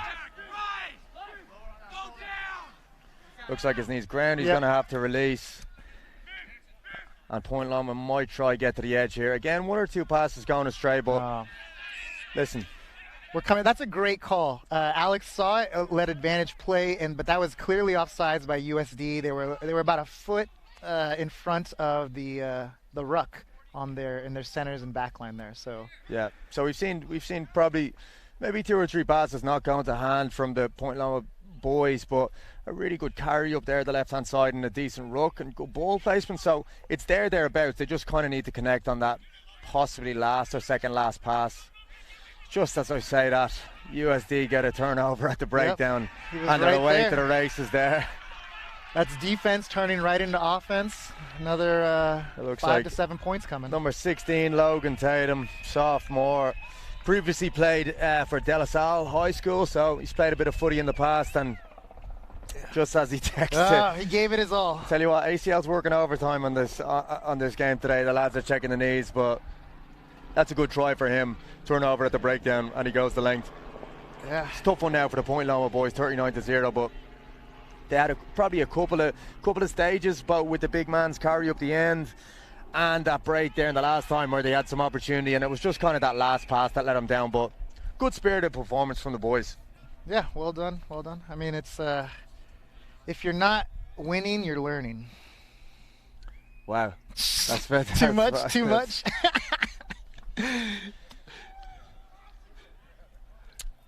Right, the USD boys looking absolutely stoked after that one. As they go through for the ceremonious hand claps after the game. Next one up is going to be USC 1 versus Azusa. This will be a good clash. Yeah, what do you reckon after watching the pool games? You know, Azusa, I've seen them. They're a young team, a lot of players learning, but some good spirit in them, and you see them getting better. They have some good individual talent. USC, I forget their coach's name. I wish I could remember, but he's a stalwart of rugby in Southern California, and he has put together two really good sides that you see them developing nicely. Okay, sweet. Connecting. So I'm hoping to see. I mean, I always just want a good game. I don't, it doesn't matter who wins. It's just we want to see good rugby because that's exciting to watch. Very politically correct of you for a referee. Yeah. I was contemplating. Stop me if I go too tangential here, but the other day, how being an American in rugby, I feel like I have an even deeper appreciation for the game because I just love it. Like I have no allegiance. I didn't grow up a Harlequins fan or anything. Every team that plays well and shows me good stuff, I smile upon. Spoken like a true referee, and you are gonna have to be spoken like an absolute optician here because we've got two teams wearing the exact same color kit except for their socks. So we got a team in red socks and a team in white socks. If you can even see it on the screen, team kicking off right now is going to be Azusa, and the team receiving is going to be USC. So we got red socks and white socks. Good take by the big man. He gets the offload away. Is that going to be kind of a little bit of a symbol of how the lads are going to play, keep the ball alive? Yeah, it looks like we're going to have some offloads in this game. So we're in a little bit of space now. I tell you what, the Azusa boys look very, very urgent on D. They're leaving space kind of by shooting out of the line a little bit, but it's working well so far, and that's been multiple passes, and we're still in the USC 22. Oh, nice lovely little offload on the backhand, but knock on. First opportunity for a turnover, and they're again look at that lovely urgency off the turnover and the pop off the deck. Is the referee going to wave that on for the knock? Looks like he is. He finally blows it. And we're going to have a knock on, and the USC boys are going to have a scrum from inside their own 22. Listen, extremely fiery start from the Azusa lads in D. Whether they can sustain that kind of for a full 14 minutes, we'll see. But really, really fantastic start, and you can't really ask much more of these boys than putting an extreme amount of pressure on USC. Well, you can probably ask more. You can probably ask them to stay a little bit more aligned in D and not shoot out of the line, but that could be a game plan for the boys. Yeah, and like I said, the team is a young team. They're inexperienced. They're learning the game. So just seeing that energy and that urgency, and obviously it's producing some results for them, or keeping USC pinned in their own half. No, very true. The lads are urgent there. Look at that pushover. Look at that pushover. They destroyed their scrum right there. They're strong-looking boys, the Azusa lads, aren't they? USC looking to... That's a good step off the left and the right, number 12, and the pirouette. Oh, here we go. Does he have the toe to go to full length? It looks like he does. That's a fantastic individual try. Step off the right and the left, has the little pirouette Rob Kearney style, and manages to go 80 metres and score under the sticks. Listen, that is the tough thing about sevens, in that it's a cruel game. You can defend well, but if the team just have that individual player, the likelihood that he's going to get a try game is just so high. You just got to look no further than USA themselves, having lads like Perry Baker, Stephen Thompson that can probably do it on their own at least once a game. Yeah, that's the beauty of sevens. I mean, because that was Azusa's to do whatever they wanted with. They blew over the scrum. The ball was disrupted. They had USC on the back foot, but as you said, individual brilliance strikes in sevens. Individual brilliance, yeah, big time. Right. Here we go. The phase of rugby that we've talked about so much, the restart. Let's see what the USC lads have in the bag. He's just got the conversion. He's having a very slow trot, trying to get the heart rate down again as he comes in for the restart. 7-0 here for USC.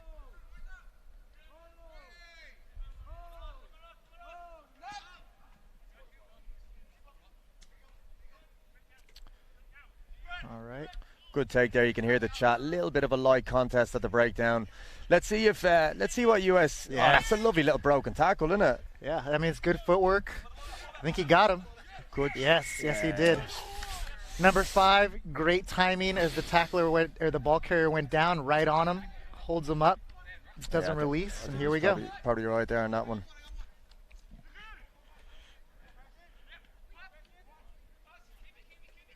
Good chat there from the lads at USC in terms of just the micro comms in and around the breakdown. Yeah, I mean, the communication on the field is so crucial. And you hear the best teams, they're always talking. They're always communicating. They're always letting each other know where they're at, what they're doing, while they're under duress and fatigue. Yeah, you're right. I'm yet to hear a wrong answer be communication, right? That's the answer to all the coaches' question. What can we improve? Yeah. What do you reckon? Is there ever a time where communication is not necessary? Well, if it goes negative, that's when, you're hoping and it's one of those things you see on the field. There's so much passion. There's so much, kind of high energy that sometimes, in some cases it works. A guy riles up his team and they score a try. In other case, it deflates them. So you just always, want to make sure that as a player, as a referee, as a coach, as anybody communicating, that, you're giving positive comments that reinforce the good work these players are putting in. Scrum in the middle of the pitch here for the Isuzu boys, and they give a little pass to the right, but again, don't bring too much width. They might be trying to play right up the middle because they are a very strong squad. You can see the USC lads again contesting the breakdown. They might have been doing a good bit of work on the poach. Good ball placement there. They've committed 2 to the ruck, so probably not going to have too many numbers, and we get the knock on. Slight knock. Yeah, we're probably going to see the Isuzu boys because they are a big group of lads, aren't they? Yeah. They look like they're just going to try go up the middle. So we're only 7-0 right now with a minute and a half left. So hopefully we see a couple of big lads break some tackles and go through for those lads. Yeah. Otherwise, we've got a scrum in the centre for USC, which is such a dangerous position. Nice. Oh, is this 12 again? Nope, 10. Here we go.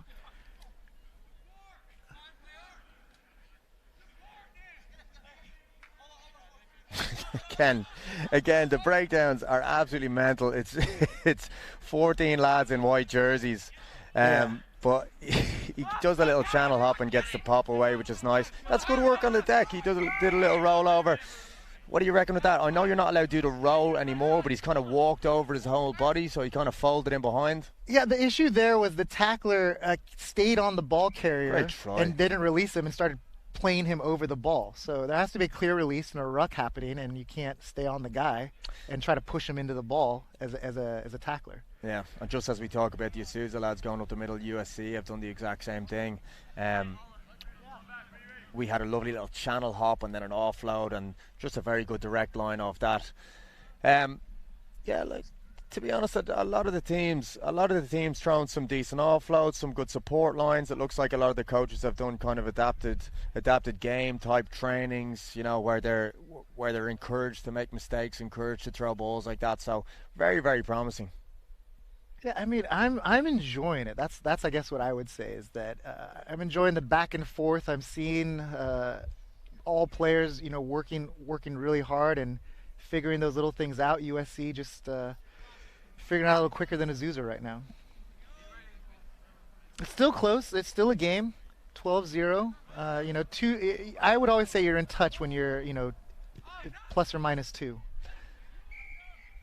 Oof, offside from the lads on the restart. Yeah. That's a tough one. I know they try to...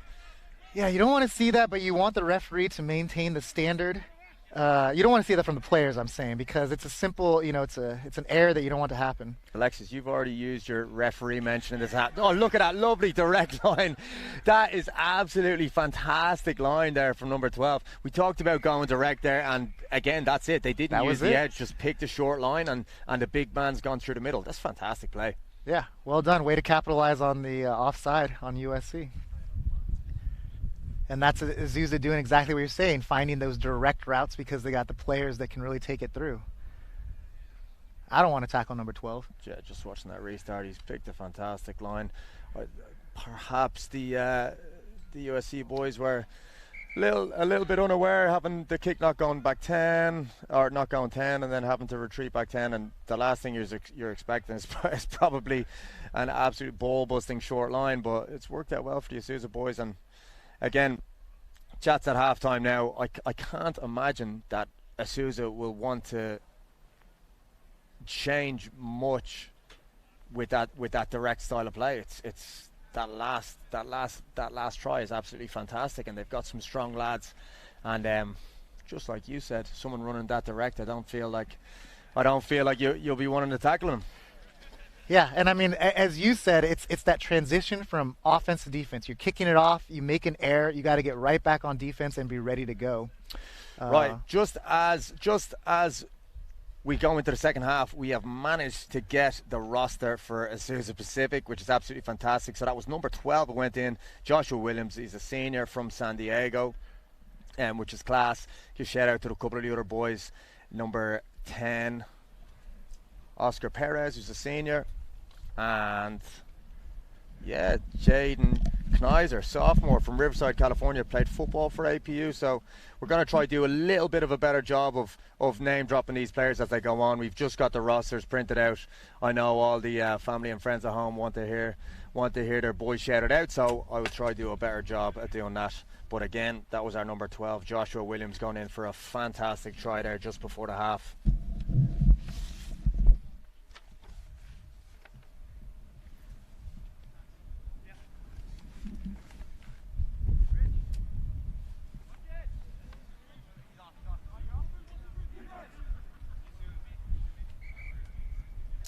I tell you what, when you look at this USC roster, it is as international as you want. We've got lads from London, Hong Kong, Sydney, Jakarta, Reno, Nevada, one of the more luxurious and tropical places on planet Earth. So we've got a really, really international flavour to this USC squad as we begin the second half.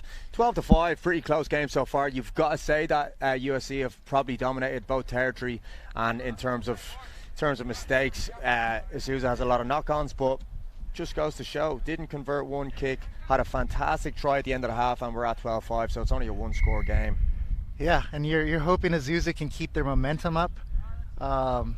In these second halves, 14 minutes of sevens, fatigue sets in, so especially when you have the bigger players.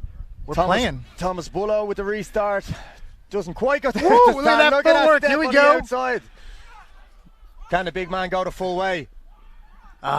Just lovely little track back by number 9 there. Christian Kwan didn't give up on him. Perhaps a little bit sinful to go into touch there when you have so much opportunity to step off the left. He's such a big lad, number 5 there, to maybe stay in field, but listen, Barack Ross with the step off his right foot and going up the edge. A good start for the Azusa lads. And, I'm seeing number 5. You can obviously tell he's new to the game. I made the same mistake my first game of rugby where I broke off a 40-meter try and ran out of bounds thinking I did a great job. Have you got anyone to back up this claim that you scored a 40-meter try? I didn't score. I ran 40 meters. I thought I did a great job, and then I ran out of bounds thinking like, oh, we'll get the ball here for a line out. All right, there you go, yeah. So have a look at this. Look at this step. Look. Little pirouette, boom, off the right. Really, really nice. Good pace as well. I just feel like if he steps off his left foot here and goes right into that last defender, I mean, the worst that's happening is you're really getting tackled, but like you have 10 meters to go there. Surely you back yourself one more phase. I agree. I mean, that's what you want to see. It's just he was 80% of the way there. It's got to finish. That's Burlow there with a break. Can he go the full way? That's going to be a tough ask to go all the way from there. He's done really, really well to stay on his feet for as long as possible and get that away. That's fantastic play. Keeping the ball alive. He's tried an offload, as I say, a little bit of gamesmanship here, and there's definitely space available now if this can get. Oh, lovely strength. I love someone calling tackle from the sideline. It's like, that's what I was trying to do, mate. He's massive. Yeah. There's a good tackle. Lovely hit there by number 4. Great offload. Lovely pop off the deck, and then just short. Yeah, just short to try.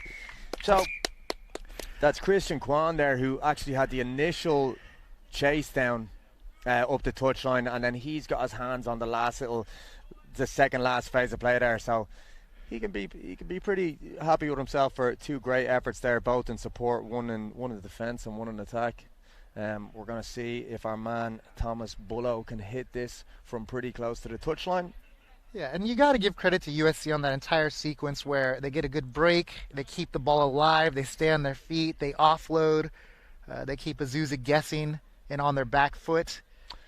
Great support at the end there, and then boom. That was our man Thomas Bullough, who had the original break and managed to stay on his feet for a good while and get the pop pass away. He's only narrowly missed that, but he's got really good takers on the conversions as well. So he looks like a footballer anyway. So USC's pulling ahead now. Let's see if Azusa can stay in touch. Plenty of time for anything to happen. Yeah, well, we've already seen that just from the break and from the try that they can score possibly something out of nothing, because they have a couple of decent athletes that can step lads or go through lads. So see if they can pull something out of the hat there in the last few minutes. Thomas Bullough's going to go deep this time. He's going to play on backwards. He shapes the kick for a little bit and then says, no, I'm having a carry. Lovely line up the middle and a good step. So USC biting in on that tackle means that there's some space, but again, great pickup on the knock on there. Yeah, it's just good. Playing advantage. Good play off chaotic ball there from USC, managing to get that back.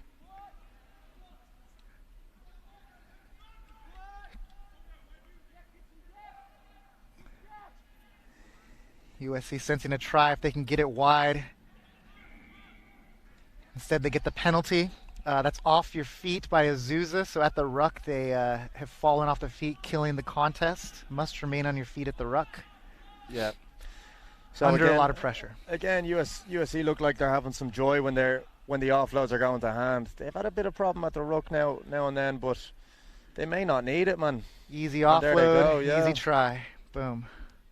It's a good try there, number 1. Osifo, he's a freshman from London, from the King's School in Canterbury. And apparently he's got the best Dougie in the country. We're yet to see it celebrating. He probably feels like it's not the right time to break out the Dougie. So it looks like he's going to have a go at the conversion as well. Oh, wonderful. Taking over from Thomas Bullough, who looks like... Score a try and kick the conversion? Have you ever done it? I have not. I feel like you have. I feel like that's standard for you. I don't know about that. Definitely not. I'm 33, mate. You know? I can't even remember the last time. I can't remember the last time I kicked the ball. I'm sure it's on video. I'm sure we've got plenty of footage showing you scoring a great try from the 15 position and then kicking a sweet conversion over. Well, we're at 22-5 now with 1 minute and 45 to go. It looks like USC probably pull this one. Probably going to pull through on this one. They look really strong at times when it's broken and chaotic. Getting some offloads away and support is good, which is kind of perhaps that's their style. We'll see now in the semi-final. I'm presuming, I'm getting ahead of myself saying that they're going to make the semi-final, but again, any team that comes up against them that plays a kind of a broken game might struggle, because they look like they're happy to live within that chaos. Azusa now, one of the last opportunities to get another little notch on the scoreboard. Yeah, let's see. They got a minute left. Their goal is possession here. Their goal is finishing strong. And here we go. Strength from all the players, man. I tell you, these lads look like they're absolutely living in the weight room. Great carry up the middle. A little bit slow.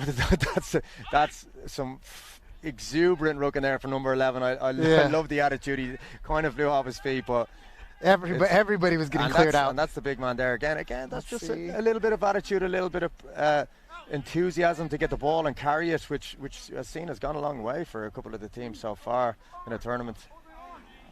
Mate, is he off his feet? Oh, yeah. That was close. It was close. What do you reckon? Did you see a knee down there? Yeah, look, all respect goes to the man in the middle. He's the one refereeing the game. I can make any call I want over here.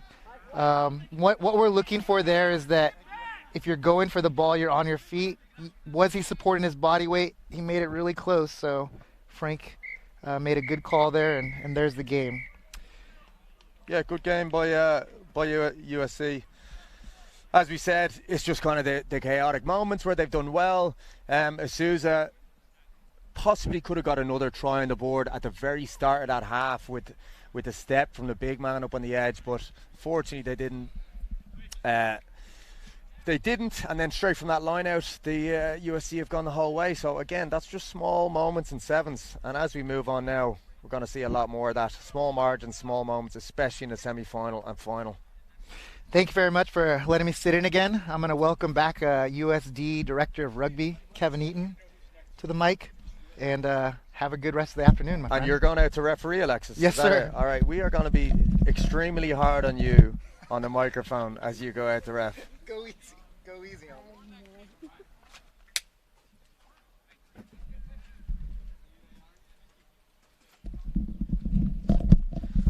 All right, and as we finish up that quarterfinal number 3, we're moving on to the last of the quarters, which is Claremont against ASU. I'm joined by Director of Rugby of USD, Kevin Eaton, in the booth. So you're going to be trying to be unbiased here with the kind of analysis. Yeah, well, it's easy to be when USD is not playing.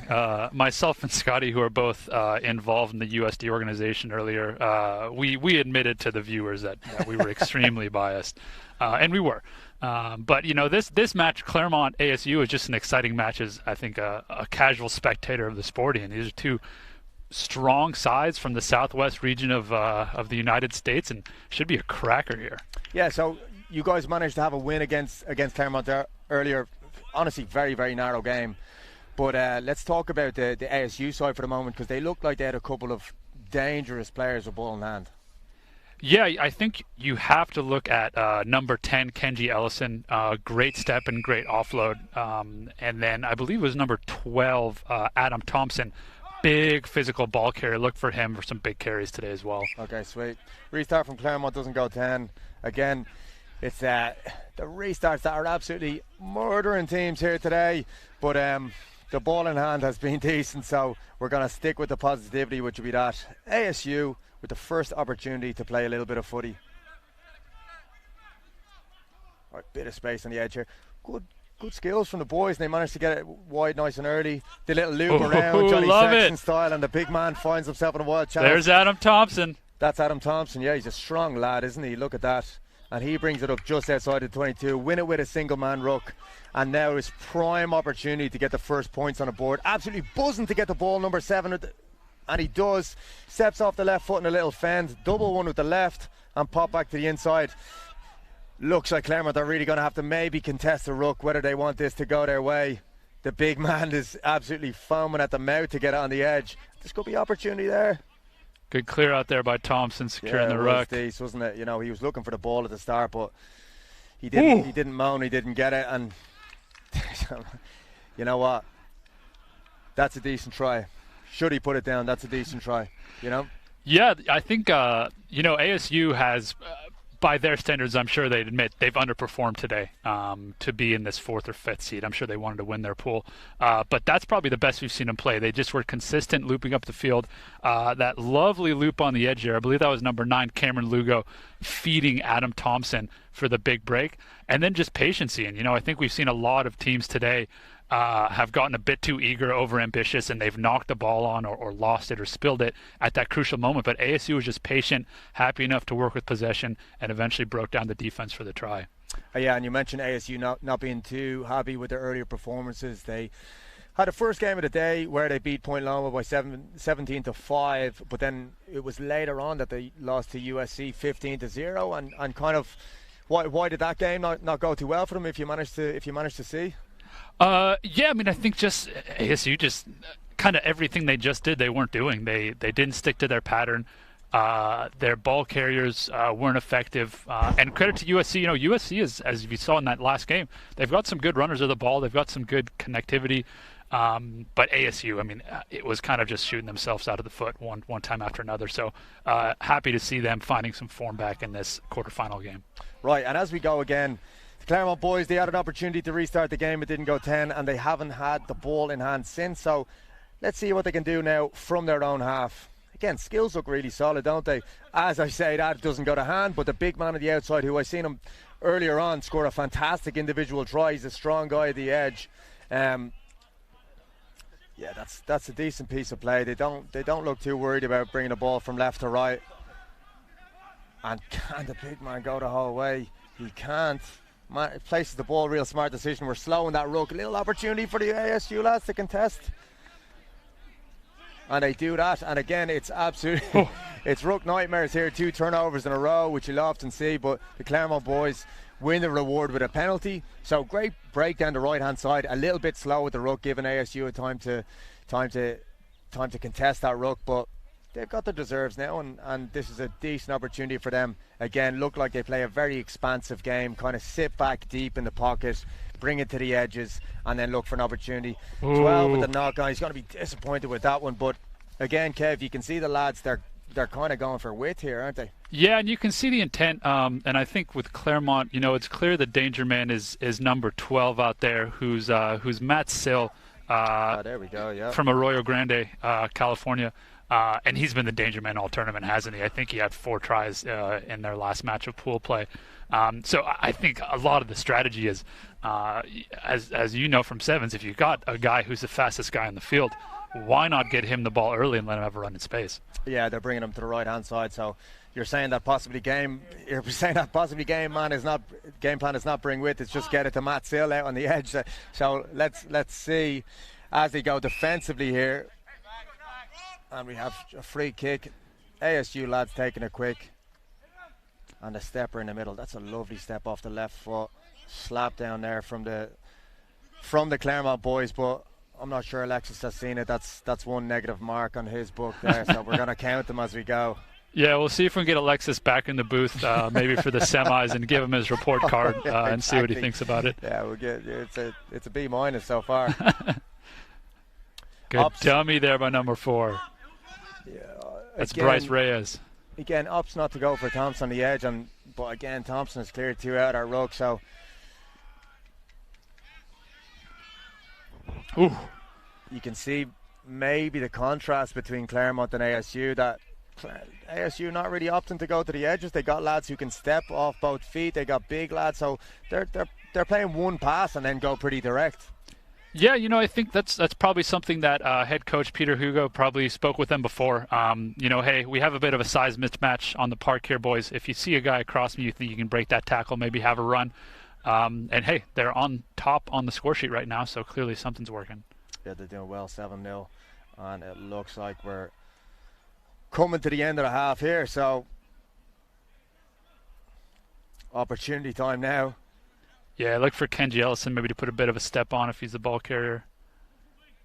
We've gone 1, 2, and 3 passes, and we're the big man one-on-one. Can he do it? And the loop around. They love the little loop around the edge. It's actually a fantastic little piece of play, isn't it? That gets it to the edge and runs the loop on the outside. We're not seeing that too much in rugby these days. You're you'd have to go back to the Tri-Nations to see that many loops, but the ASU have used it twice now in the game, and it's worked both times. So it's a fantastic piece of play. Simple. Yeah, I mean, if well executed, you got to say it's a good strategy, right? You're that wing on the edge who's so concerned about not missing that tackle. All he wants to do is take his man, make that tackle. He's going to come in hard on that ball carrier, but he's not accounting for that guy looping around the edge. Yeah. Ian, if you were coaching Claremont defensively, how would you defend that loop play? The one on the edge. Yeah. I mean, it's a lot of micro chat from the far 2 guys on the side for the guy hunting on the inside would have to say to him to push on into that outside space, or maybe take the outside shoulder of the man on the edge. So, I mean, it really depends on what players you'd have at your disposal. But absolutely. Yeah, good so far from ASU. They've had 2 tries. We're at 12 to zip, and honestly, we're yet to see Claremont with ball in hand, haven't we not? You've got it out to Matt Sill once, which he had a knock on. He's probably going to be disappointed with that, but and again, we're right up the middle. Looks like he's free.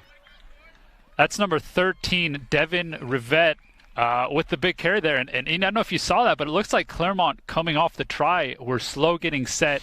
ASU noticed it, and play was live, so they had a kick into space, kept the ball in play, and then it's not much easier than that if the other team's not positioned to get that ball back. Yeah, no, the lads will be absolutely bulling with that. You can see number 12 there talking to the boys, possibly just a little bit about urgency, but yeah, 17 to zip. When we talk about Claremont being one of the stronger teams going into these quarters, they're not going to be happy with that. And just from your experience in the past, as we go into halftime, salvageable now for Claremont? I'd never count Claremont out of a fight. So Claremont, for those at home not familiar with the program, they're the reigning small college national champions in sevens. So they have a pedigree of success at the small college level. So they have boys on the field now who've won national championships at the sevens level. So, I think Matt Sill, you can't count him out at any point. And again, Ian, you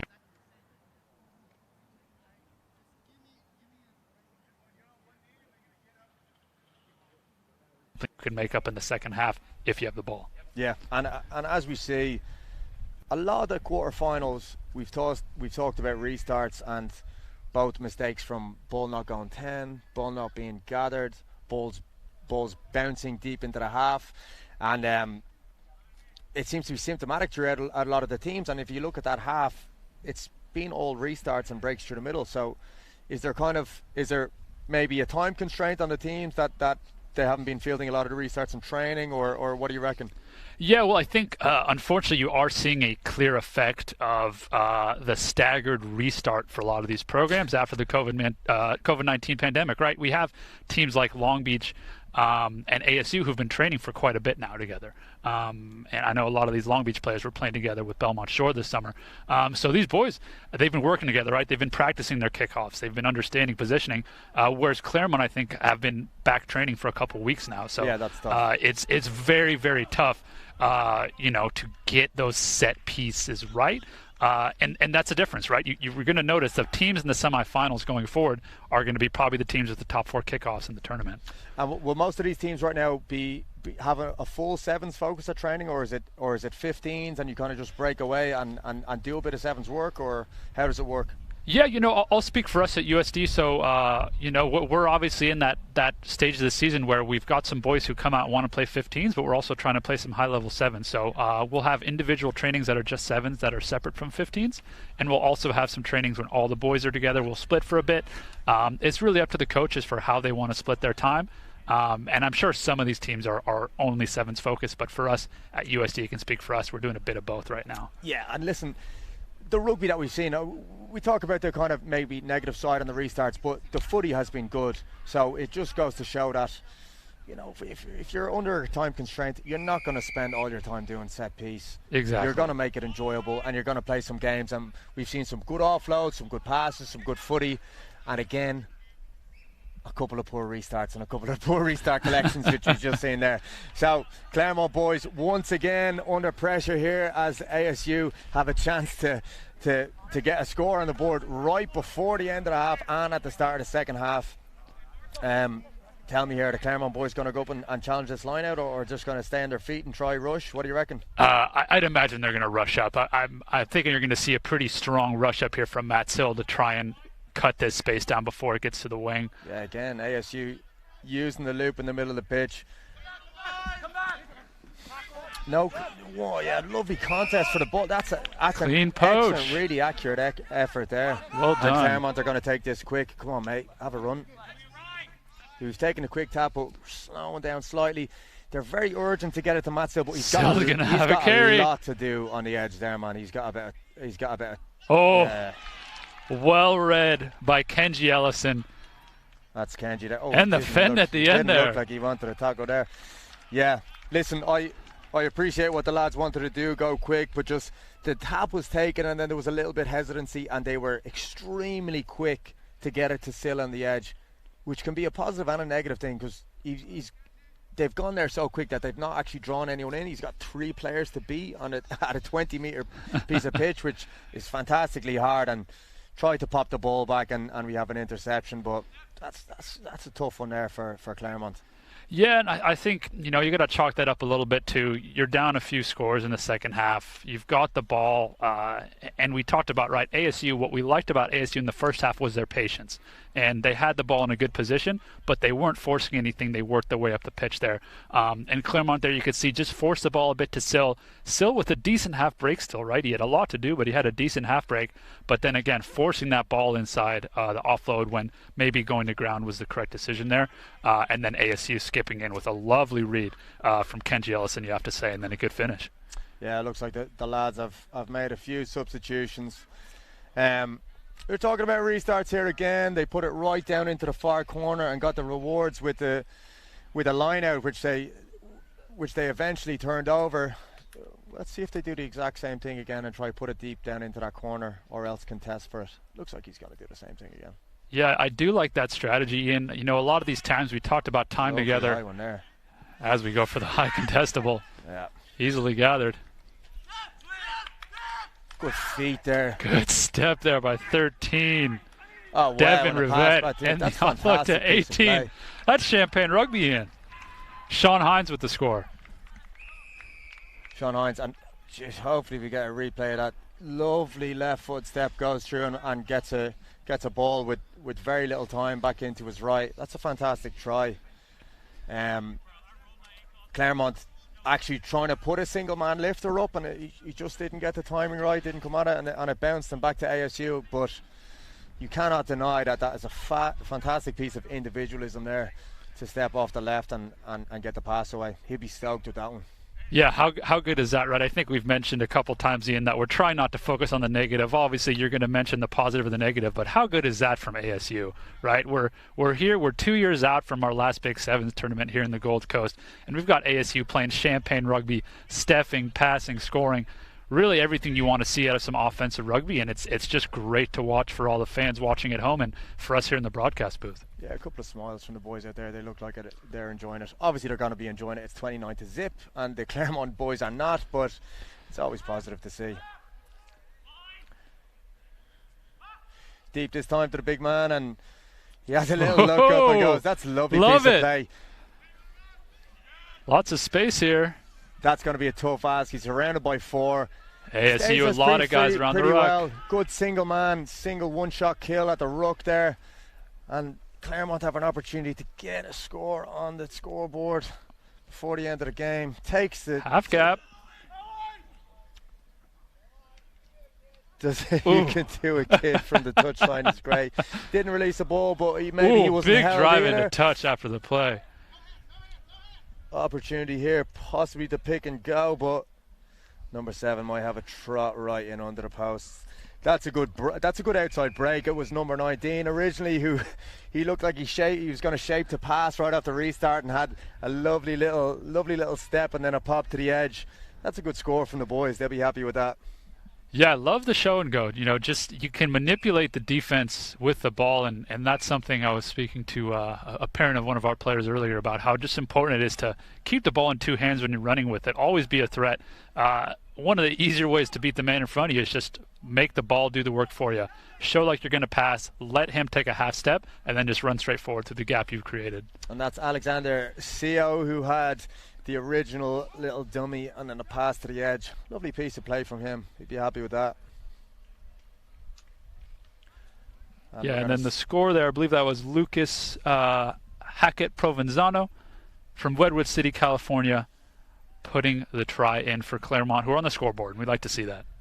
That's very good from you, Co Combs. I wasn't going to attempt the last name there, but you nailed it, so happy you did. It could be completely wrong, so we'll see. We'll see what the YouTube comments say.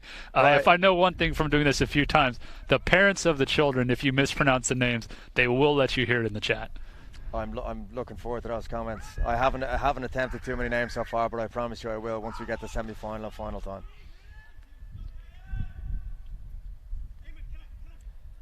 ASU back in their own half. Again, the dummy go. It's very, very similar to the try we had just before. Lovely tackle from the back there. plenty of space here on the edge. They're nice and calm about it. They go through 1, 2, and 3 passes. And our man off the bench here. Oh, the loop again. Yeah, the step back on the inside and put to the edge on the loop seems like something they've rehearsed quite a bit. Yeah, not quite executed there, but you can definitely tell at this point, third or fourth time doing it, it definitely is part of the game plan. Now, you have some subs on the pitch, but Claremont boys are defending well. Let's see whether they contest the breakdown and try to get themselves a score before the end of the half. It's only a few seconds left. The lads sitting back on their heels, they can afford the luxury of being able to slow this right down. Big man on the edge with a bit of a tussle. 2 players. They're not contesting the ruck. Claremont very bunched around the ruck here. Imagine there's some space on the other side of the field for ASU.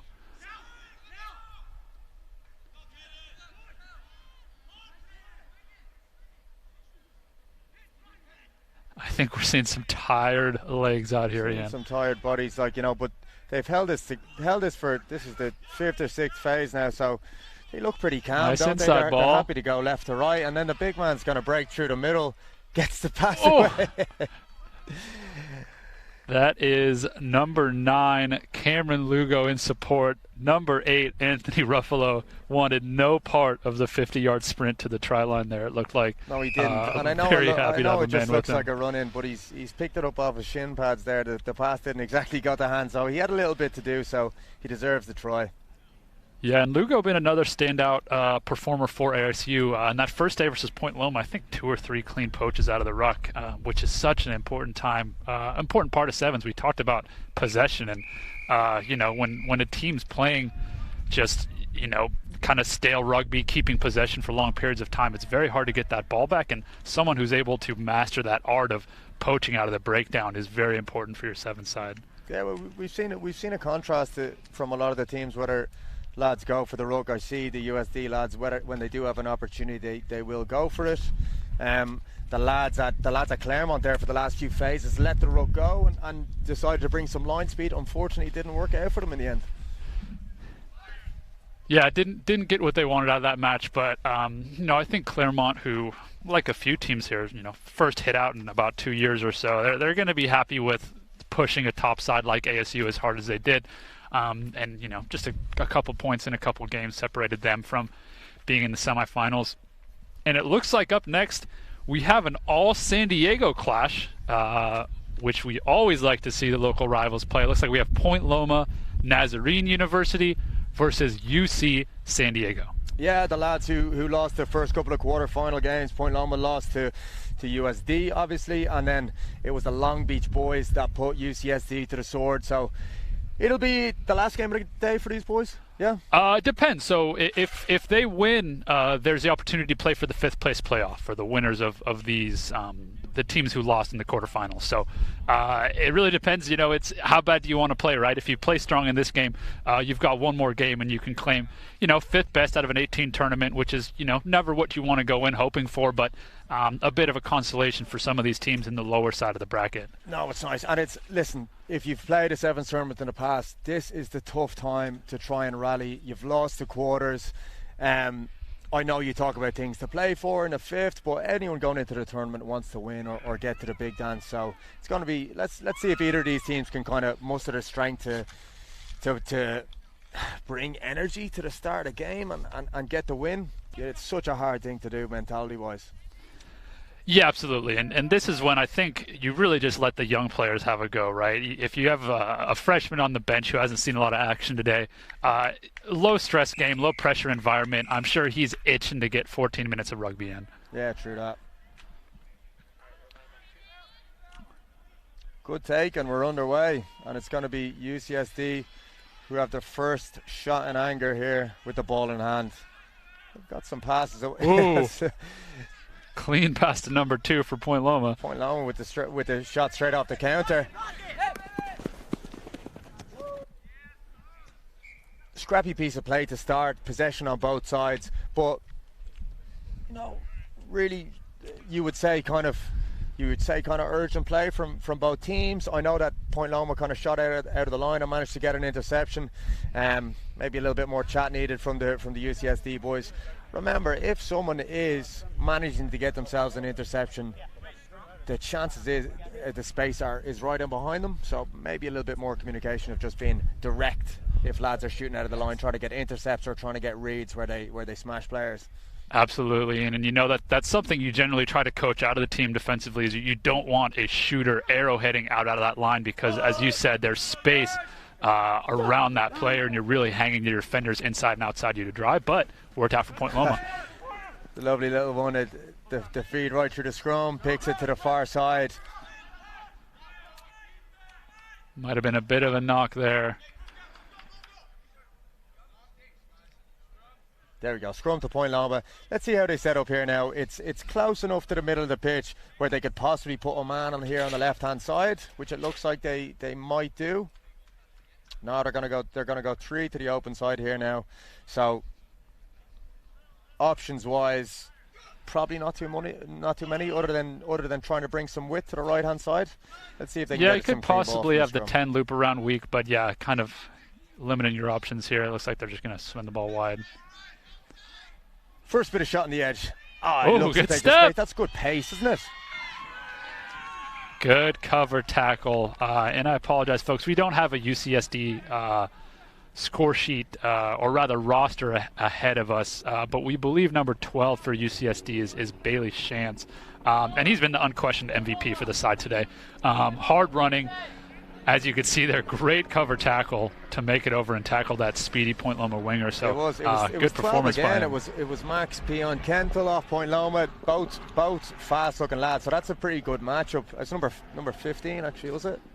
I believe that was 15, which we don't have on the sheet actually. But yeah, good step by him. Well, he's got some toe, he's got some speed. So it's a matchup of two fast boys on the edge, which is what we want to see. So from that last scrum, like Point Loma have got it to the edge. They've made a break. It's just about possibly at that stage, you don't have to have try line fever. Maybe just step off the right foot, stay in play, because they've had a good first phase of rugby. Just need to maybe be a little bit more patient. What you reckon? Absolutely. You know, I think one of the hardest things about coaching rugby in the States is coaching the football mentality out of boys. You know, they have the ball, big carry. All they're thinking about is a score. And Bailey Shantz with another big fend off. And a big clear out at the ruck. Yeah, lovely aggressive play.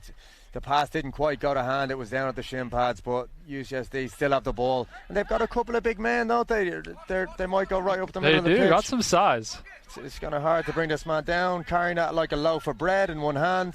And then the same big man's going to have a go again. Can he get an offload away? Oh, he was going for the out the back. I love that, though. He looked like he pumped 2 or 3 times before he released it. I don't think I've ever seen the same two lads pump to each other twice in a row. Lovely line up the middle.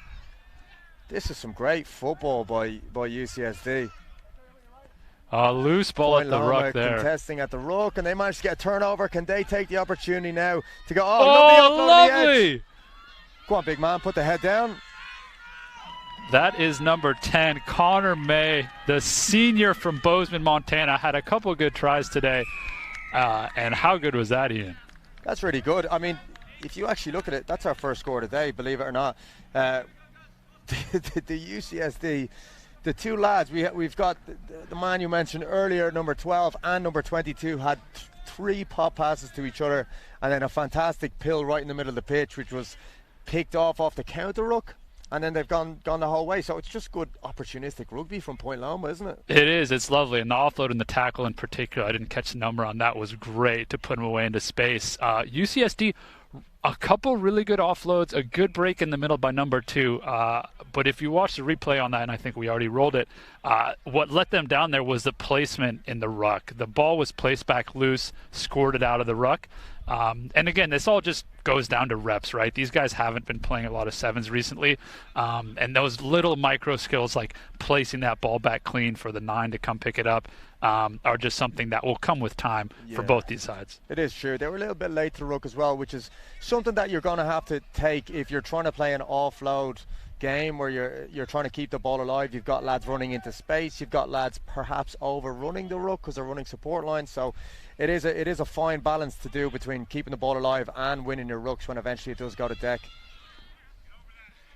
Again, offload game starting early, and we nearly have another pick, and we're going to take the knock. So again, the UCSD boys, they're certainly sticking with the game plan and keeping the ball alive. And as we pack down for the scrum, let's see how the boys split the pitch. And when I say that, you've obviously got 3 guys packing down the scrum. You've got a scrum half, and you've got an option there to maybe put a lad on the left-hand side to make it a 1v1 and a 2v2. But they've opted to go all the way to the right-hand side. So again, we talk about options, probably bringing width here, right? Oh, lovely. No, switch. looks like That's we're a going to great one. Bailey Shantz, That's who's going to run. Oh! a lovely carry and a lovely... Gets 2 hands back in the ball there. Squeeze ball from the edge. He might get called for that. Yep. Yeah, it's just... Placed the ball between the legs, called a squeeze ball, and it looked like he just came around from the side, was it? I believe the ball was... I'm not entirely sure. I'm not going to speculate, but yeah, maybe we'll get Alexis back in here and can ask him what he thought about that one. I don't mind that. We don't need to review the refs too much, but again, extreme. I don't know whether it's curse to the commentator or lack of knowledge, but we said that they were going to go to the edge and they did not. A lovely little switch back in, which started that movement, got the penalty, and then again just a very direct running from the boys at UCSD. So looking to go right up the middle and possibly get an offload away. We're going to watch the replay here. Look at his strong running off the switch. Takes his channel, pops it back on the inside. Oh, really puts the head down there in the carry. Lovely Bosch. He'll be adding that to the highlights tape anyway, I think. And he's made the conversion as well. Solid play there from UCSD to end the half, and we have a 7-7 halftime. How good. Yeah, I did. Oh, I thought you were saying.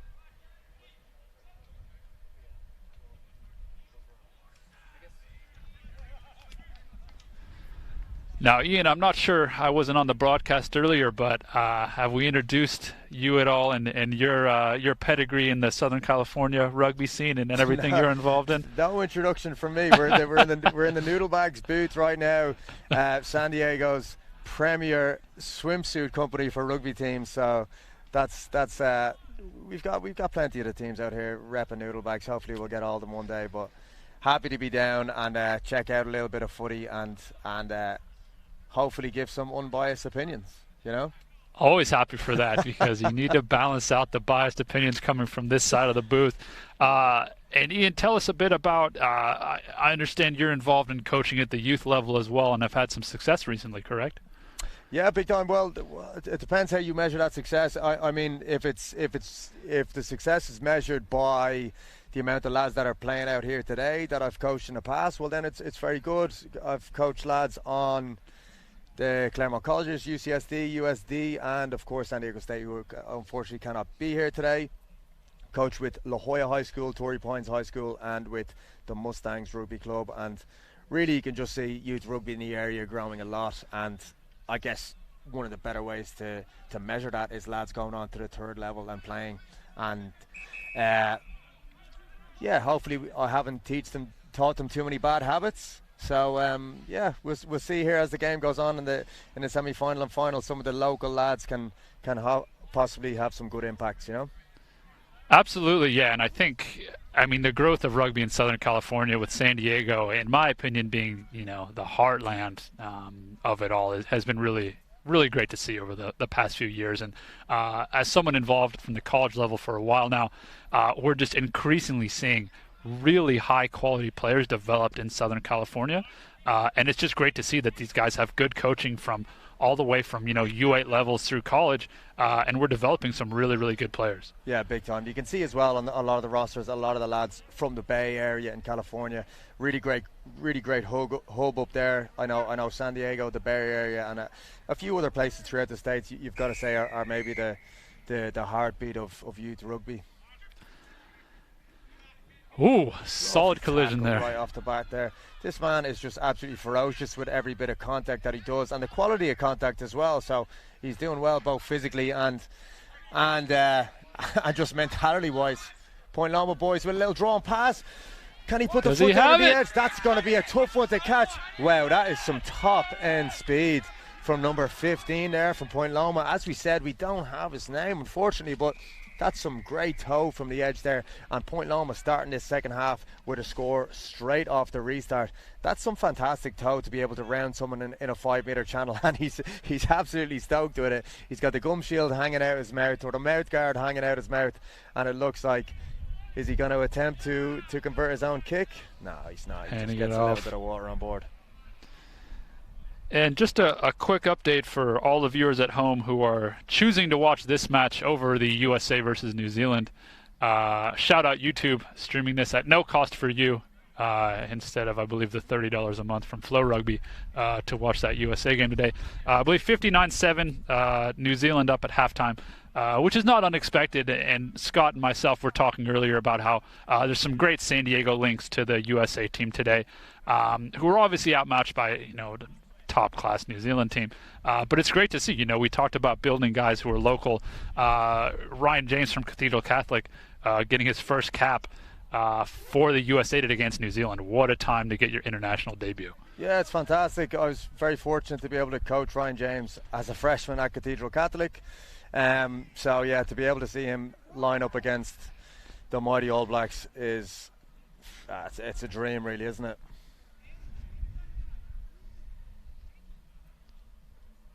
Right, the UCSD boys, there's some pressure on here now. They look like perhaps they could have been the more dominant team in the first half, but now Point Loma, after scoring that early try, are the ones putting the pressure on. Yeah, you have to say UCSD winning the physical battle. They are. No, they're a strong team for sure, but Point Loma might have a little point of difference with our man here, number 15 on the edge. He's got some toe, he's got some athleticism, and it was him who scored the try. And it'd be hard to say that he's not going to be dangerous every time he gets the ball. And again, Point Loma might be able to just trot this one in if they just get a pass away nice and early. Not clean there, but still have the numbers, I think. Good tackle there. Gets a little pop off the deck. He might be in here. Is he going to opt to just maybe place the ball and not get held up? We can't see them all. It looks like an absolute royal rumble under the sticks there. We've got about 10 players in that ruck or maul or whatever it was. We didn't quite see, but let's see what the referee's called here. She's going to scrum it down 5 metre, yep. Yeah, and I'm not 100% on the rule variations, He's but I believe he's going to check the there's some variation now where I think that might be a goal line dropout with the new rules for UCSD, but we have a bit of a conversation here between the touch judge and the center ref. So I think no goal line dropouts at sevens. I think it's still going to be from the 22, as far as I know. We'll find out, won't we? We'll see how these refs call it. I don't know if I got that wrong. I did happen to ask the question to MLR referee Nick Riccono, who's on the touchline here today, whether the 50-22 and the goal line dropout are indeed in sevens, which he said they're not. So okay, big test. Question answered. Test for his knowledge there. I mean, he's probably right. Yeah, it is. So it's held up. That is a new rule. If you are held up over the try line, it's a 5 metre scrum to the opposite team. Okay. So it's not you. It's to kind of encourage. It's to encourage players and teams to be a little bit more expansive with how they play in the 22. So it's not all just pick and goose. But sure. Yeah. So a turnover here to UCSD, but they're going to have a tough time to go to full length. And again, from we talk about them being a good physical team, it's Point Loma who's actually got the better of them at the breakdown here. And our danger man, he's not going to round them from there, is he? He's going to try his very best. You what, the ball's gone to deck, and our danger man is down, but we're going to play on here. The danger man for UCSD skips up the side, and he has a chance for a one-on-one. Will he back himself? Puts the left arm fend, and oh, lovely track back on the tackle. Great heart shown. He's got to release the ball, which he does. We've got a tough one-on-one wrestle there at the ruck, and we've got another one. That's a fantastic chaotic breakdown, isn't it? Real good for just the micro skill of these lads around the collision zone. And now we're playing some real footy. This is chaotic, it's frantic, and that's what we want. The lads are a man down because they actually have someone injured, so UCSD have managed to run this one in, but it's actually the danger man who's still down. UCSD get the try, but Looks like he's all good, so it's fine. But unfortunately, Point Loma losing a guy through injury, and that's kind of the difference maker there as UCSD going to the edge. But you've got to say, very opportunistic from, again, number 12 for UCSD, made the initial break and got it to the edge. And then just the lads showing some good toe on the edge to go the full way. I had doubt with them, said it was going to be tough to go 80 metres, but they've done it. Yeah, and again, Bailey Shantz, kind of the linchpin here of this UCSD attack and defense. Good job with that final pass there to number 2, allowing him to finish what ended up being a pretty easy try for him. A little bit of a walk-in. He's certainly the linchpin mentality-wise, isn't he? He's bringing aggression both in attack and D. So, I mean, sometimes an attitude adjustment is something all the teams need, you know. Absolutely, and I think that mentality, if you're a younger player or even if you're just a very, very tired player, if you see a guy like that flying around, making tackles, big carries, big runs, that guy is going to make you want to play for him. You're going to push yourself a little bit harder maybe than you would have, and it's going to be, it's a good way for the younger players in the UCSD to see how, physical, aggressive rugby can get you far. Yeah, and you'd never want to admit it, but it nearly works the opposite way for the other team. If you see someone from the opposition absolutely bounce your teammate out of it, maybe something in the back of the mind says, right, I'm not going to put my body on front of the next tackle. Yeah, I think when you see somebody, and I always like to say, when you send your biggest guy at their biggest guy and your biggest guy comes out on top, that can completely flip the mentality. And there's something to be said about a guy who runs over you every day in training gets run over by the opposition. You're like, oh boy, we're in a whole new world now, and it does. It definitely can shake your confidence a bit, but that's what rugby's all about, right? It's about pushing past your comfort zone, making sure that you are, pushing yourself to the limit. And it looks like we do have some trainers attending to the Point Loma player who was unfortunately injured in the tackle there. Looks like a bit of a concussion check. But great job by the medical staff. It looks like it smiles all around, so hopefully that indicates that it's not too serious. But just going to have a little break here and play. As he is still on the pitch, again, player welfare at a college tournament is going to be paramount. Absolutely, and you love to see just the increased level of care towards players who've taken an injury, taken a knock, especially to the head or neck area. You always want to make sure that player is safe and is not moved until it is safe to do so. So training staff doing a great job here with the Point Loma player, and we will not restart the game until he's able to be removed from the field. And looks like out of camera view, we do have a couple people helping him get off the field, but you do have to imagine that his day is done after taking that nasty knock there.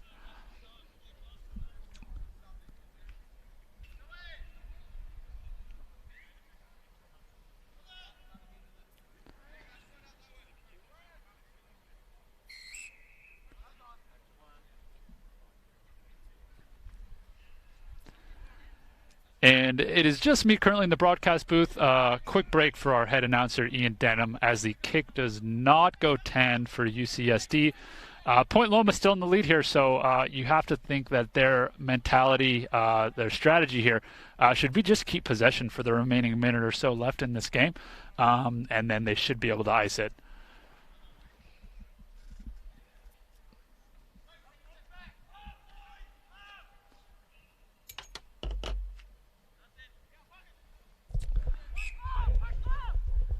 All right, we have Ian Denham back in the booth. Looks like UCSD were not 10 off the free kick after the kickoff, and Point Loma's going fast. Right, we're back in the booth, and we're really coming down to it here. Our clock reads 25 seconds to go, and it's UCSD that are going to have to get a turnover and get a try. Let's see if they can do it. Point Loma boys holding on to the ball well. Tell you what, there's two physically strong teams. The pop back, is that going to go into was his foot and touchdown? That is close. Love to see the instant replay on that. Dummy, and he goes through. He's coming down to a bit of a knife edge here. Gets a pop off the deck. So there's the knock that UCSD maybe needs. Yeah, ref's going to call it, and it's going to be. Is he going to let him have the scrum? Yeah, scrum down. Here we go. Yeah. Checking the watch. Oh, that's it. Brutal. That's a tough one. Yeah, that's very tough for UCSD. I think, though, if you look at it, a little bit of awareness from the boys that this is probably the last play, any sort of a loose ball, jump on it, which they didn't do. That's a tough one there for the boys. But Point Loma, you'd have to give it to the young man who was unfortunately taken off with an injury, and he just walked by us there. He scored a fantastic try, which was probably the game winner in the end, wasn't it? Absolutely. That try was a difference in a 21-14 game. And yeah, unfortunately, it's part of any sport with a lot of contact is that, injuries do happen. Injuries will happen. But again, can't say enough about the fact that we have 3 or 4 trainers here on site currently who are attending to any players that are injured. And it's just great to have, people here who care about the welfare of our players. Yeah, and we've got the coaches. We got the coaches up and around the referees, just I'm sure having a friendly chat about the game. There's no gripes at all, right? I'm not sure what the chat is about here. I'm not sure if teams don't know it's over, or maybe they just want to stay on the field for a bit longer. I think that's it. Yeah, I think they were just chatting about whether they can end the game or not. I think there's a.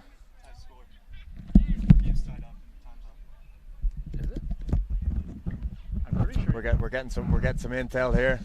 We're getting information that the game was tied, but I'm pretty certain that Point Loma had a 21-14 lead at the end there.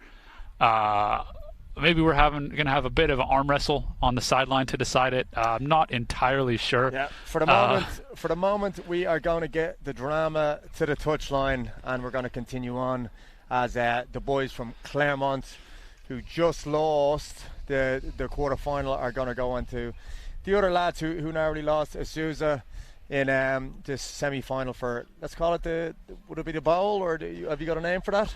Yeah, Conference Commissioner Mark Wilson has a few trophies over there, and I'm not sure if we're calling it a cup of plate, a bowl, or a shield, but they're playing for something. They're trying to get into that 5th place playoff, and these are 2 pretty bitter rivals in the kind of greater LA region, Azusa Pacific and Claremont McKenna, colleges. Good to know that we got a rivalry on our hands, so we should see some physical rugby. Again, same as we started off last time from Azusa, right up the guts, up the middle, run it straight, and that is what these boys do well. God, they're some physical lads, I'll tell you that, aren't they?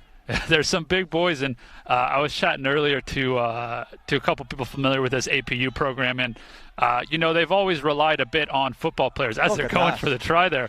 That's a fantastic score. A couple of football converts. Look at that, but that's a fantastic score. You've got 2 offloads away in a phase of possession where the lads have done a very simple thing, but which is a hard thing to do sometimes, be extremely direct. And whether that's down to the coaching or just kind of the attitude from you said the football players, they're running hard and they're running straight. Absolutely, and I think unfortunately the APU football program was cut recently, so they're seeing even more of a progression of football players over to rugby. Because hey, look, I'm at this university. I came here. I want to play athletics at a high level. I can't play football anymore. Let's play some rugby, which is great. It's great that some guys who might not otherwise be exposed to the sport are able to do so. And you saw it there, Ian. Right there, the strategy is very clear. It's let's run direct. We're a bit bigger and a bit more physical than you're able to handle, and then good job with the offloading as well out of contact. Yeah, well, hopefully we can get a few new footy players from that program that was unfortunately lost their football program, but we're going to go back to the action here now. 5-0. Claremont really had a tough one last game, and they have an opportunity now as this doesn't go 10. Oh, sir, you carried it. I know he looks disappointed on the edge, but listen, they still have a great opportunity with the tap right from the middle of the pitch. Absolutely, and I think the sir will be the first to admit he was a bit quick on the trigger there, as number 12 Matt Sill wanted to catch that ball and carry, which he had every right to. But I'll tell you what, I would not like to do that job. Send a referee in a high-profile tournament like this is tough, and we're always going to give these guys the most leeway possible for their decisions. Yeah, big time. And just have a look at Claremont, as we said last time, kind of going from left to right, and they're going to look for this man to. That's a lovely pop back, and then we have a little bit of space. Lovely ball. That's 3 passes away. And the big man, number 19, oh, the grubber through. Chip through. Looks like ref might have given him advantage for the hit after the kick. Okay. And we might see a card here. So, a good initial break on the outside and good support running. And a little tap back in, and they got a 3rd pass away, which has led to this. What do you reckon of the decision to drop it onto the boot there from 19? Yeah, I'm not going to second guess him because he's made some decisions today that have gone really well for him. So he's clearly a smart player. There is a little bit of, you're in this, playoff playing for the 5th place possibly. Yeah, right. Why not have a go? This is being live broadcasted. Maybe your friend at home said, I bet you can't, get a chip and chase or something. Why not have a go? Yeah, well, it's worked out well because Azures are down to 6 now. It's going to be very hard for them to defend. Yeah, we got the yellow card on the board now. And Claremont managed to draw things level. And it's going to be Mr. Chip and Chase himself, Mr. CO, to try and get this conversion. Yeah, it looks like try scored by Sebastian Pierce out of, I cannot pronounce that name, Scituate, Massachusetts, and the Vienna International School. Big international presence here at the tournament. I mean, we talked about that USC program, which is almost all international students. And this Claremont have a couple peppered in as well. And, those boys always bring a great flair, great level of knowledge to the game, and just great guys to have around the program. Yeah, big time. And unfortunately, the big man could not convert, so we're at 5-5 right now. But again, back to our favourite set piece of the day, which is the restart. Plenty of them not going 10, but let's see what the tactic is here from the Claremont boys.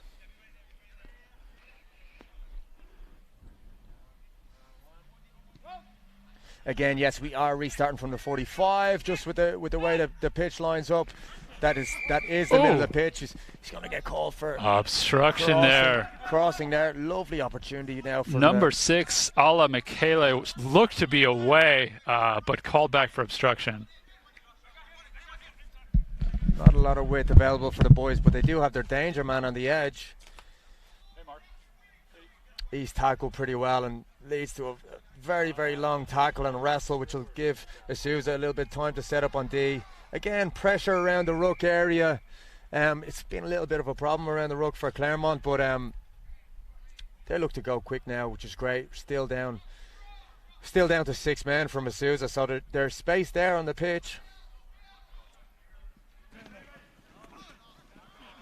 As we get 3 lads involved in the tackle, that means that there must be space to the right-hand side if they can get a few passes away. And it's going to be the danger man on the edge who has that opportunity, puts a step on the left foot and goes around the edge. It's a great try. And it's got to be the Claremont guys now who go ahead.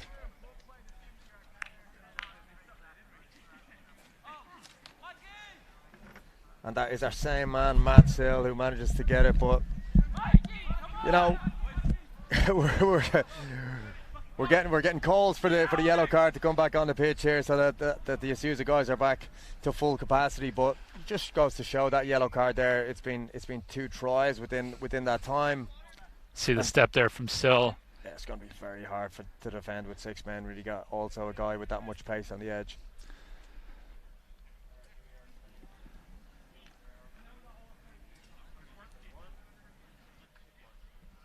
So I believe we have 12-5 now, Ian, in favor of Claremont.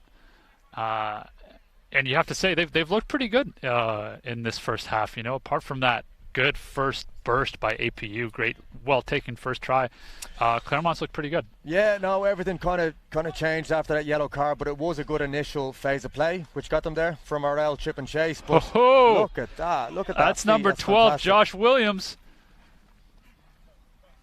What will he do here in a one-on-one? Geez, that looks simple for that big man, isn't it? That is fantastic play. Real physical character. Stepped off both feet, trotted down for a one-on-one, and it's not easy to beat that last man. And he's just shrugged him off with a left arm fend, and it looked like it was absolutely no hassle to him. That's a fantastic try. Yeah, great try there, and like you said, he barely broke stride there, beating the last man. Josh Williams is a San Diego native, so hopefully maybe he's got some people in attendance, some friends and family. watching him play. But yeah, really, really good carry. And just a great job to beat that last man as well. Unfortunately, the restart from under the bar is not converted. Little bit of a scaldy kick, but listen, we go again, and it is 12-10. But have a look at this, off the left and back in off the right. And just have a look at here, the one-on-one. It's not easy to beat the last man one-on-one here, and he just shrugs him off with the left hand. Brilliant, fantastic, strong character. Yeah, I believe might have some friends in the Southern Hemisphere would call it a "don't argue" right there. Oh yeah, he didn't change. He didn't change direction much. He just relied on the old marble hips. Okay, and happy to go to halftime. Yeah, happy to go to halftime. 12-10 up, and this is an interesting game now. From Asusa scoring to the first one, you have to argue probably a little bit more of a quality try. They got 2 offloads away, but the second one there was a little bit more opportunistic. But the similarities that they have is just, it showcases the athletes that they have on that side. So it doesn't really take them that much to score, whereas Claremont have had to work through a few phases. They've had to kind of earn a yellow through attack. So it's very contrasting here. Yeah, and you have to say that, you know, Claremont are probably playing a bit more of a traditional 7 structure where they're relying on width, they're moving the ball back and forth, you know, just consistency on offense.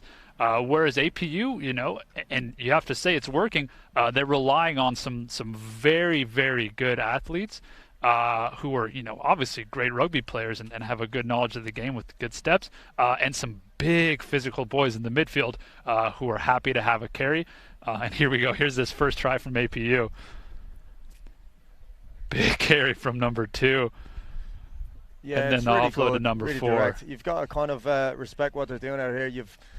When you're building a program, you probably take a look at the players you have and the skill sets that you have and build a game plan around it. And any team that kind of sticks to a game plan that suits them, you've got to respect and admire. And you see a lot of that, not even just on the college circuit, but on the World Series. You've got Kenya who have their own style. You've got teams like, maybe, let's talk about some of the lower level teams like Hong Kong who don't have the athletes but have extreme structure because they've got guys who've played rugby for so long. So these Asusa boys are using everything at their disposal, which is great athletes, good attitude, and they look like they can have a few offloads that stick as well. Absolutely, and you know, like you said, this is a hot rivalry because of the proximity of the 2 colleges to each other. But you know, you have to say that Claremont has come out on top for the past probably 10 or so years. These teams have been meeting. Okay. But hey, APU, absolutely no fear in this game. They're coming out. They're believing in themselves, as you said. They're playing the pattern that works for them. And it's really anyone's game in the second half. And what are your thoughts here? You talk about Claremont's performances in the past being so good. Is there kind of a common theme today about how it's kind of not working out for them, or are we just seeing a little bit of bounce of the ball, or what? You know, I think it's a little bit of both. They've still got some very handy and capable players, but they've definitely seen a couple really good classes of players graduate over the last couple of years, and you know, it's been difficult for some schools to supplement with new talent during the past couple of years with a lot of players not on campus. Yeah. You know, it's hard to get a guy enthused about rugby when it's a once a meeting Zoom session.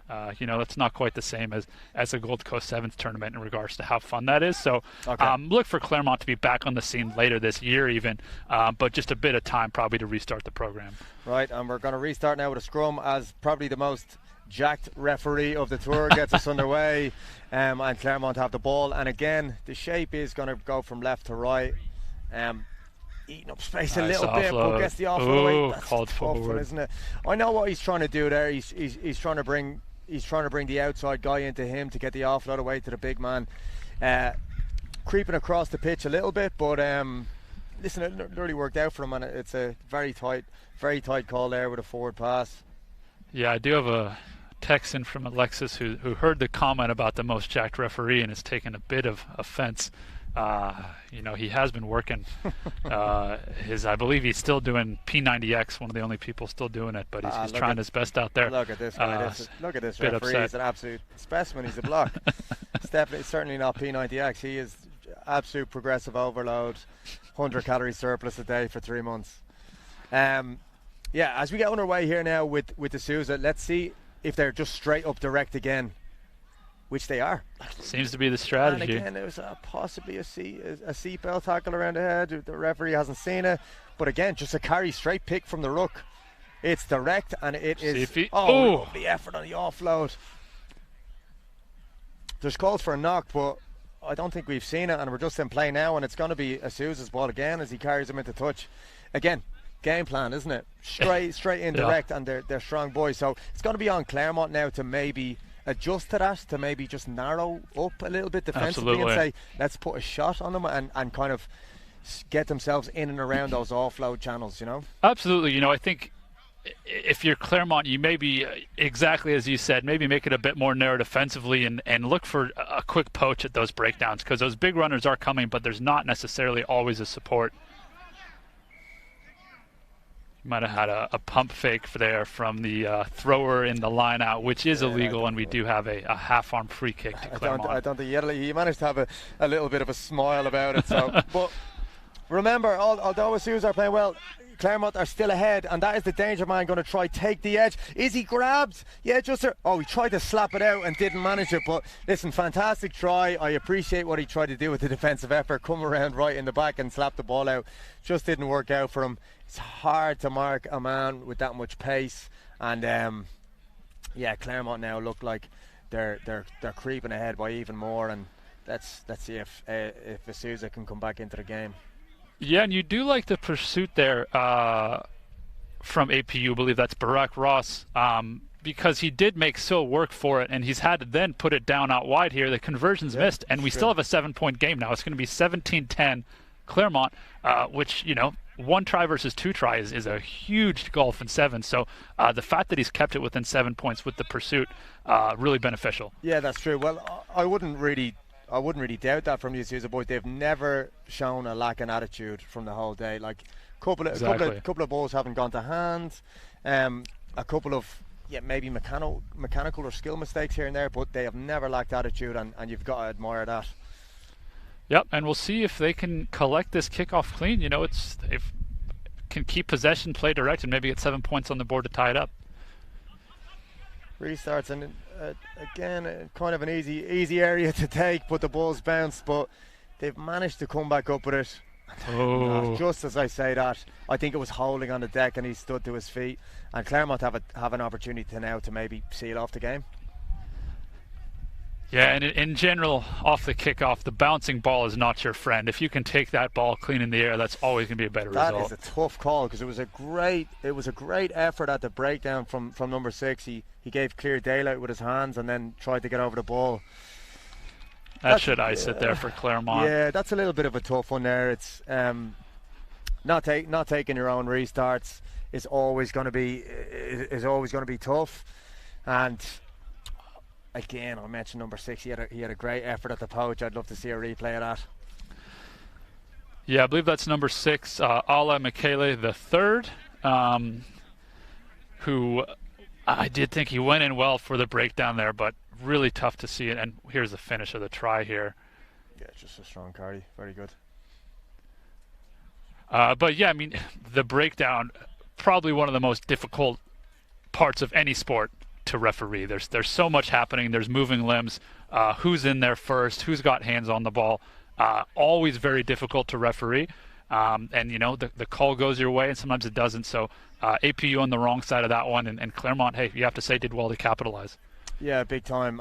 And sevens, there's so much 1v1 rooking, which is you know, it's nearly like a battle with. It's nearly like a sport within itself. That kind of 1-on-1 wrestle 7 style over the ball, and a few of the teams have struggled with it as teams have countered. So I'll actually be very interested to see in the semi-finals or finals what the attitude is to the breakdown. Whether people leave it alone and try just force it a mistake, or whether they go for the poach at the breakdown. The Sousa boys still have an opportunity now with 36 seconds if they could possibly get a dot down. I just ran into touch there, unfortunately. Just ran out of room, but again, mentality-wise, they've never dropped the heads. Yep, still fighting, and Claremont have taken it quick now. They see if they can go from here comes Williams. That's a lovely transfer across the body there, and Sill gets it to the nice. edge. Step off the right, and we have a possibility for him to get the ball back away, which he does. Great tackle, pop off the deck.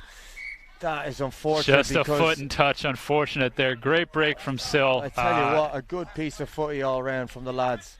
Getting the ball to the edge, a pop back to the inside, and the pop off the deck. But he just had a toenail and touch there, didn't he? Yep, and looks like we have the sir here has called the last play of the day. So this is it for APU cannot come back now at this point. So you'd like to see just a continuation of their their outstanding just a lot of heart today. I'd just like to see the recognition for the man going up in the line out, having the best mullet out there today. That is. You don't like to see the game end that way. I think that might be a little bit of just a football mentality, that's fine, and the man not understanding that's extremely illegal in rugby what he's just done. But his day is done regardless in rugby. So I think that hopefully that's something where his coach will kind of explain what was very wrong about that. Yeah, his day is done, but it doesn't look like there's any more argy-bargy. There's no animosity, so. Yeah, listen. Hopefully, it's just a correction. A correction. Yep.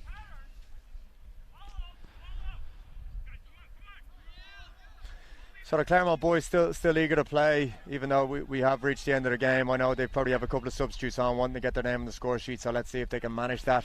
Good job moving it in tight space there by number 8 for Claremont. I believe that's Marcos Laurelio. He's beaten one. Can he beat the last two? It looks like he can. And number 7, who we gave a little bit of strife for cutting off space towards the start of this half, he's managed to get his name on the score sheet. Great finish there to end off the scoring.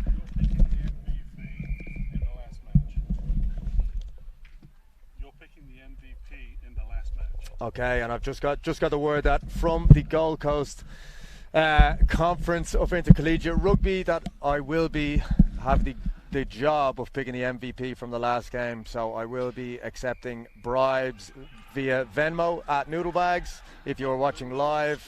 So yeah, at Noodlebags on Venmo. Yeah, we will. Anyone but the San Diegos. We will be happy to announce in just about an hour or so the Noodlebags player of the tournament. Very exciting.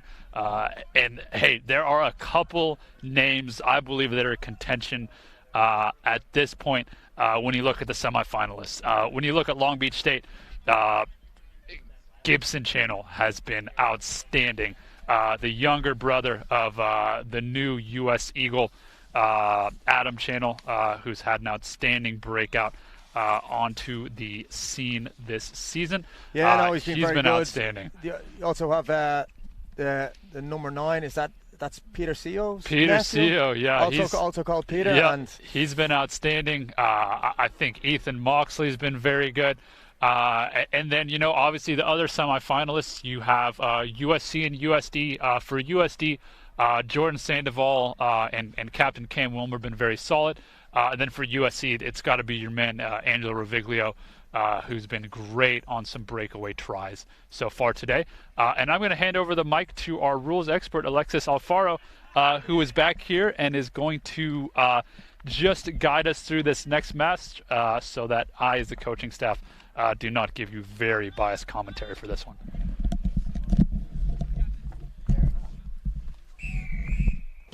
all right, here we go. We're getting close to the business end of the tournament now, where we have got University of San Diego versus University of Southern California, USC. And we're going to start off with the USC boys in possession. Again, the USD boys ferocious around the defensive breakdown. They're really looking to contest play, but the USC lads have managed to win that first ruck. Let's see how they go for the next couple. This is a good contest for both teams. I would say evenly matched. Again, we talked about the breakdown. The USD lads, it's a tool that they're going to use, which is contesting that breakdown defensively, and it's really paid off for them. You're committing lads to that breakdown, which is a risk, but now we've got possession right in the 22 of USC. Jordan Sandoval there. Player goes in front of him. He decides to really put the foot down at the start of the game, and does he get the reward for it? Yes, he does. Fantastic little piece of kind of leadership at the start of the game to say, I'm 10 metres out, I'm fresh, I'm full of energy, I'm just going to put the foot down and get a score on the board early. He's been leading from the front all tournament, and you know, scoring tries and kicking conversions, and again putting his stamp on the game early. Well, we'll see if he can kick this conversion now and bring it to a 7-point game in our first semi-final of the day.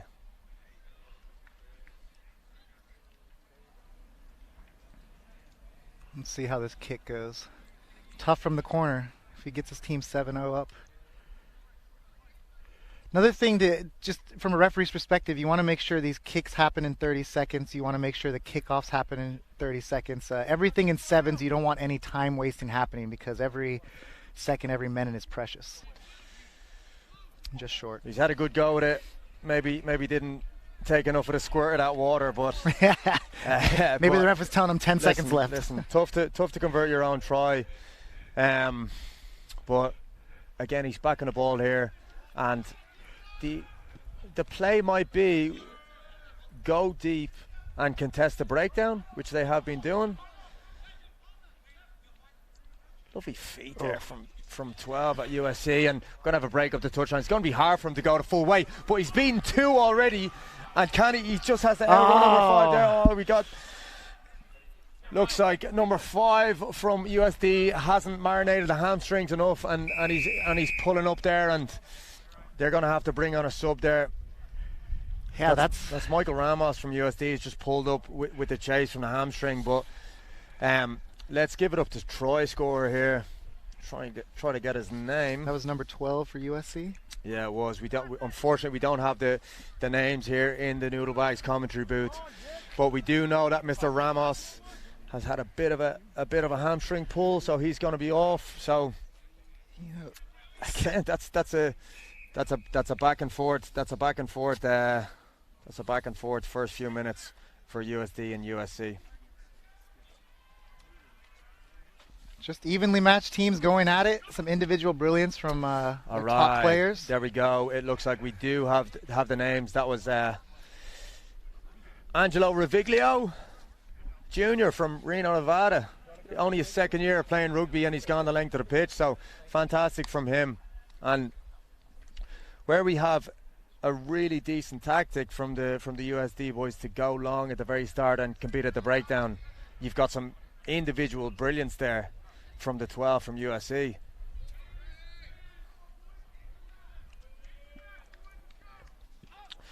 So Tommy Bullow to restart the game. It's gone backwards, and it's going to be Jordan Sandoval to get things underway for the USD boys. Step off the right foot there, and he goes right through the middle. USC also looking to contest the ball, but USD have won it back, and USC looking decently organised here now, and they not panicking, and USD actually looking the same. So we might see a couple of phases of play. Oh, Tommy Bullow there is trying to go for the poach, and I think it's been called for not releasing. And tight call. Yeah, it is a tight call, but could have gone either way. You know, did the tackle assist release in time and get back on the ball? Right up the middle there from that tap. And it's going to be Sandoval again to get his second of the day.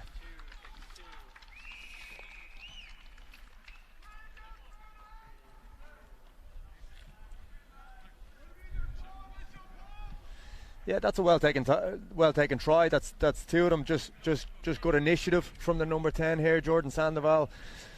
First one was just a straight carry from outside of 22, and this one is just running a good support line off number 6. Number 6 is Cameron Wilmer. He's a senior, and he just took the initiative off that tap penalty to have a strong carry. A little bit disorganised, and kind of Jordan Sandoval on the same page there to just go direct straight off that. So really good impetus here from the USD side to be 1, direct with the ball carry, and 2, upset the breakdown defensively anytime they have. So they do have a game plan here. Let's see this replay. What do we have here? Just missed it. But, you know, it's a tight call. USC may have not released in time, but call was given and try was scored. Yep, that bounces in for a line out. Yeah, lovely restart there. You'll take that. And unless USC go quick, they're going to mark this and try put pressure on them deep in their own half. Now, our danger man who scored the try for USC is going to the far side of the pitch. So it'll be interesting to see whether USC try to really go aggressive on this first phase and get some yards, or just kind of keep the ball in hand, run a few phases, and see how the USD side do defensively organising. Off the top, good pill, and Tommy Bullow's going to carry it himself. Lovely piece of footy, that's great. And steps off his left, and he's made it into the half and gets the pop off the deck away. Number 1 for USC, Osifo, carries and gets the pass, and then it's our try scorer on the edge. And again, that's offload number 3. That's good piece of play from USC. We talk about them being maybe ballers a little bit and getting some offloads away, and they're certainly happy to live in the chaos. Opportunities here, but yeah, well done. Fingertips, holds on to it and gets the pop back. That's a tough one, isn't it? It's the right call. He was turned around. He threw it slightly forward. Yeah, and you know, with the football lines out here, it's pretty easy to see a forward pass. Yeah. It was a tough one, but you can see kind of game plan wise, USC are certainly trying to keep the ball alive, which is what he was trying to do. And unfortunately for them, that one is judged to go forward, and we're into half time. But 12-7, what do you make of that first half? I think it's, you know, two competitive teams going at it. That's a marginal call. Yeah, it's very tight. And I agree with you. I didn't quite see that replay, but if you're seeing it in marginal call, sometimes you just want to let those breathe as a referee. Let the boys play. If it's too close to call, let's see here. Gonna have a look at there. And again, we talked about lines of pitch. He did really well to hold on to the ball from, you know, it was at his back shoulder. It's tough. It looked like the man was in front of him. I'm gonna back our referee there and say that was the right call. He was in good position to make that call. I think his line judge saw it too. You've got to back your fellow referee, don't you? Oh yeah. No, I was talking to you know, the coaching staff earlier and just saying, you know, it's our responsibility to admit our mistakes as well and improve. But I think that was the correct call right there. Oh, that's good, and it's 12-5 at the moment. It's a very tight game. We've had 2 tries from Jordan Sandoval and an absolute belter of a try from Angelo Reviglio from USC. So let's see just literally next phase wise what happens on this restart, and because in the games prior it's just been so important whether guys, there's a prime example right there, whether guys not feeling the restart, whether restarts bouncing, which one did happen there at the edge. So we'll see how we go there off the USC restart. Let's see how the USD boys organise. It's so important in sevens, the possession of the ball, and you know, the contest at the restart is crucial. So here we are, tight game, important possession coming up, leading into the second half. Let's see how we go. Yeah, USD setting up with a single man lift here on the edge. They've got a man in right in behind as protection. And they've got their big man Cameron Wilmer right at the front. So they look well covered at the moment. It's going to be the lift. And that's a fantastic take there by number 12, Paul Habib. And although the ball doesn't go to hand, we had a knock on in the tackle. It's not quite panic stations. He certainly did not release. And yeah, it's going to be... I know. It's a tough one. He gave a good effort to make the tackle and get back, but just didn't quite release. And USD have an opportunity now with a little bit of space on the left-hand side. It is the man who took the restart, going to have a step around and gets the offload away. And nice, calm play from USD, trying to spot space. Jordan Sandoval sees that there is no space on the edge and goes himself. A fantastic decision. Gets the pop away to Wilmer, and that's a tough one there. Was a ruck formed when he's grabbed that, or probably not? I agree with you. I think the ruck was formed when he put his hands on that. Referee. Didn't quite see it. Decision or not, USC have the ball now, and they have an opportunity to start their offloading style of play, which they do straight away. That's a good ball over the far side. Can he beat him? Yes, he can. I'll tell you what, that's great footy. Both from the offload over the left-hand side, and if you just look at that final pass, if we do manage to get a replay, he's fed the ball right on front of him. Didn't have to check his run, accelerated into space, and it's going to be tough for that defender to stop him one-on-one there. Yeah, put his man away for an easy try. It's a back and forth game. These calls are tight. You know, it's heating up more and more for the referees as we get to the championship round. So, you know, this is so for, just have a look at this final pass here.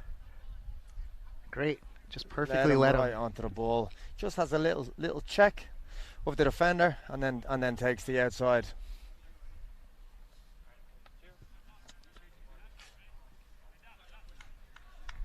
Conversion no good. Tie game. 5 minutes left. This is what we want to see. Yeah, this is a class game now. This is what you want to see from a semi-final. Both these boys battling it out. And we're going to have the exact same setup that we had last time with USD trying to put a lifter in the air and then get the ball into their hands to try get the game winner. Of course, we got 4.5 minutes to go. We got loads of time. A lot of rugby left. Both teams are playing hard. Let's see if USC recognise that they've put a lot of numbers there and switch it up. They're going to keep putting pressure on. They're going to play. Yeah, that's a good decision. Let it not go 10. He's probably no release there. There's the opposite result of last time, where he's awarded again a penalty. Perhaps no release, but again, here we are. USC Rugby now trying to get this offload game going. Lovely break. Great ball placement and good fast play.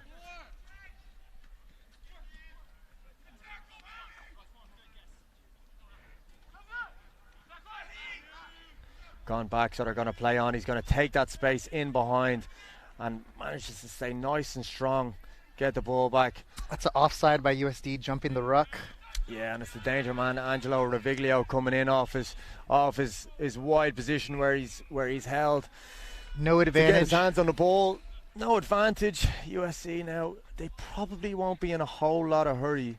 If they can get a try as close to the end of the game as possible, right, they'll be happy with that. So absolutely no hurry with the boys, but we'll see, because they don't play an expansive, they play a direct game, whether they just go right up the middle here. Which they do. It's just carry it straight and kind of and look for that offload. Bullo right in the middle, big one over the top. Oh, this time he couldn't handle there, it. And we're going to have an opportunity for USD to do the same. So it's interesting enough that we talked about them going up the middle, but they opted to throw the big skip pass when possibly sticking with the game plan of keeping it narrow, getting the offload away has worked so well for them. You know, they're using their tools inside, they're using their tools outside, trying to find the gaps in USC. In that case, when they went up the middle, USC had a double tackle on them. They tried to spin it wide, unfortunately a knock on, and now USD has the opportunity to see what they can do with the possession. So we're packing down on the left-hand side of the pitch. You can see Jordan Sandoval, our man with the first 2 tries in the middle of the pitch. He's calling for a quick tap, which they do, and they'll probably give one pass to him. Don't be surprised if he steps off his right here. Lovely play. Always tries dangerous. to channel hop a little bit and brings a little bit of width to the play, which again, if they manage to get a couple of passes away here, there is space available. 1 to 2 and 3 passes away. But the USC defence actually very well organised and came up well together and shut that down. And now it's not quite panic stations for USD, but they're going to have to get a little bit of go forward.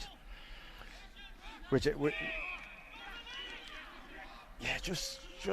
a little bit of maybe.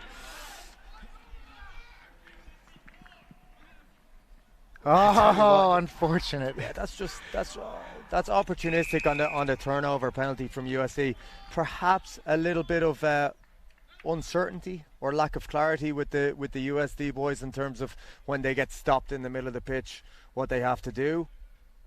But there's still time in this game. Got to give it up to USC that they took that penalty well, nice and quick, got it to the edge and scored. I believe a USC motto is fight on, and that's exactly what they're doing. They're rolling with the punches and taking their opportunities. Yeah, we got our man Tommy Bullo now for the conversion. It's quite an important one. It's 17-12. And he doesn't quite do it. Just wide. So they've got a chance. Here we go. There's some good, really, really good positive chat on the touchline from the USD boys.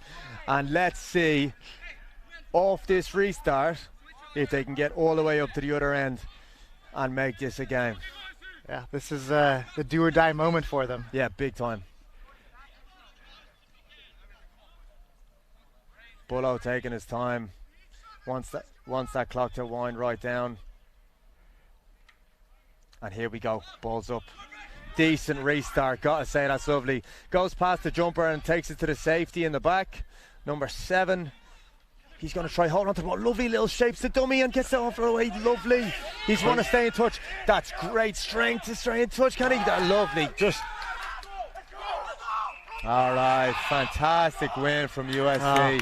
So initially fantastic strength from our man to stay in the field of play, but USC they've backed themselves, committed 4 players to that tackle and put him into touch. So you've got to give it to the USC boys. They deserve it. The last try they got was just opportunistic off a penalty turnover, and then they fought really hard off that to get your man into touch. So USC, give it to them. They deserve that one. Congrats. It's a good game all around. That's all I can say. I enjoyed watching the entire 14 minutes. Yeah, unlucky for the USD boys. They showed some great stuff. In particular, Jordan Sandoval, he had a couple of tries himself, but unfortunately wasn't enough as we get to the end there. I'm on. All right, Alexis. Good luck out there. Thank you.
All right, lads and legends, welcome to semi-final number 2 of the day between Long Beach and ASU.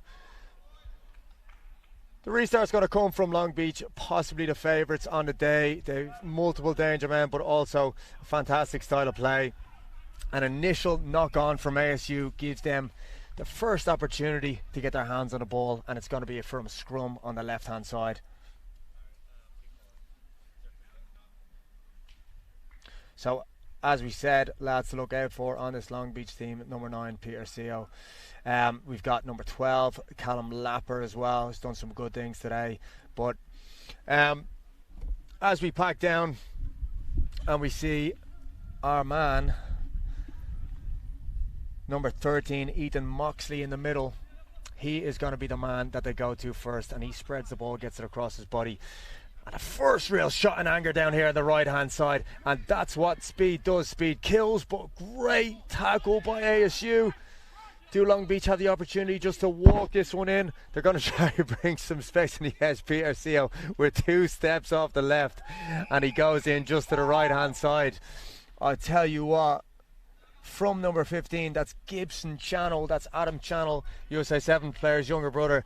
He's showed some electric pace there on the right-hand side, and even though he was dragged down, just really sent that ASU defensive line back, and it's just great. It's just great attitude from the start of the game, isn't it?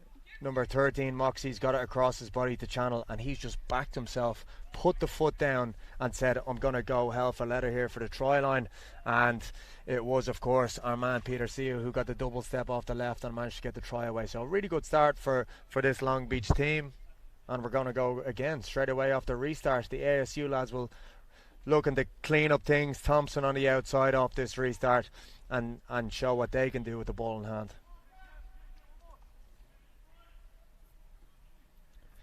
Here we go. Restart number 2 of the game.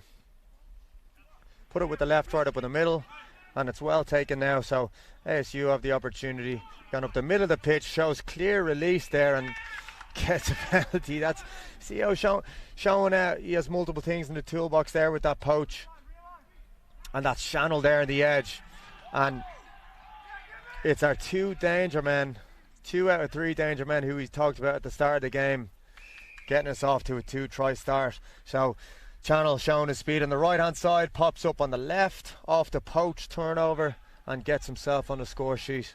Really, it's a comprehensive performance so far from Long Beach as we look to make this a 12-point game.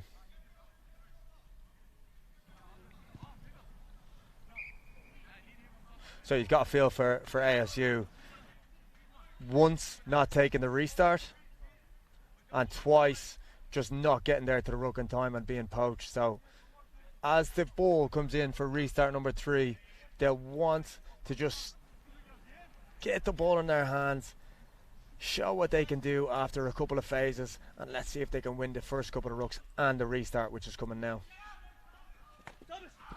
Lovely effort off that, and it's Moxie with the ball in hand now, looks to sit back and give it,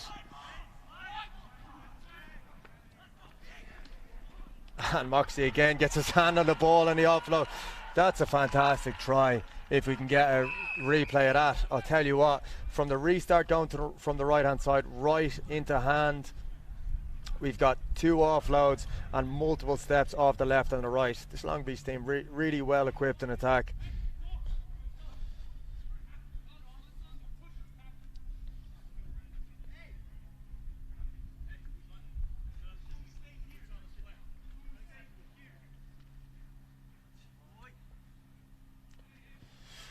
That's number 17, Victor Gomez, with the conversion there, as the Long Beach boys, after not even 5 minutes of the first half, have gone 17 to zip up. Little bit of hanging of the head, a little bit of negative chat from the ASU boys here now, but now they look a little bit composed and they look ready to go. And it's going to be a tough hill to climb now, but they've got the players to do it.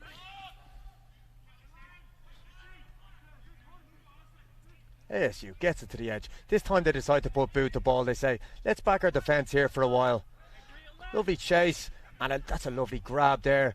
The ball's nearly gone forward. I nearly said it, but we're going to trust the referees here today. And ASU are going to try back themselves defensively, but they've been stepped there. But can they bring Long Beach into touch? They can. So ASU looking to change things up by putting boot to ball and a really good kick chase, but again just some good athleticism from Long Beach getting them out of trouble. But good to see ASU change things up a little bit and take the space that was available.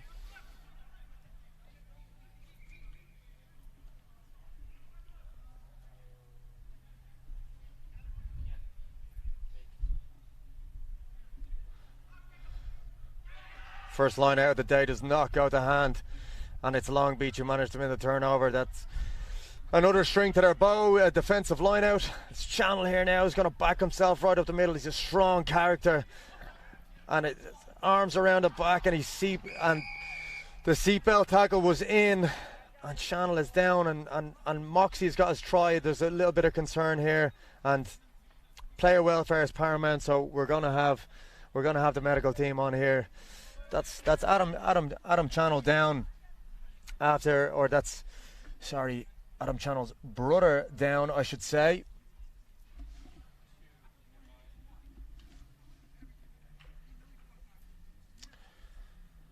So Gibson Channel's getting looked after, and again, like we said, player welfare is paramount here at this tournament. So we're going to slow things down and take a little bit of break and make sure he's well looked after.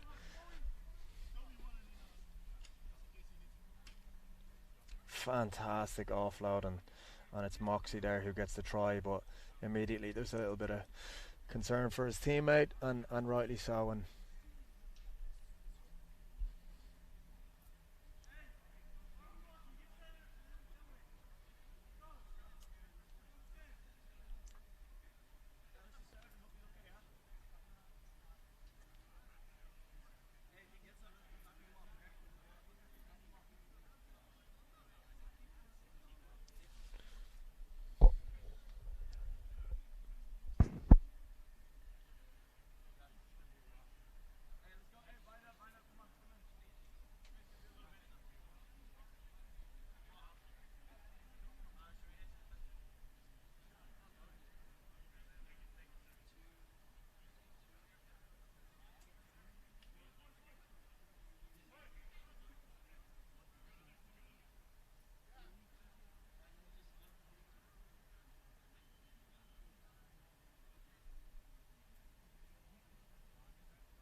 all right, as you're joining us here for TVX Sports, just taking a little brief stop and play as we have a player down, and player welfare, of course, is paramount. Just gone through a few of the replays of tries from this fantastic Long Beach squad.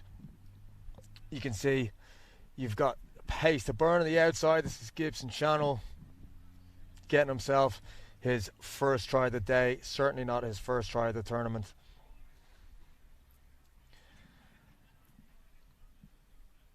And they have shown again that it's not just pace to burn on the edge they have. That's again our same man, comes through, breaks the tackle, and gets the offload right at the end to his man Moxley to score the try. So they've got support in, and they've got speed out.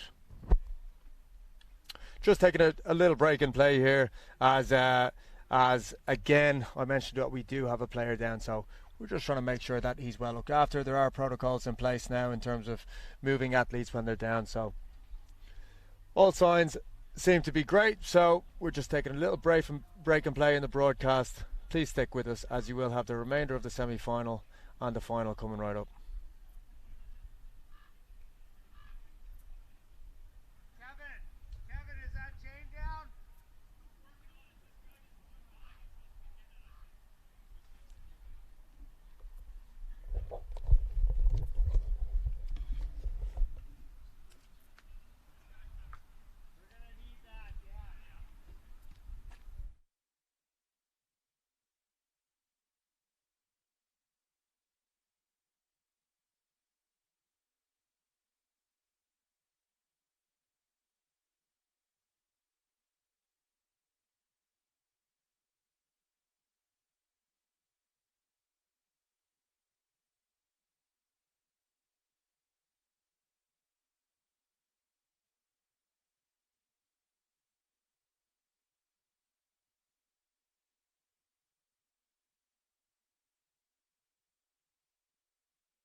All right. We are back in the booth, and other than the slight delay of the tournament, it's all positive news as our athlete down Gibson Channel is okay. He's moving, he wants to sit up. It's just precautionary that he's going to be taken away with the ambulance, but he is doing fine at the moment, and again, player welfare is absolutely paramount at the tournament, so that's why we have taken that precautionary break to get the ambulance down and get him well looked after. But we are about to resume this game, 24-0 to Long Beach. Before that injury, they had been playing fantastically well. ASU haven't been out of their own half, so as soon as the ambulance gets off the pitch now, we're going to get the conversion, and then we're going to restart this game, semi-final number 2.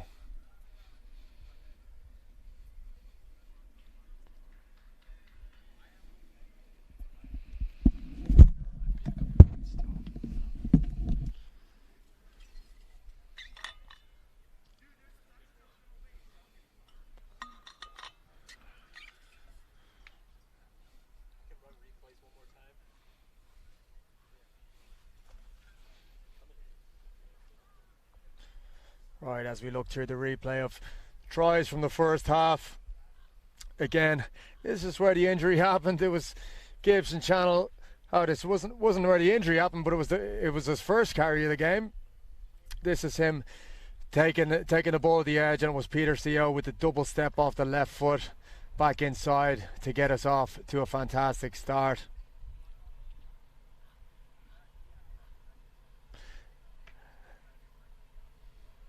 And again, let's have a look at that.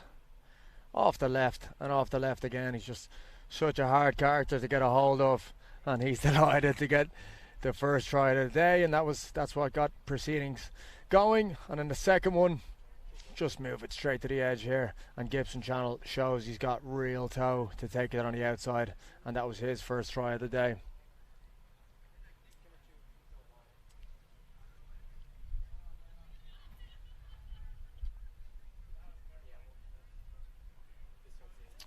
Yes, that was unfortunately our injured player, Gibson Channel, but again, watch him go here for the last one. Beats 2 players, gets the offload away to Moxley, and unfortunately just took a little bit of a bang to the head, but we're all set now, and he can be happy with the performance that he put in this tournament so far, but that'll be his last action of the day. But hopefully after he's well checked, we'll see him back on the pitch very soon.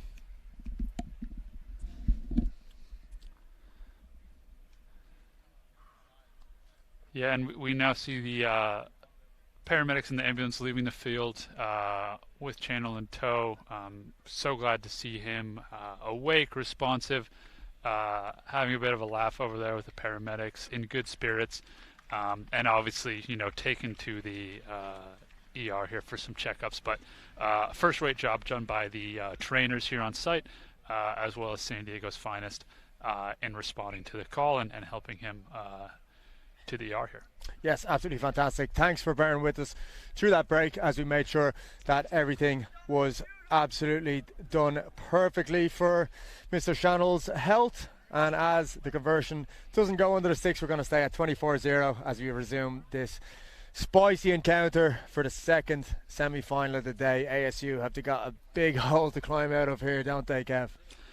Yeah, and you have to say, out of the teams of the tournament, ASU are probably the most capable of climbing out of this hole. But with that being said, a 24-0 lead with this high-powered Long Beach attack. It's not just that you have to score 24 points to tie it up. It's that you have to stop Long Beach from scoring anymore. So a really tough test here for ASU. Big time, that is true. We do have a full half of rugby yet to play, so just as we try to give them a little vote of confidence to maybe get a score for the end of the half, it is going to be Long Beach that are going to have the first opportunity after that stop and play. And again, scrum down towards the centre of the pitch. These boys are opting to all kind of go to the left hand side, unless our number 17 here, who is Victor Gomez, takes a sweep to the right, which he doesn't. They're opting to go bring it right to the edge, and that CO just floats right through the middle. We have our number 11 from ASU shooting out of the line slightly. That's Cooper Baines allowing some space back on the inside, and It looks like we're back exactly where we started with Long Beach getting themselves on the scoreboard and as we go into halftime. Yeah, this Long Beach attack, there's just 20 different ways they can beat you, and they've certainly looked the best team at this tournament so far. As we see the replay here, you have to say that's probably just a defensive mistake there for to be that clean of a break through the line. But Long Beach, as they have all day, just capitalizing on mistakes. Yeah, a little bit tough for ASU as well. You're 24 points down, and then there's a 20-minute stop and play. It's going to be hard for you to kind of keep the motivation through that break and then go straight in off a drop restart with an extremely positive attitude, isn't it? It's going to be tough to do that. Absolutely, it's certainly tough. Obviously the injured player, it's great that he's being transported, but as his teammates, it's very important that you still come out with the urgency and intent to play, because certainly that's what the injured player would want you to do. He's going to want you to show up for him, as he unfortunately can't play anymore. And Long Beach has started with just that, and ASU with we just talked about coming back from 24-0 down. How about 31-0 down? So lot of work to do for ASU. I'm going to call it now, Ian. I don't think they're going to be able to recover from this. I'd love to be proven wrong and see a stirring comeback, but I just think Long Beach has too many dangerous players, and I think they might run away with the second half. Yeah, I've seen a couple of whopper comebacks in the past, but maybe not 31 points in 7 minutes of rugby. But let's see how we go.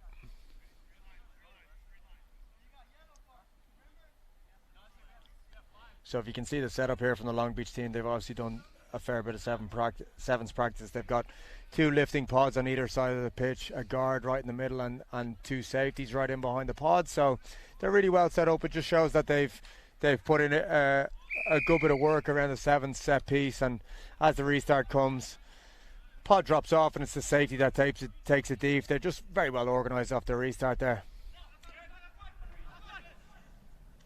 That's Victor Gomez with the step, and Carey managed to stay on his feet and his knees down, and it's going to have to be a release now.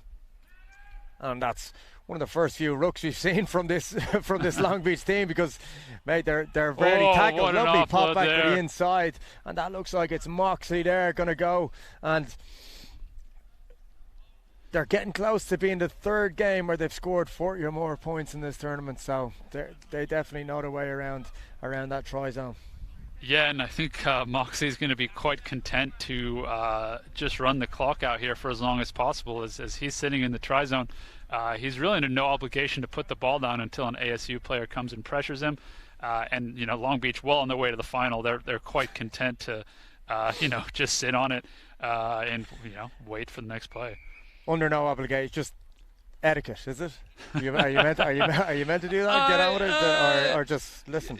I think it depends on the situation. I think that far up in the semifinal, I think maybe even an ASU player or two will be content to let a minute run off the clock. You see it on the circuit a little bit. A couple of the referees urging the players to okay now touch it down. We've had a little bit of a wait. I know, but yeah, they're under no obligation. I guess as they're down, ball's still in play.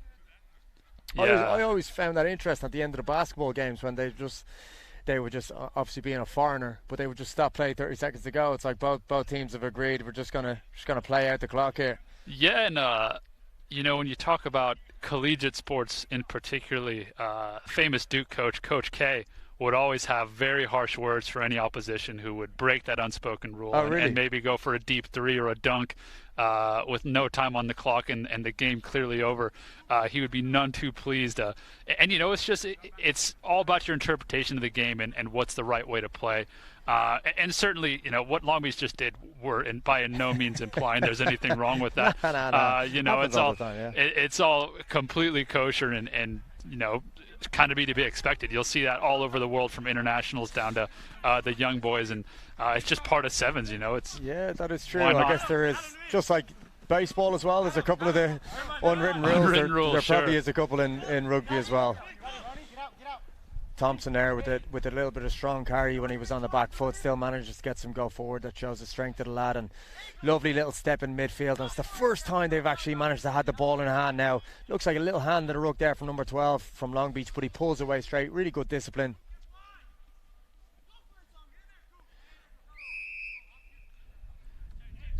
Moxie there puts a hand up to the referee. Really says, yes, that's probably true. I didn't release, and then put the hand in.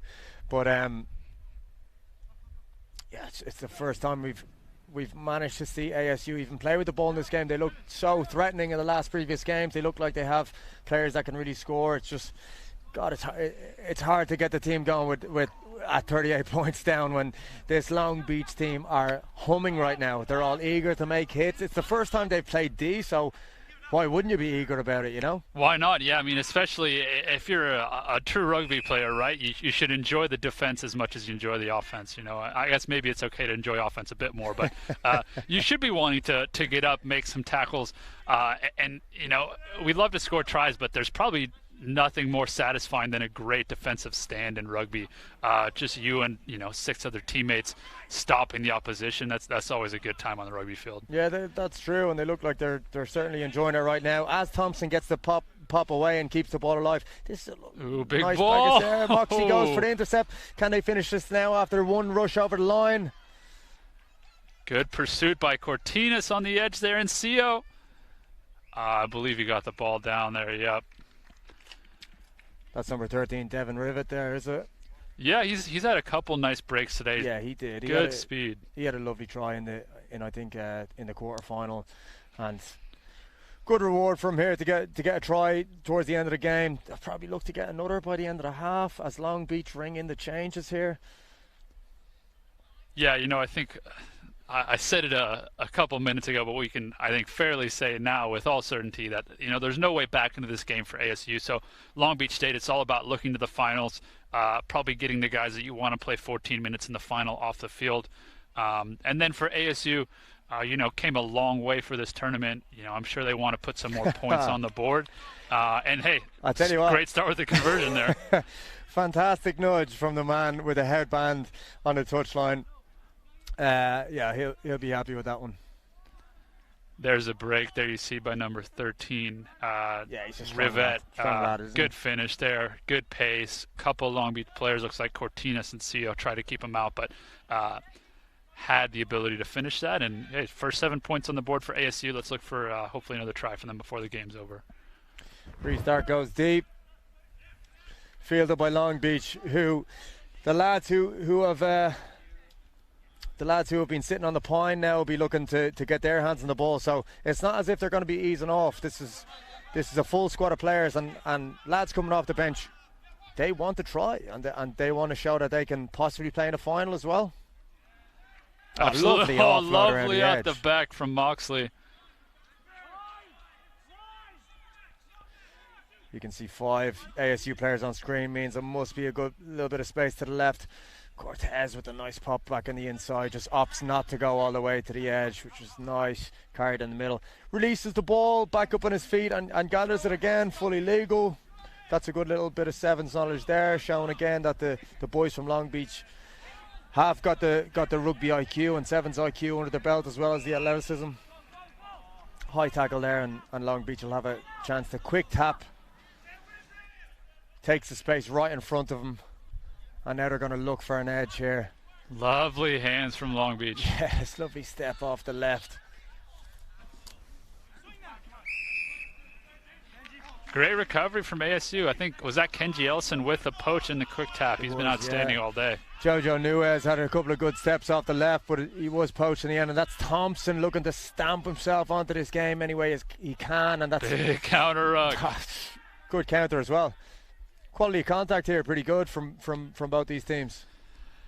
Yeah, you know, I think good offload. ASU is always up for the physical challenge. They There's always that have danger, been. man. He's having a look. Yeah. I like that option. That's what great. do we have here? Puts Back it again on the foot. Oh, that's great pace from number 6. Yeah, penalty for Long Beach.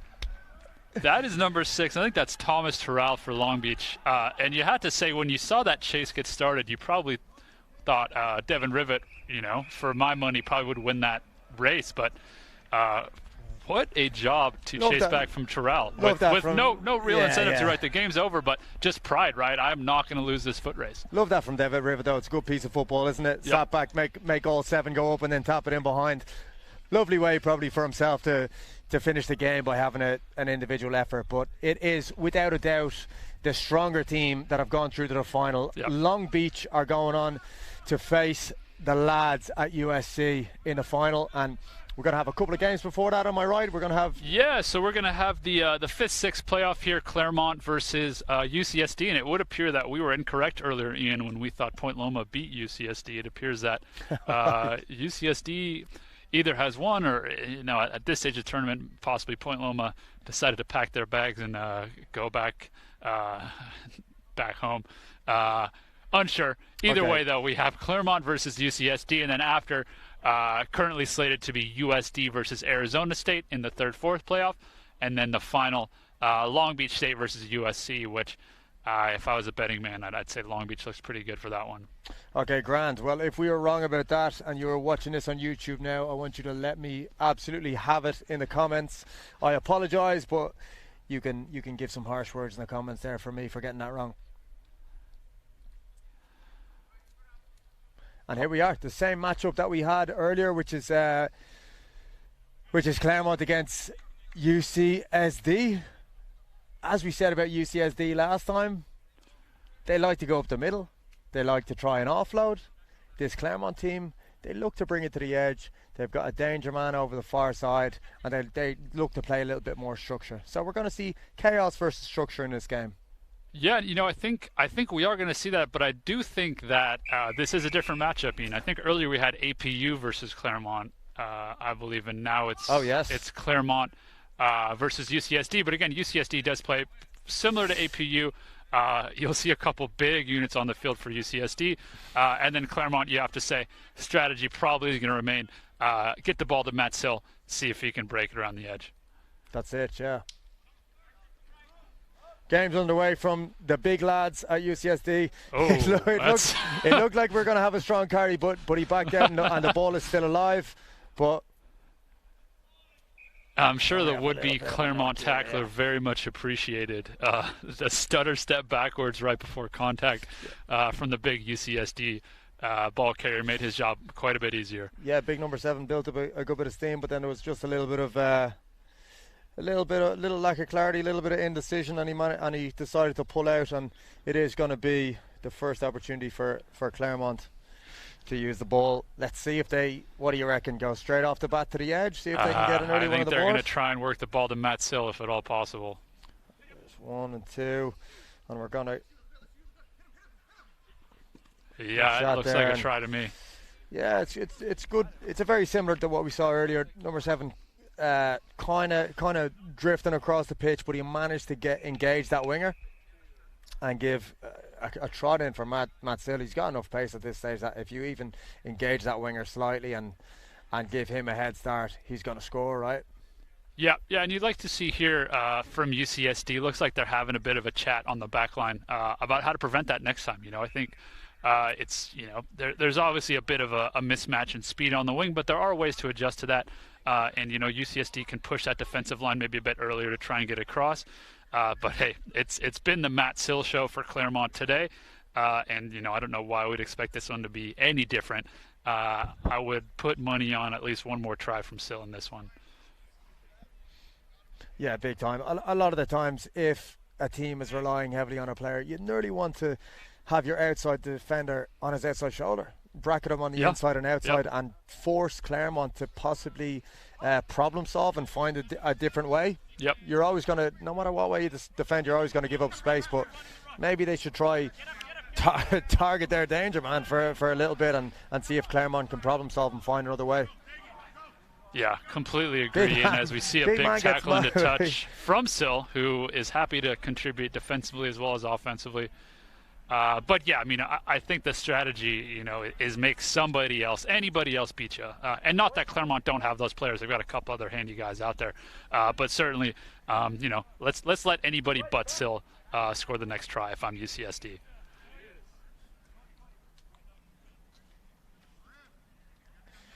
Yeah, well, good start from the boys from Claremont here, and have an opportunity now here through line out, see if they can tap it down off the top and get back into their kind of style play, which is based around structure and bringing some width. Let's Again, see if UCSD sitting back can nice and deep. adjust. It's a very similar setup, and yeah, they adjust well. Much and better there, Ian. It's good work from number 20 there on UCSD of holding his feet and staying on the outside man. And let's see again if Claremont can adjust and score another way, which again, knock on there at the edge. So you got to give it to UCSD. That's a good adjustment. Great for them. adjustment. Yeah, and See if the lads go right up the middle here now and get an awful lot away. Yeah. They love it. 22 is a strong kid, isn't he? Look at that.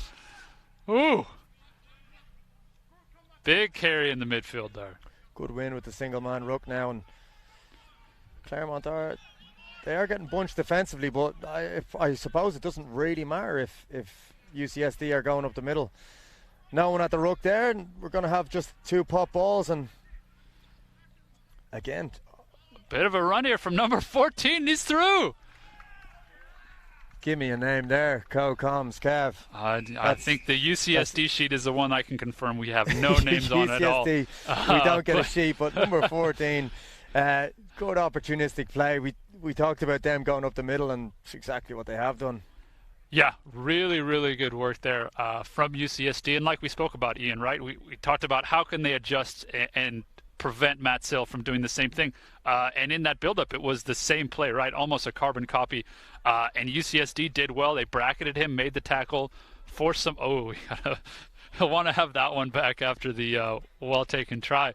But, really well done by UCSD. And the beautiful thing about rugby is, the coach isn't on the field out with these boys. These guys are, they're problem-solving themselves on the field, and they're making adjustments themselves. And they did really well there to adjust to what the issue was, solve the problem, and then, rewarded with a try. Yeah, big time. Number 14. He doesn't seem too bothered that he's missed the kick, and they're having a little bit of a chin wag about it.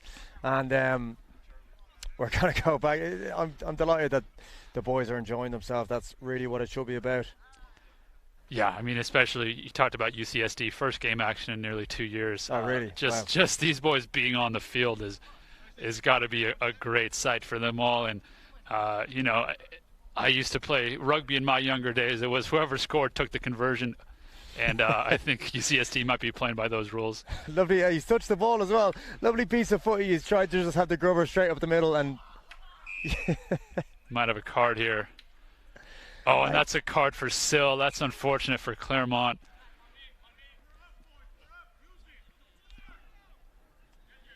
we can hear the calls for we're up, use it. Will the big man carry straight this time and not back out? Yes, he does.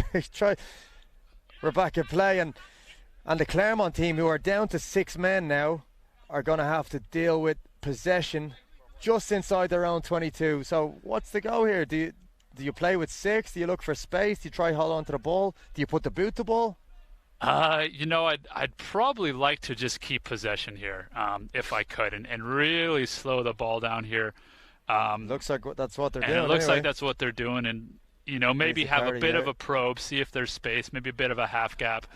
But yeah, obviously very difficult situation, down a man and this deep. But hey, they have a 2-on-1 here. Big time, and there's he might have the edge. 2 minutes on the yellow card clock, but also if you have a look at the halftime, they've got 8 or 10 seconds to go. They might, if they can manage actually to hold on to this. Yep. And put it into touch. Probably not a bad result, to be honest, isn't it? And hey, they are showing no fear here, down a man. They're not at all. They're certainly not taking my silly advice to put it into touch. They're like, we want to go for a score here. I don't know what you're talking about. Here we go. And that's Sio with the footwork.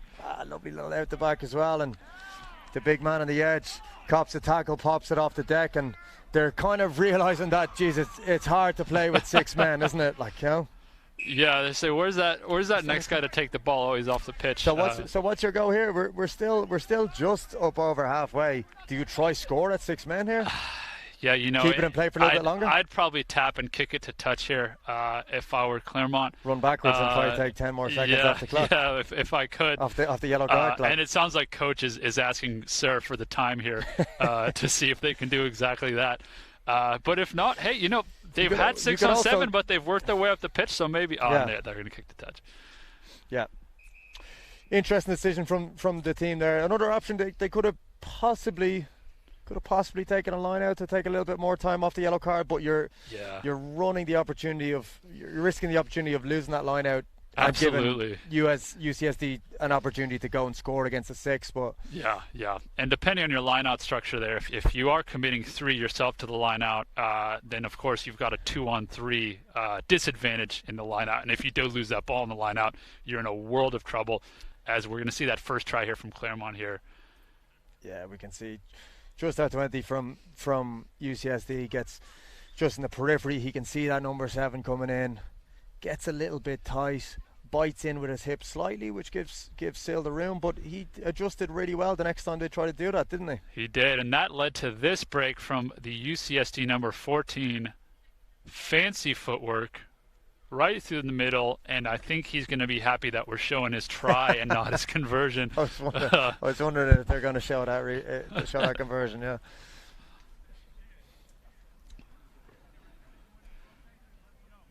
But yeah, 7-5 game here in favor of Claremont, and UCSD are certainly not out of the fight here. They're playing, as we talked about earlier, a physical kind of direct version of sevens, and it is working for them as long as they can maintain possession, get guys to that ruck.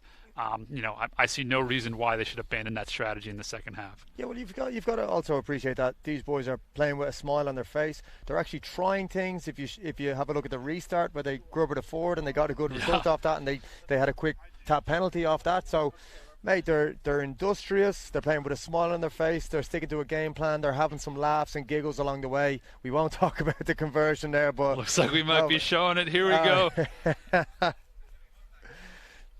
Just as you get underway, we're going to say.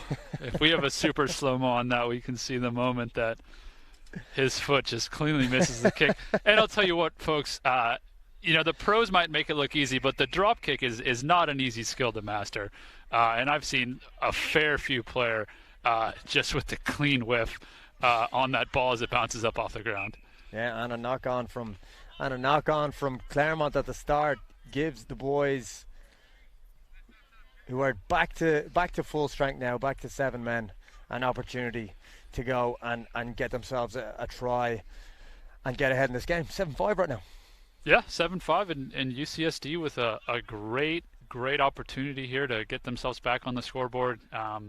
Set piece and sevens is the opportunity to get just really a mile of space for your back. So a well-worked ball through the line might work wonders for him here. Ooh.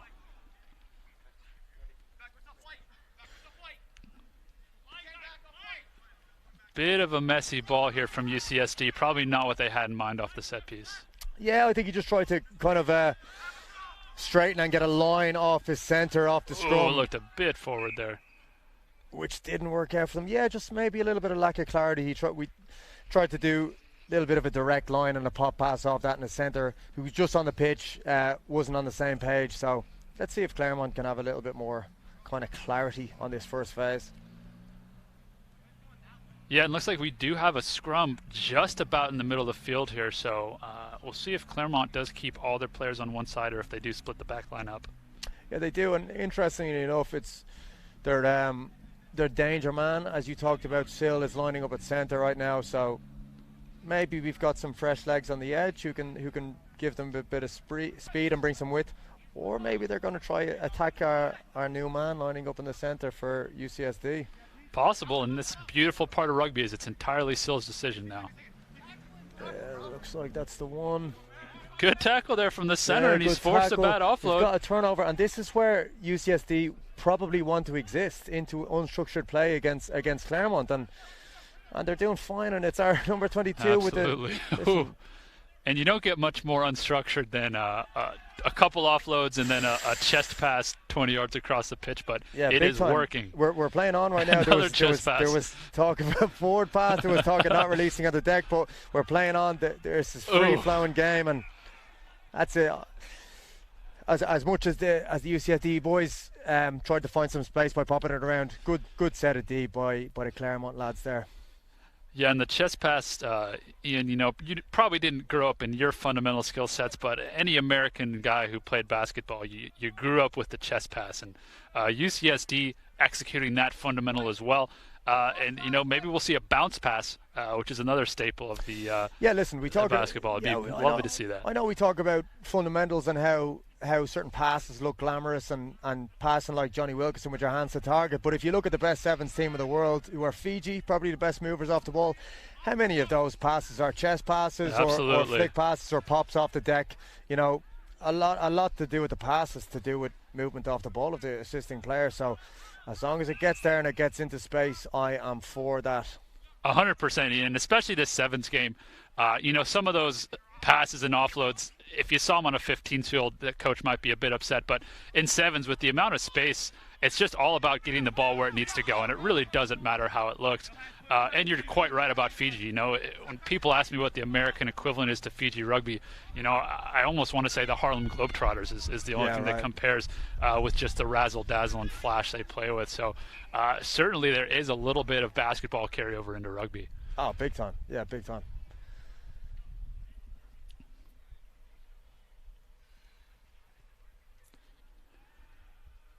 Looks like a knock on there and contact from UCSD. And that's kind of been the one issue with UCSD is they've won the collision areas. Their passing, is creative in space. They've got some smart players, but they just make that little mistake after 3 or 4 phases that ends up in the other team getting possession. So it's a good narrow setup defensively from UCSD, and if they can hunt as hard as they can on the outside, which they do, they'll get the just results. And was that a knock we didn't see? Good step on the inside. Lovely track back tackle. He's not held. And ball gets placed, and it is going to be for the score. You know what? That's tough for the lads at UCSD, because they'd actually done well to hunt hard on the inside on that first phase. I think Sill originally actually tried to pass, and it looked like it went off a player's back. So, I mean, it's kind of bounce of a ball kind of stuff at that stage, isn't it? Absolutely, and I don't know if we'll have a replay here or not, but you'll see Sill pass the ball backwards, and it hit a UCSD player, went backwards off him, and then just bounced right back into Sill's hand. So I imagine that has to be a pre-planned play from Sill. All right, he's been working on in the training ground, right back into his hands just as he planned it. That's a tough one. Whether you'd nearly judge that going forward, wouldn't you? Possibly. But obviously the ref has said that it's gone backwards off Sill, hit a UCSD player and gone backwards off him again. So yeah, and that's why you practice it right. Is you can execute it like that. Yeah. That's a set play if I've ever seen one. Yeah. Yeah. So again, you have to say probably a well-earned try from Sill again. He's been the standout player all day for Claremont, and not the cleanest try by any stretch of the imagination, but in the right place at the right time. Fortuitous bounce of the ball or two, and he's in for the score. Yeah, we've just got a minute left in the game, and UCSD are going to have to get a couple of tries, a brace of tries if they want to make this one happen. And so the first one's going to have to happen pretty soon. Let's see how they go. Lovely little bit of footwork out of contact there.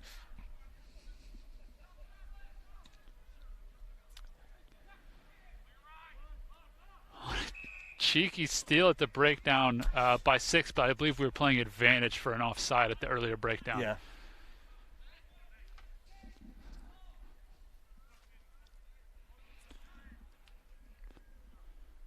Looks like he's asking, do we have time for a line out? Which we do. And not many meters gained on that one, but let's see if the decision to go for set piece pays off. The lads look tired, don't they? And this is their 4th, 5th game of the day, is it? I believe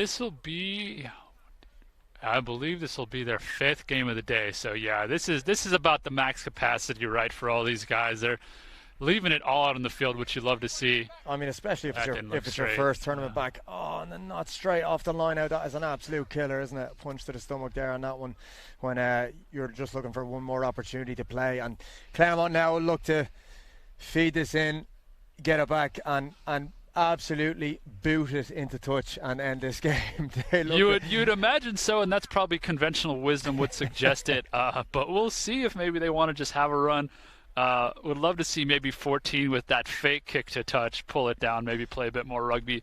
Maybe would violate an unwritten rule from some folks, but last game of the day, why not have a little bit of a run if you got the lungs for it still? No, I mean we have a relatively new man out on the wing for Claremont as well, number 6. So maybe he'll be demanding the ball. Say, get it into my hands. It's my last little piece of footy here. Scrum there.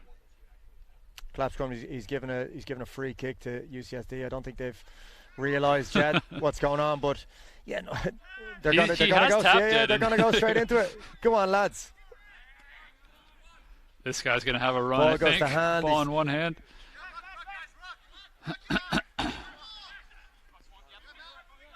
And we're on. We're still going. Last play of the day. 20 will look to take the edge, steps back in the inside, and it's still looking to really upset things at the breakdown. They might have some space. I think 22 might throw a big long one. Big man on the edge. Slaps 2 and comes back in on the inside. He's got a strong frame and he places the ball well back, and we're just outside the 22 with an opportunity for the lads to get a commiseration score, you must say, at the end here, because unfortunately they won't have the time to get 2 under the belt. Let's see how they go. Come on, this is tired. This is tired footy now, but isn't it enjoyable? Gets the offload away. See if they're only about 5 meters out now. Did they really? So you got to stay on the deck, mate. Ball comes in the middle. 22 will probably get his just reserves now if he gets a try. He's been a fantastic player for the day. And 15 must off be the in. bench. Can he place the ball back? This is tough stuff here, isn't it? I love this. This is nearly cup final. There's bodies all over the ground. Oh, the heart, the intent, and they have the penalty. And looks like big number 4's on the edge here with nobody in front of him if they can just notice him and get him the ball. Take the drop goal surely here, right? 22 says, big man. Get out of the way. I'm finishing the tournament with a try. And there are some tired folks That's on good the field. stuff. We don't, unfortunately, have the roster sheet for UCSD, but number 22 has been eager and direct and enthusiastic for the whole tournament, so it's good reward for him. And that kick is as scaldy as the hot tap, but listen, he got the try. Yeah, and we'll have the first game of the day that I'll be hopping in on now with USD versus ASU. It is a third-fourth playoff, so I do promise to be as unbiased as possible because there's not a whole lot in this one. Just playing for a bit of fun here. We have Joey Shenton here. He said the braids in his hair were inspired by his Sevens mentor, Steve Thomason. Scuba Steve, he is Snorkel Steve today. He's an impersonator. He's a bit of a knockoff version. But he is going to be given his very best go, and looks like he's starting this game. First start today. Look for a hot start out of him. And Ian, just to recap, good last match there from both Claremont and UCSD to just empty out the tank there. Oh, really good from the last few boys. That's what you want to see at the end of the game. I did say it about, with about 4 or 5 minutes to go that the lads looked tired, but they certainly gave the enthusiasm at the end of the game, and a coach will be stoked on that. It just kind of shows that they have a little bit of grit and a little bit of drive to get that last try. If your team kind of shut down, you're going to get to see this amazing replay. Oh, no. That's tough. We'll work on that one in training. But yeah, like you were saying, Ian, both these teams, this is the first time playing in 2 years only, almost. So as we see the pre-planned move from Sil there. First time playing in forever, it feels like. So just for these boys to play 5 sevens matches in one day is a huge accomplishment. And there's a lot to really look back on as positive play for both those sides today. Yeah.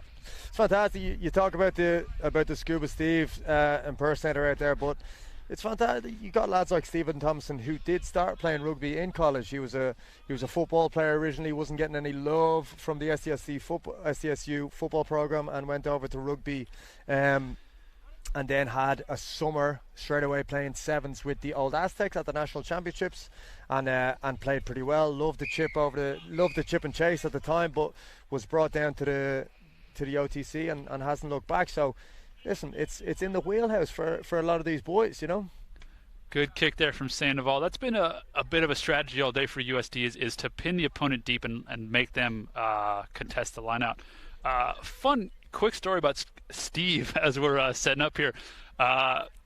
Steve was a freshman at SDSU during my junior year at USD.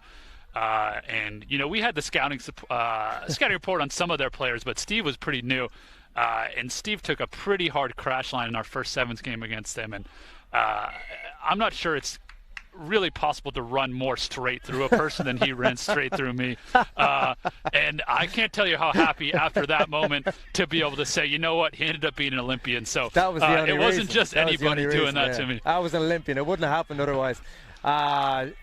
Jordan Sandoval, is it? Your young Jordan man with Sandoval with an offload to Logan Tatum, playing his first sevens so far. And hey, good offload off the deck for, one of the standouts for USD so far, Sandoval. Yeah, really good. So this is how they started the last couple of games, where they've started really well. Sandoval's got, just through his own, as we said before, attitude, initiative to play quick, and they've got tries. They've stuck with the strategy where they've pinned them deep in the corner, but that's not where they've struggled. It's been a couple of times with the ball in hand where they've maybe lacked a little bit of direction, where they've gone backwards, and so what is it that they need to change now to get over the line? Yeah, unfortunately, and I'll be the first to admit, is USD has improved over the years, but this is a team that's still learning how to win and how to close out games. And as we're playing these top sides and we have a lead, we have to learn, what do we do when we're up? How do we finish a game out? And you see, obviously, USD and the players will be the first to admit that we kind of blew that semifinal game against USC and didn't hold the lead. So let's see if we can hold the lead here, play with the ball in hand a bit. And what really killed us in that last game was players going into the ruck and the supporter not getting there in time. Yeah, big time. These USD lads, they really look like they're well planned and they have a good plan. The question is, when things aren't going to plan, can you still operate within those kind of instinctive, chaotic realms of rugby and still make good decisions? That's a lovely piece of play there, a little channel hop on the edge. Absolutely. Snorkel Steve over to Alex Lim. That was great. That's a good counter hook there, which slows it down slightly, but we get the ball back, and it's Sandoval again who just engages the line slightly and gets the ball away and offers some space. Pop back, but we're fine. There's no panic. Might have had a knock there from ASU.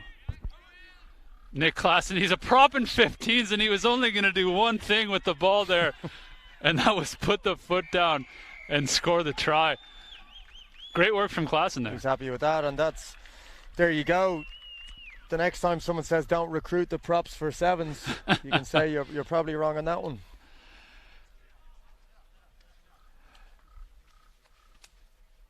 Yeah, hey, good initiative there from USD. I don't know if I'll be able to get the replay on that, but great start from Klassen to first win the kickoff, right? We talked about the kickoff all day today. Can we win the kickoff?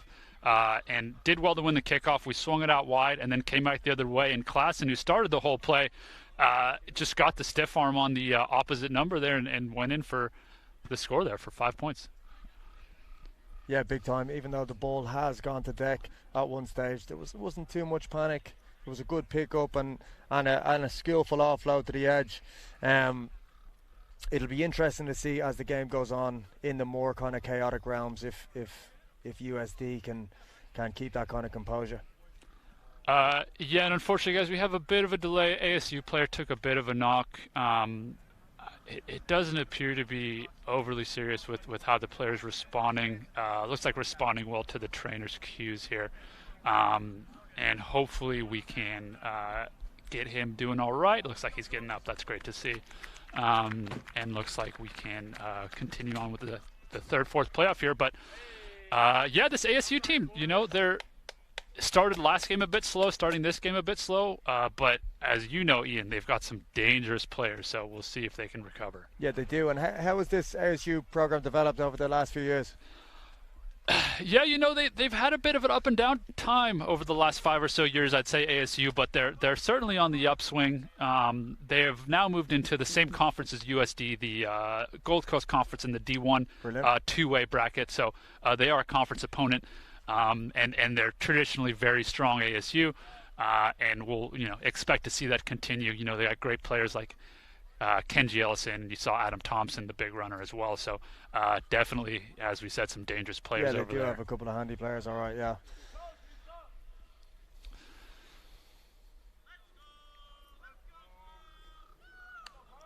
As the call for subs comes on, we've got a replacement onto the pitch again. Plenty of headbands out here. I think a lot of these boys spent their COVID quarantine making sure the lid was on point. Lids, yeah. And as the kick goes long, see the decision here from 13. Is he going to put? He's running out of the try zone, he's going to run it out. I like the initiative there. Snorkel Steve with the good tackle. And we might have a clean poach there from USD. Yeah, no. Oh, he's won it. It is. And Logan Leroy Tatum will be quite excited with his poach there. And is that something that, as we watch Jordan Sandoval take it in for an easy one, is that something that you guys have been actively working on, contesting the breakdown? Because it seems a common theme defensively for you guys. Absolutely. And, head coach Charlie Purdon, he is a master of the micro skills. So the poach at the breakdown has been something we've put a big emphasis on, in particular this season. And we want all 7 guys on the field to be able to poach. And you're seeing that right now with all these guys being a threat. And it has worked for the most part, right? That there's been a lot of clean poaches like that or penalties won. So, and Sandoval, again, just aggressive immediately when receiving the ball. And it just goes to show, you don't need to be particularly good at a skill to teach it, because if you ask Coach Charlie to poach an egg, he'd give you a sausage, So it's really testament to him that he's broadened his horizons and taught some skills that, he may not be too used to in the past. And I'm just kidding. He's actually pretty good. He could get over a ball. That's not doing him any justice. He's a strong lad at times, 100%. And, the emphasis he puts on the poach and the tackle tech are probably not skills he was known for during his playing days as a scrum half, but he's certainly imparting his knowledge among this young crop of players. Oh. And it's working for this USD team so far in this third, fourth playoff. ASU are going to try to reignite their style play, which is right up the middle, be abrasive, get an offload, and they're doing it now. A couple of pops off the deck, and it's a quality piece of play to get 30 yards or so. And there's a little space on the left. Number 9's absolutely screaming for it, but we got space on the right as well. Oh, that is very unlucky. Great tackle from Alex Lim, his first sevens tournament. We have got number 9 on the left-hand side for ASU, absolutely screaming from the ball, but there was space on the right as well. That last one just needed to go to hand, didn't it? Yeah, I'm sure they'll want that one back from ASU, but good job to track and cover there from the USD defense. And I talked earlier about, bend but don't break in sevens. You can allow a big break, but if you can get a turnover, force that last pass not to go to hand, it's going to work out for you. Right. If ASU had got that one away and they had scored, it would have been all kind of gains made up the middle. Look at a step from Wilmer. Good feet. And here's Joey Varco in his first sevens tournament ever with the big break. That's good play from the boys. Little bit of perhaps good individual decision making to take the ball on yourself and offload it back to the left hand side. Absolutely, and Sandoval and Wilmer, the 2 seniors on the pitch here, they've had quite a bit of experience. Cam Wilmer playing with the Houston SaberCats developmental side this summer. They just understand that there's no need to rush things when we had the ball. Sandoval kind of held things up, broke things back to the other side. Wilmer with the lovely step and offload. And then Joey Varco, who, he's an outstanding athlete, but he hasn't played a whole lot of sevens. And just here, you have a run, son. Empty the lungs out, and he was up to the task for that long-range score. That's good, yeah. And are you saying that he might not necessarily be a starter? It's good for lads like that to get a run out. That's why we have these games here. Absolutely. May not be the final, but you're getting to kind of get lads a taste of sevens. Yeah, it's not the final, but I do see there's a third-place trophy over there. So there is hardware on the line here, which I'm not sure if the USD boys have become fully aware or not, but they played that first half like they were playing for some hardware. And here's Varco. Good pace, doesn't he? He does, and he's an exciting young player. Played a bit in Arizona, from Phoenix originally, through the Arizona Bobcats program a bit as well. Primarily a 15th player, but he is showing out on the sevens field right now.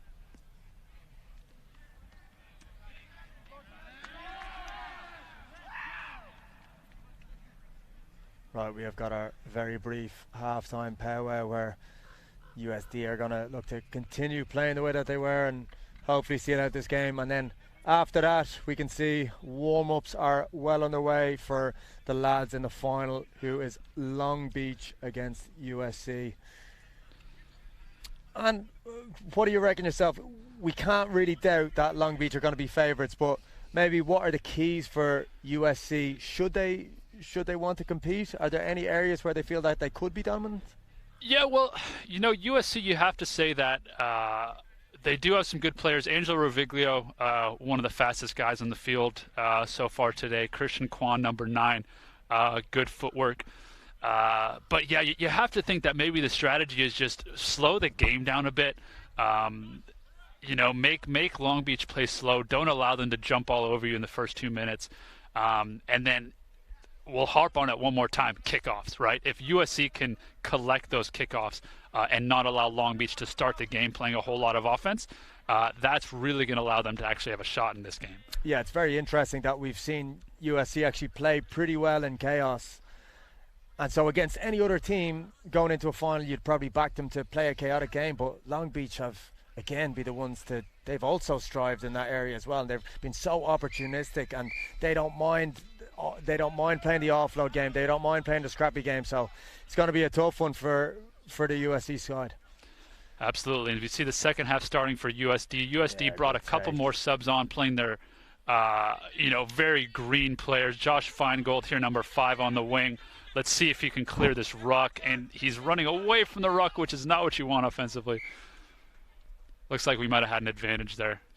It's great that the teams can blood a few new players into this now, and absolutely. Knock on, we're going to have first scrum down to the second half. Yep, USD scrum here, and yeah, like you're saying, Ian, for both these sides, right? You've gotten to this match of the tournament, 5th game of the day.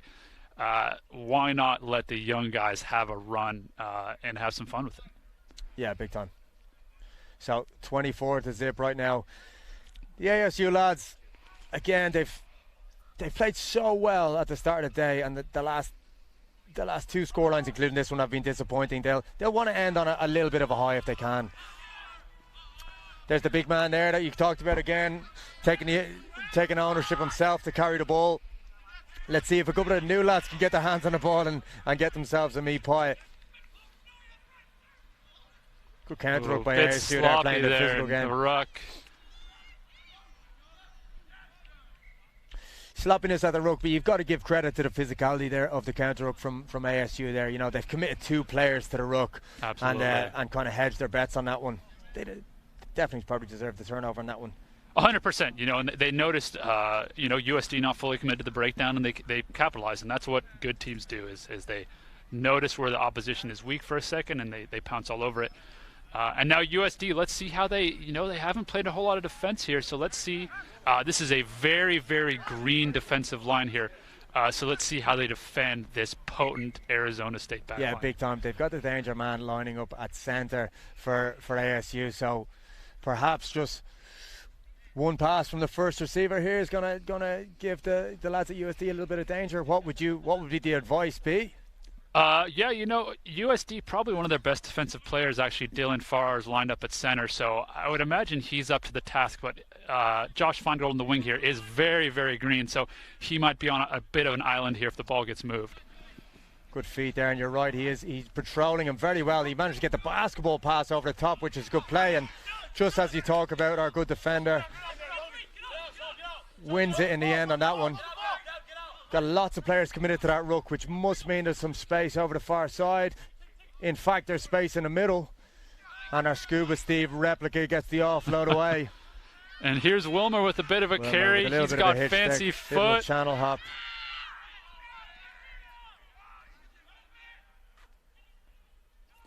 USD doing well here, just running through the phases. Definitely. We've got some hands on the knees from ASU, and they're not contesting the breakdown anymore. Plenty of space available, so again, tired bodies. People are slow to get up off the deck. We're inside the 22 now. That could be a poach there from ASU. Will ASU go quick? Will they take it? You got to imagine he wants to have a big, long busting run here. Attitude. Oh, good effort from Logan. Snorkel Steve gets coming the ball back. away. That is fantastic. Josh Feingold staying in pursuit. Oh! My God, that's great. And is he giving He's a gonna high? give He's the giving a penalty try. I think there. Feingold with the spider monkey special. We've seen it from. I think we might have a card coming here as well. We've seen the spider monkey tackle from Ben Batcher at the Waratahs and Brumbies in the past, but now it's Feingold who's done it. Let's have a replay. That'll be on the highlights tape for sure. Anyway, I'm not sure whose, but it might be on. It'll be on Rugby Dump eventually, maybe. Yeah, he's a young player and just doesn't really understand what he did wrong here. I think he was shown a yellow card, and I don't think he understands that he was shown a yellow card yet. Or maybe he wasn't, but he is still on the field. So either he was carded and doesn't understand what that means, or maybe he didn't get a card. I didn't see an actual card get awarded. Just before that, I got to give some incredible props to, is it number 10? Kenji Ellison. Kenji Ellison was, I think he was the one who initially took that quick tap extremely, with a great attitude. I know that seems like such an easy thing to do, but these lads are goosed. Like, they're so tired. When the play stops, your initial reaction is, I want to rest. And he's just taken a tap and gone, and he's earned a try for the team there. That's fantastic by him. Great care from Paul Habib. Great track back tackle at the ball. Looks like it was lost in contact. Referee hasn't really seen it, so we're going to play on here, and USD is going to get an opportunity to. Yeah, got to get a trot in under the sticks. 1, 2, 3. 4, Cam 5, Wilmer, the 6, captain. 7. I don't think Feingold has realised. Either wasn't or he didn't know. Either way, he's playing. Either he didn't get a yellow or he's colourblind. Thought it was a green card. Play on. Yeah, good finish there from Wilmer. It's going to be his last sevens tournament for USD, graduating in December. Great way to finish off his sevens career for USD. A lot to finish that way.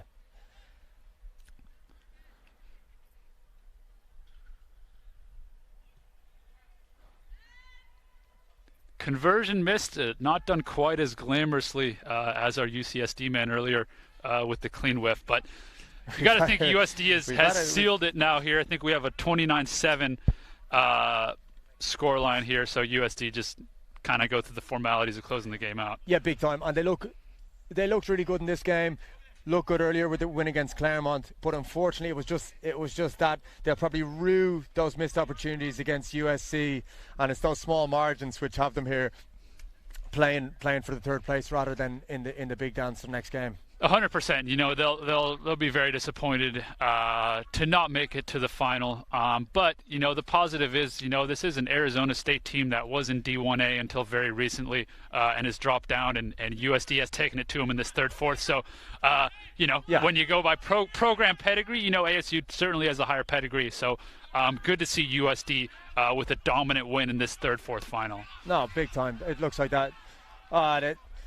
The try score at the end of the last game as well. Cam Wilmer trying to go up the edge, but what a way to finish it from Cam Wilmer. Yeah, good way. Just didn't.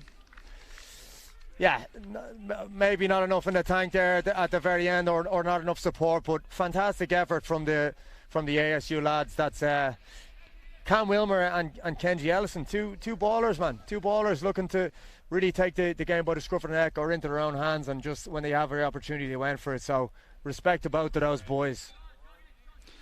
Yeah, 100%. And you know, in a tournament like this, you can really tell who's got some good experience because of the initiative they show on the ball. And Wilmer and Ellison both just showed, you know, when they had the ball, they were a threat, and when they were defensively, they were marshalling the lines. As we see that first try from Logan Tatum with a nice pop off the turf from Sandoval. And yeah, third place is not where USD wanted to be, but at the end of the day, it's always nice to finish the tournament with a win. Yeah, big time. As we watch the tries from the third place game, we are going into the big dance. So it is going to be Long Beach versus USC. If we just have a little look back about pool stages earlier, Long Beach unquestionably can score tries. They've won games 46-0. They've won games 40-7 against Azusa. And then in the semi-final again, scoring over 30 points, close to 40 again. Now, they have suffered an injury with Gibson Channel going off the pitch, unfortunately taking a knock to the head, but that does not mean that they don't have the threats to go on and put up scores in this game. Restart comes in, and we talk about restarts being so important, and again it is those Long Beach boys that straight away get the ball back in possession and over to Gomez, their danger man, and Peter Seo steps off the left right, but he's well marshalled in midfield, manages to get a pop off the deck. Now Long Beach with the opportunity on the edge, good strong carry, and already we're at the 22. Great hands. Ooh, and unfortunate spill. It sticks for a minute, and but then it doesn't. the danger and now we man. got Reviglio. Can he put the foot down and get the first score today? Look Yes, at that. he does. This guy has got pace. But Seo with the great cover tackle. And lovely little pick-off, and it's Moxham that's the one that's working again. So it's, again, how good is that from Peter Seo? I think all around some really good efforts from everyone, but it just shows the Long Beach team, it's not just about skills, they've got attitude as well. Two of their best players working hard to track back, and ball is still in play. We're still off the kick-off here. Good finals footy, ball still in play. Yeah, love to see this continuous play, no stoppages. Boys are running. And USC with the first opportunity. It's Reviglio that manages to win that ruck single-handedly, but he's come around the outside, calls for a knock on there, but it's Bullo in the middle. He knows how to step, powers forward, tries to play it safe. Was there a release on that one? That's a very close one in the penalty. Big man here spreads it wide, and they look for Reviglio might be a again, little but we're isolated going up the here middle. if they go to the ground. Moxham with a good tackle again. There's questions about the non-release, great but poach. No, yeah, Sir is called no release. I know it's a marginal call there, but Moxham shown great enthusiasm to both track back and try to get his hands over that. You just must clearly release. Bullo here with the ball, slows things down, drags two players in and gets the ball to the edge. Lovely step from 9 there. And this is a tense final, isn't it? This is a tense final, but look what I will say about USC before. They do not mind living in chaos, and they look composed on the ball. They look like they've played a lot of footy, a lot of games and training, and Bullo left to right brings the ball to the edge, and again they don't mind going up the middle of the pitch again and attempting an offload. This will be a difficult one for the Long Beach boys to try and maybe problem solve and figure out what they can do against this attack. Looks like another penalty at the breakdown for Long Beach. See if USC can capitalize. Bullo goes himself. He's gets over in. the line. That's Tommy Bullo with the first try of the game. Now, really, really interesting start for this one. So Long Beach did get the ball back straight away, played a bit of footy, and the offloads were sticking until that very last one just outside the 22. And what USC have on those turnovers is someone like Reviglio that can go nearly the length of the pitch. Yeah, and you know, when he first stepped Seo, I thought he was gone, but great cover tackle back from Seo to force a couple more minutes of offense from USC.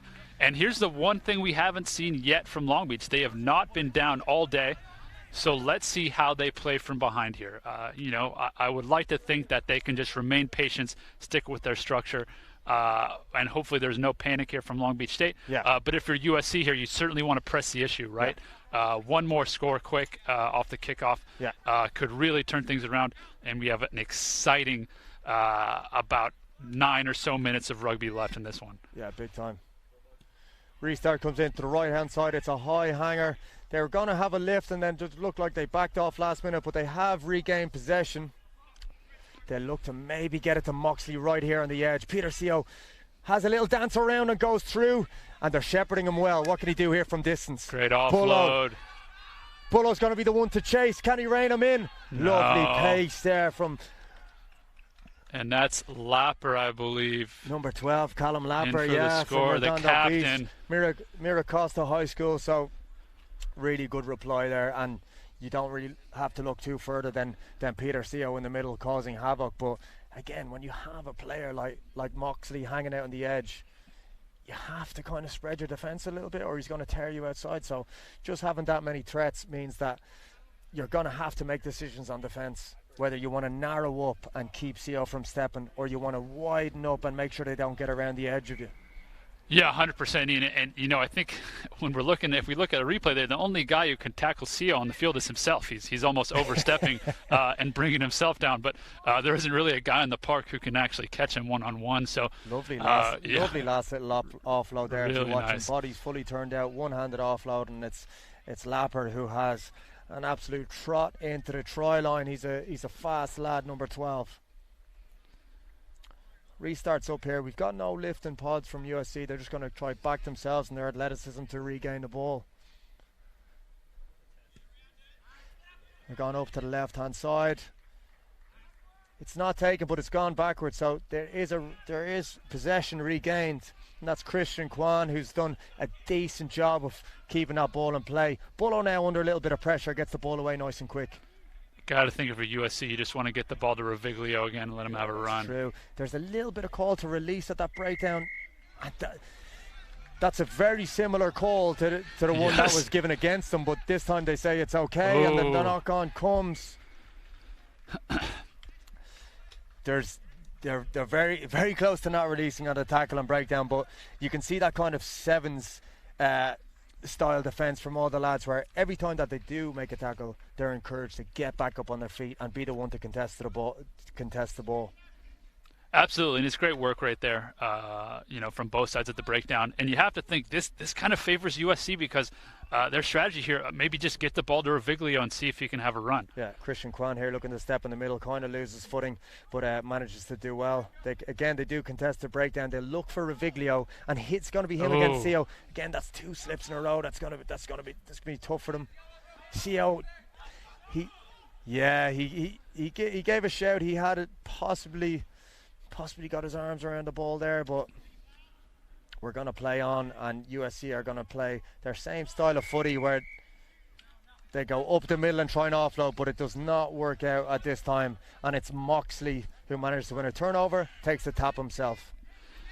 Yeah, you got to think against this Long Beach State team, which is proven to have players all over the park who can win that ball back at the breakdown. You want to almost avoid the breakdowns as much as possible. Yeah, big time. You got to think maybe that's a second half adjustment for USC to make. Victor Gomez wins that clean out, gets it to Lapper and Moxley, and we're going to look for Sio on the edge, but we've got a stepper right here in the middle himself. That's Cortinas. Yeah, they've got some talent all over the pitch, but USC are defending well right now. It's going to be hard to keep them up from that, and it's Victor Gomez who dances in. So again, we talk about restarts, which USC did regather eventually, but they never really managed to get out of their own zone. And listen, we can nearly count that down to they had a slip from 2 players. Maybe if Reviglio had held his feet, he would have gone around to the outside. But it's going to be tough for them to try play footy right in front of their own sticks. And if a turnover happens, expect Long Beach not to score. Absolutely, and I think it's tough in sevens where one little mistake, one wrong bounce of the ball can really swing things. And you just saw Reviglio in space, who they're probably counting on for a bit of a break. Just a slip there kind of slows things down, and then they're not able to adjust. But, hey, that is a good first half from USC because, no one's really kept this Long Beach team close, as we see Reviglio with the lovely in and out. It's a swerve. It was barely even a step, wasn't it? The kid's got a lot of pace. But again, tracking back, the first 2 on the scene are Long Beach players. So, it's a really good fight from them. They're not just a team full of talent. They've got attitude as well. Absolutely. And you'll see the crash over from short range from Bullo there for USC. And then here's Sio. This is the decent offload to Lapper. Very nice. And it's Bullo again who's tracking back. He's not lacking any attitude himself. No, that's well done, and Hey, can you turn your comm on? You got your comms on the battery pack. and it's a good try there from Gomez there to finish the half off. And we're 14-7 at half. USC, in no way looks very overmatched in this. You'd have to say Long Beach looks the better of the 2 sides, but USC certainly up to the task. If they can play mistake-free rugby in the second half, maybe force a couple mistakes from Long Beach, it's anyone's game. Right, and as we approach the second half, it's it's likely that we'll begin the discussion or thinking about player of the tournament, the noodle bags player of the tournament, and we probably have to look at a couple of players on each team, and Reviglio and Bullo from USC have been fantastic before from them. And is there anyone from two players from Long Beach who you think could get the nod for that award? Yeah, I'd almost say 4 or 5 players from Long Beach should be in the discussion. Peter Seo, incredible work all day. Moxley, very dangerous ball in hand. My pick, Ian, and he's unfortunately not playing the final, would be Channel. Gibson Channel was an absolute weapon in the pool plays, the quarterfinals, and up until halfway through that semifinal. You never give out an award just because the guy took an unfortunate knock. It's not a sympathy award, but he is well deserving. And there is Moxley saying, I might have something to say about your MVP award. Just as we started to talk about Moxley as well, if you look from the very start, it's the simple things done well. I know we've had a really good cutback try from Moxley, but Victor Gomez with the calmness under the restart. 2 good balls, one of them from Peter Seo right to the edge, and the USC lads just haven't closed that gate, as we say, and Moxley with the doubles back in to take that space. Fantastic start from the Long Beach boys. Yeah, I mean, you couldn't have drawn it up a whole lot better than that for Long Beach if you want to talk about how to start the second half. And let's see if they can get a contestable kickoff again here, which has been their bread and butter all day. They've been better at the kickoff than just about everyone, which has led to them playing offense a lot more than everyone, and then, scoring a lot more than everyone. So, right, we're at a 2-try game now. It's a real point for USC. Are they going to drop the heads, or are they going to have a real go with this? There's plenty of time left. Are they going to have a go with this? Yeah, would love to see USC scrape back into this game, but Long Beach has it in their hands now to contest this kickoff and put it away. Lovely restart. It's a high hanger. Reviglio goes up for it and he taps it back, and USC do have possession, so they will have opportunities to go play. Reviglio again gets his hand on the ball. Seo tracks him down. Can he place the ball? He decides to pop it to Bullo. He's the first man in support as usual. Bit of a blocker slider around the Sir there from number 1. I haven't seen that in a while. That was nice. Step from Christian Kwan and frees the hand. Ooh, I think we might have had a knock from Long Beach. I don't think that's anything to warrant a penalty, though. I don't think he is going to do it. That's a real tough one there. Just an inch there, and that goes to our man on the edge, and we have a 1-try game. But that's really good play from USC, isn't it? Again, right up the middle, taking that space, the seam in between the defenders and getting offloads away. Really, really positive play. Yeah, and to see if USC can work the ball out clean. Great pressure from Cortinas. That's fine there from the young man playing scrum half. Is nice and patient on the deck to place the ball. Oh, and run through the middle from Bullo. Looks like he's in. Good. That's just again an example of kind of the lads living within that unstructure. Young lad there playing 9, familiar lad actually. It might be a San Diego native, but no panic when the scrum didn't go to plan. Just placed the ball back well, and then Bullo opportunistic within that kind of chaos of the scrum not going too well, and he pops it over himself. We have got a game. Yeah, 19-14. It is, as I said earlier, anyone's game from here. And it will be up to the kickoff, as it has been all day. Can USC put a nice high one up? Can they contest it? Can they get the ball back?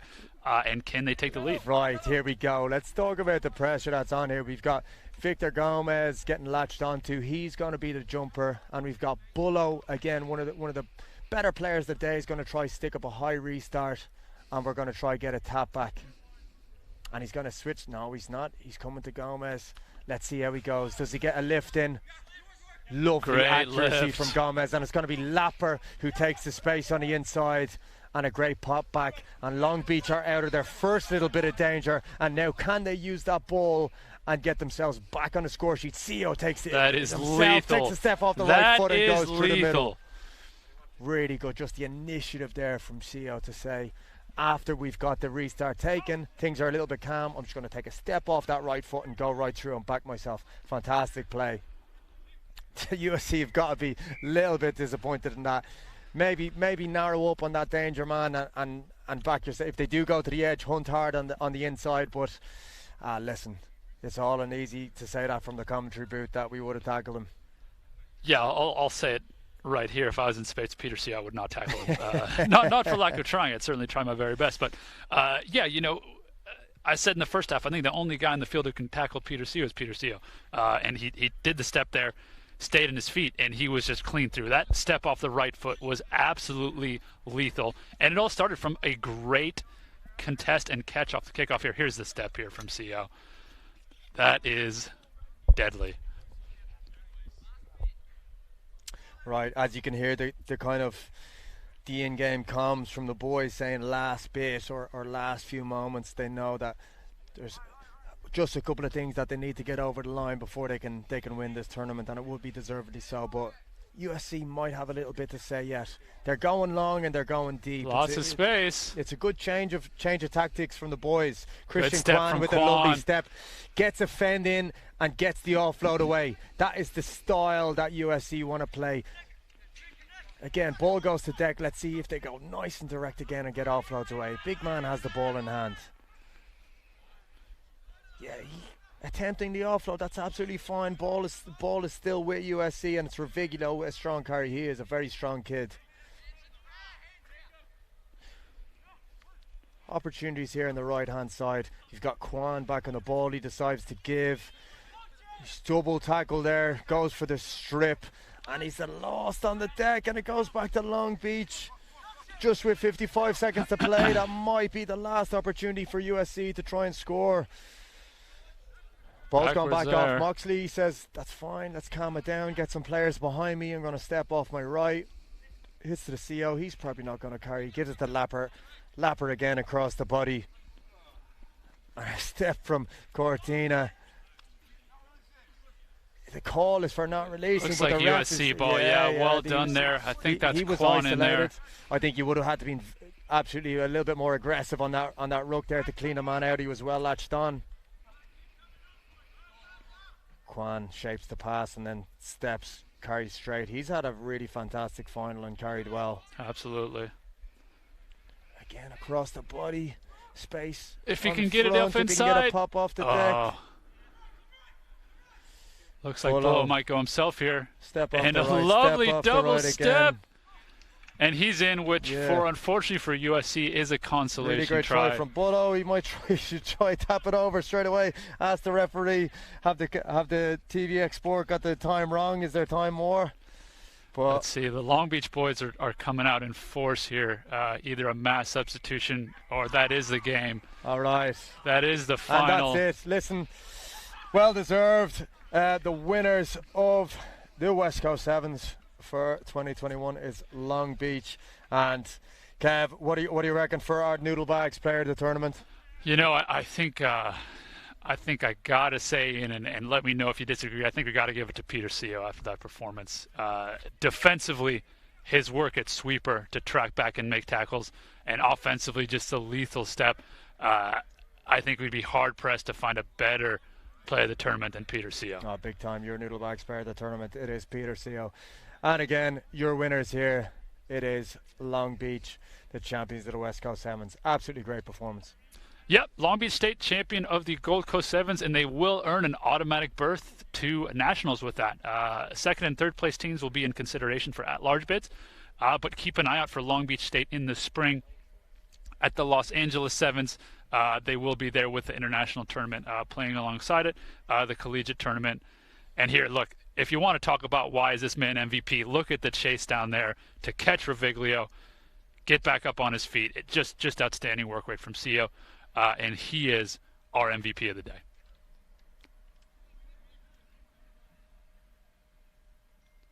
Just running through the highlights from the final here. Lovely offload from CO, dangerous all day. That was Lapper's try. We actually saw it was a fantastic final in the end, and USC justifiably got there with their kind of, call it swashbuckling style of play, wouldn't it? Plenty of offloads, plenty of direct running. Just maybe a challenge that was a bit too far in the end, but I tell you what, between Bullo, Reviglio and Christian Kwan, they've got the makings of a fantastic sevens team. Absolutely, absolutely. And you see Moxley here with the big break as well. He certainly was in contention for MVP of the tournament. Yeah, I mean, both sides did very well, and you can't ask for much more out of a final. Fantastic rugby across the board here at the Gold Coast Sevens. And just great to have rugby here in Southern California again, and great to have it streamed in high definition by TVX Sports. Thank you very much, TVX Sports. That'll be it. Thank you all. Signing off.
I can see why. I'm known to pull a sort of shenanigans. I like to have